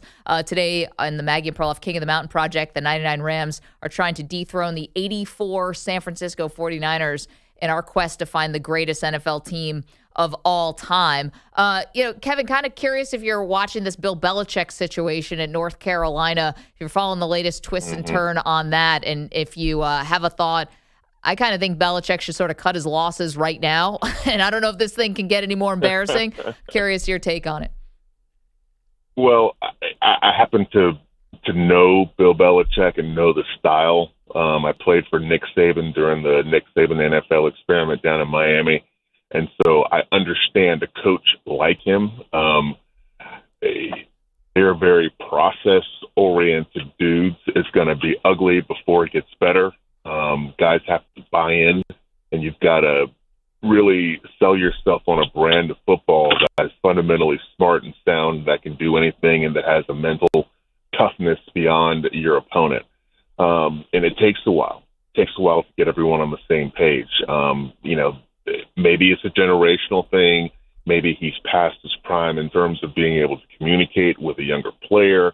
But I happen to think that football is football.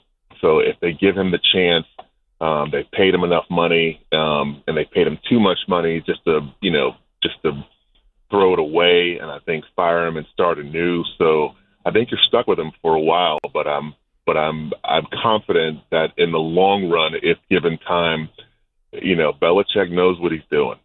So I wouldn't count him out just yet. Another one for you, as we're talking with Kevin Carter, and this is another college football question for you, and your work on CBS Sports, you do such a good job. What is Arch Manning walking into this weekend? Obviously, it's not been great. It's not been near what anyone on the outside expected. Now he goes into the Red River rivalry against Oklahoma, and it feels like Texas's college football playoff hopes are riding on this game. What advice would you give to Arch, or do you think it's possible that the offense can turn this around? Well, first off, I think that, the first thing people always jump to is college football playoff implications. And I know that branded programs, have that responsibility, but I think we talk far too much about that in terms of, a young quarterback's development. I mean, when I got to college, I was a 5-star, recruit, but didn't know anything about the game, had a low attitude, had to learn, and so there's always a learning curve, no matter how great the expectations were for him coming into this year. He hadn't played any football. We just saw flashes. I think he will get to that level, at some point, but I think there's an evolutionary process that has to take place. I mean, simply opening up the offense hasn't been successful, and I think just schematically this year, coming into this season, Texas had to replace 3 or 4 offensive linemen, and who they got in and playing for them now isn't up to the standard that it was last year. The continuity and chemistry between them is lacking. This is why they're not running the ball, and that's an issue. When Arch Manning is your leading rusher for your team, then it means that, you've got to get C.J. Baxter going. You've got to get these guys going, and he's been hurt. So that's a concern. So there's so much more, and I said this, we do these YouTube segments every week that are instant reactions, and I said this after the Florida game. You can't put this all on Arch Manning. There are problems within their offense. They cannot run the ball effectively. They're not making hay on early downs. They're making it too hard for third down conversions, 3rd and 6 or 7 or more every time, which is why his third down conversion rate is so low for the Texas offense this year. And if they don't get that fixed, them being able to control the line of scrimmage and at least run the ball, not named Arch Manning, not having to use him as a +1 in the run game, then you'll start to see this offense get better because he can relax, look downfield, see the person in the box, look at coverage, go through his progression and deliver the football. But he can't even get to that because I think there's, he's playing in one of the toughest leagues that there are, the SEC. I'm sorry, but it is the way it is. He's seeing, top tier caliber, competition every week. And, this week is no different. I think this is a must win for Texas. So I'm actually picking Texas this weekend versus Oklahoma. Not having their quarterback is an issue. So I don't think they'll be at full strength, but I don't, neither one of these teams want to lose this game, but you're talking about implications. I think implications just for perception. This is a can't lose Texas game this weekend in the Red River shootout rivalry, whatever you want to call it. Kevin, can you tell the people of the swamp to quiet down when the O-line's trying to do a call next time? Yep. Perloff blame the noise. No. Yeah. I blame you for making the fans so rabid there. That was tough. When your O-line's not good and the swamp's on fire, It's a tough assignment. Last one for you, Kevin. And Kevin Carter is joining us, and we appreciate your time. We know you're really busy this time of year, and obviously, your job was sacking quarterbacks, so you're able to watch them closely. You know the good from the not good. Who's the best college quarterback you've seen so far this season? There are a couple of names that come to my attention. Dante Moore, Oregon, is really playing well. I think there's value and taking the somewhat of a gap year, was somewhat of a freshman phenom at UCLA, took the backseat, transferred to Oregon, sat behind Dylan Gabriel, learned for a year, and now he's inherited the keys. And now you're seeing a quarterback that hasn't played in a year, but is one of the most poised, confident, can make every throw on the offense, makes good decisions with the football. And that's why Oregon is the well-oiled machine that it is. I think Ty Simpson, Alabama, is playing the quarterback position as well as anyone in the game right now. I mean, at one point, I think after the first game of the season, which was an absolute disaster versus Florida State, I mean, he's been, close to 80% efficient since then. They're not running the ball well, which has put a ton of responsibility on his shoulders, but he's shouldering it just fine because he's got weapons in the passing game with Ryan Williams and Jeremy Bernard. Let's see, who else? There's a couple of quarterbacks, Trinidad Chambliss, Ole Miss, kind of an unlikely hero. It's kind of, is it the system that Lane Kiffin puts forth, or does he just know how, or is he just the quarterback whisperer? There are a number of guys. Luke Altmaier for Illinois is playing well. Fernando Mendoza for Indiana is playing absolutely lights out right now. So that's going to be a huge game for Indiana this weekend. But, yeah, a bunch of good quarterback play right now in college football. Kevin Carter. Yeah, you're going to have to stop me because I can go on and on about this. No. It's kind of what I do for a living. Well, we kind of think about it a little even from the NFL perspective. Is there anyone worth tanking for right now? And I think that remains to be seen. But Kevin, thank you so much. We love watching you on CBS Sports Network, CBS Sports Analyst, and of course, making the case for your 1999 St. Louis Rams to take out the 84 49ers and the Maggie and Perloff King of the Mountain. Thank you, Kevin. One question for you. Yeah. Was Randy Cross on that 1984 team? Oh, we have to check that out. I don't know. He may Because have he is been. a coworker. He is a coworker. Randy Cross is one of my coworkers at CBS Sports now. So Yes, he was on that 84 team. Well, definitely. There's no way they're beating us. There you We'll go. cut Beat us that up and front. send it to him. Yeah. The evolution of the West Coast offense, I would have seen it so many times and so many iterations from 1984 to 1996, 1995 when I started playing against the 49ers. I'm telling you, it was old news. We would have spoken. Love it. Thank you, Kevin. You made a compelling case. Thank you. Now you can go All vote right. at Maggie and Pearl on X. Appreciate that. Kevin Carter led that 99 Rams team with 17 sacks that year. He's an all-pro.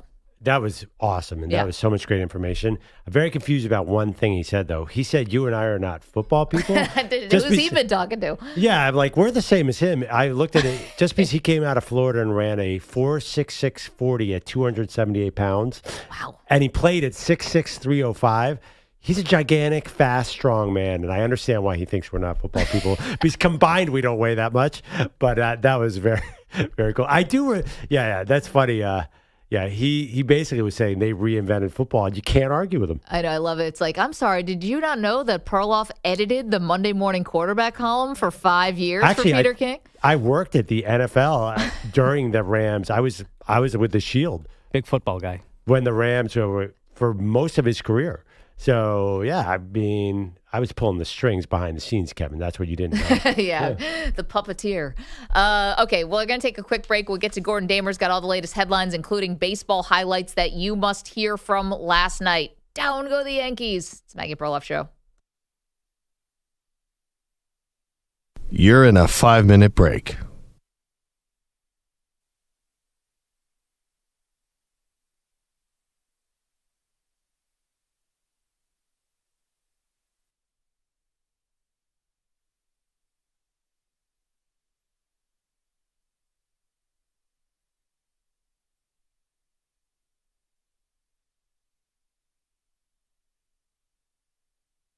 4 minutes, 30 seconds remaining.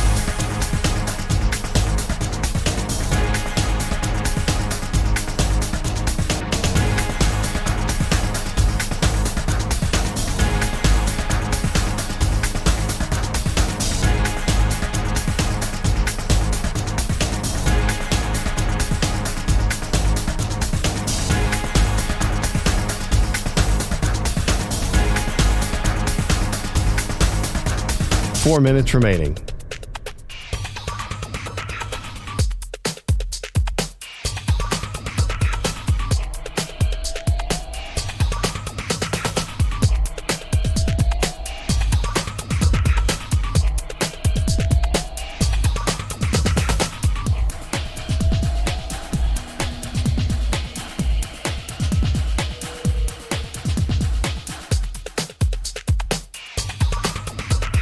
Three minutes, 30 seconds remaining.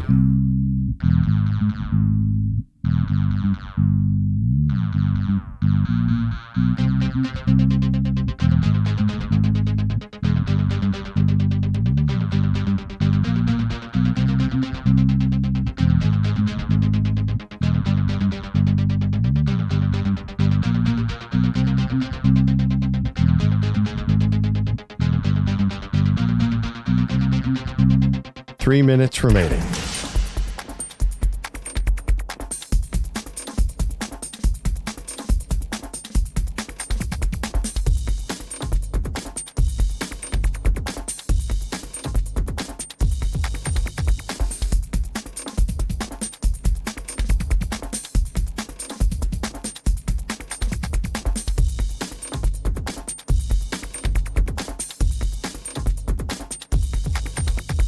Two minutes, 30 seconds remaining.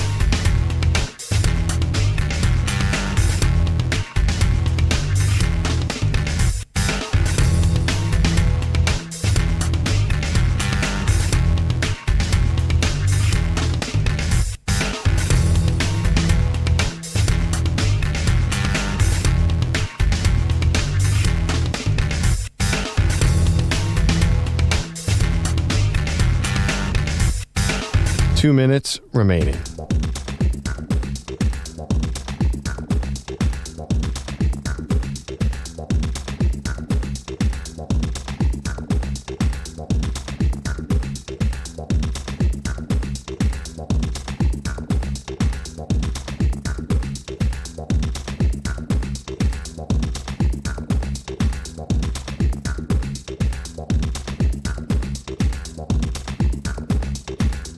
One minute, 30 seconds remaining.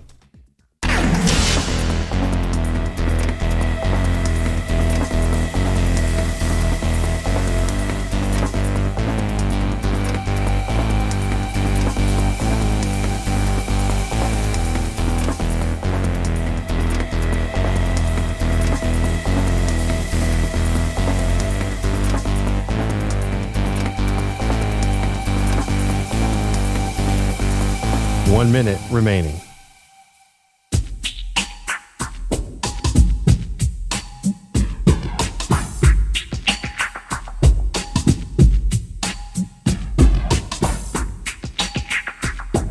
Forty-five seconds remaining.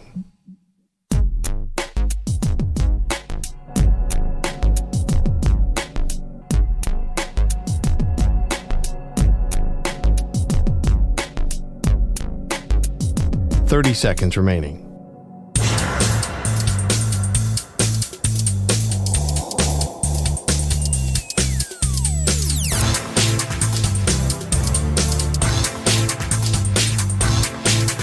Fifteen seconds.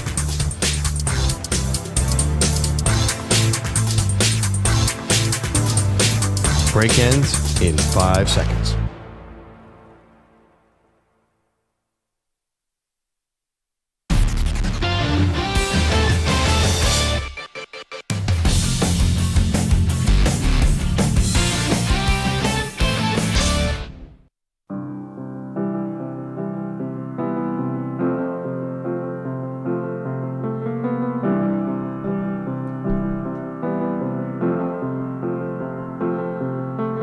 This portion of the show is brought to you by Ethos Life, the easy way to get life insurance in 10 minutes, up to $2 million in coverage with no medical exam, just a few health questions.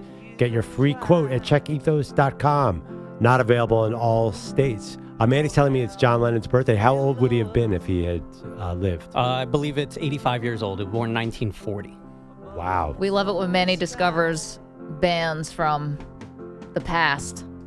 Manny discovered the Beatles. Congrats to you. I'm very familiar with the work of George, Ringo, Paul, and John. Yeah, that's one band you probably heard of. Yeah, I've heard of them. I've heard a couple of songs. Oh, you can never be too sure.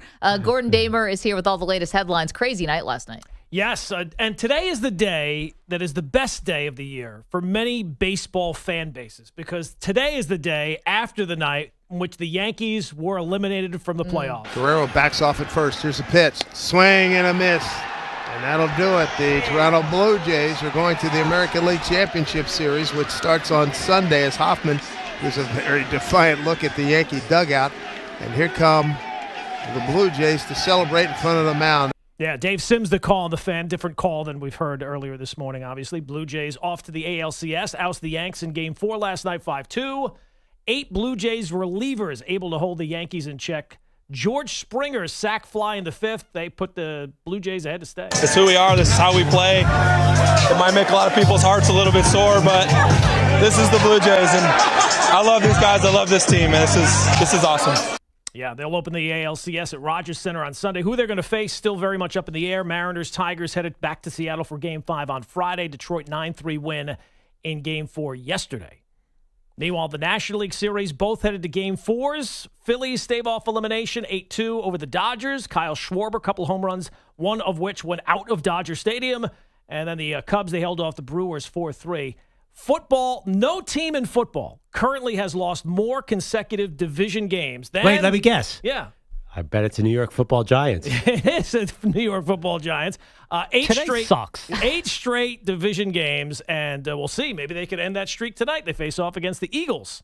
I don't know. Did the Eagles have to have a meeting for this game, too? A second meeting? You know what? With my type of luck, though, Saquon Barkley, 150 yards rushing today with 3 touchdowns. A.J. Brown, 120 yards receiving, 2 touchdowns. No, your defense is a better stopping the run than that, right? You know, Saquon Barkley hasn't had a good game, and again, with my luck, it's going to be his breakout game of 2026 today. Gordon, you were right. I don't know if there is another team, maybe just like individual athletes like LeBron or stuff like that, where people celebrate when Cowboys. a team loses. Yes. But the Cowboys haven't been Right, nearly well, that's relevant the problem. enough. If they had been, then they would be on par. But The Cowboys Super Bowl was a 40-40 tie against the Green Bay Packers. No, but people... Right. No, that's true. But 3 years ago, people celebrated the Cowboys. Yeah, sure. It's not that long ago. It was easy to, the way some of those games ended also, it was easy point and laugh. Ezekiel Elliott playing center Yep. and getting trucked Yeah. by the defensive lineman Memorable. to end the game is one of the funniest things I've ever seen. I End the still watch that season. clip. End the End of the season. season. Yeah. Still one of my favorite plays in NFL history. By the way, I wouldn't... This is going to sound like a home fan, like Lou Holtz. Like, the Eagles have a lot of injuries. Like, not just a few injuries, a lot of injuries. Like, if Jalen... They're a different team without Jalen Carter, and if the O-line is hurt, then I'm not saying there's a chance, but there's a chance. I mean, they might be beat up to the point where they're not the Eagles. Who, the Giants are... Unfortunately, the Giants are still the Giants. I mean, the Giants, if Malik Neighbor, is he back yet? No. Okay. No, the ligament on the knee doesn't really repair like that. I thought... Okay. Yeah, so we'll see. Maybe Jackson Dart runs for 75 yards? He's got a hamstring issue. Maybe, just maybe, the Giants will cover. Yeah. It's a big number, 6.5 still? I think it was a 7 last I saw. Oh, 7. Yeah. And it's weird because the total is low. So That's not a big number for a team that was 3-14 last year facing the Super Bowl defending champion. You guys ready for a 17-10 game today? Yeah, Well, it's on the road. It feels like it's going to be A little 17-7 action. Some ugly Thursday night football. Oh, Last time brand. the Giants have lost that many consecutive division games, 75 into 76. And I don't know the exact records. They were not good back then. That was the dark ages. Yes, Well, these very are the much so. current dark ages. Yes. Sorry, man. WNBA Finals. Aces beat the Mercury 90-88. So they now lead that series 3-0. Asia Wilson, big game, 34 points, including the go-ahead basket with 0.3 seconds to go, which is not much time. Gordon, thank you so much. Great job all morning long. Do you think we get an update on this Bill Belichick situation before the end of the day? One of the reports was that Belichick may not last the next 2 weeks. They're on a bye. Then they come out of the bye and they're at Cal. Yeah, I don't know what the incentive is to get it all wrapped up today. Like, why not just let the season play out? I do know why. You validly point out there could be new lows coming, but after 5 games, that is just going to look so bad for the school and for the coach. Yeah, I mean, Belichick, if he is indeed offering to pay his own buyout, you'll remember Belichick had a clause that he can get out of his contract for $1 million buyout because we thought maybe an NFL team would come calling. That's not going to happen. Well, let's do a show bet. Yeah.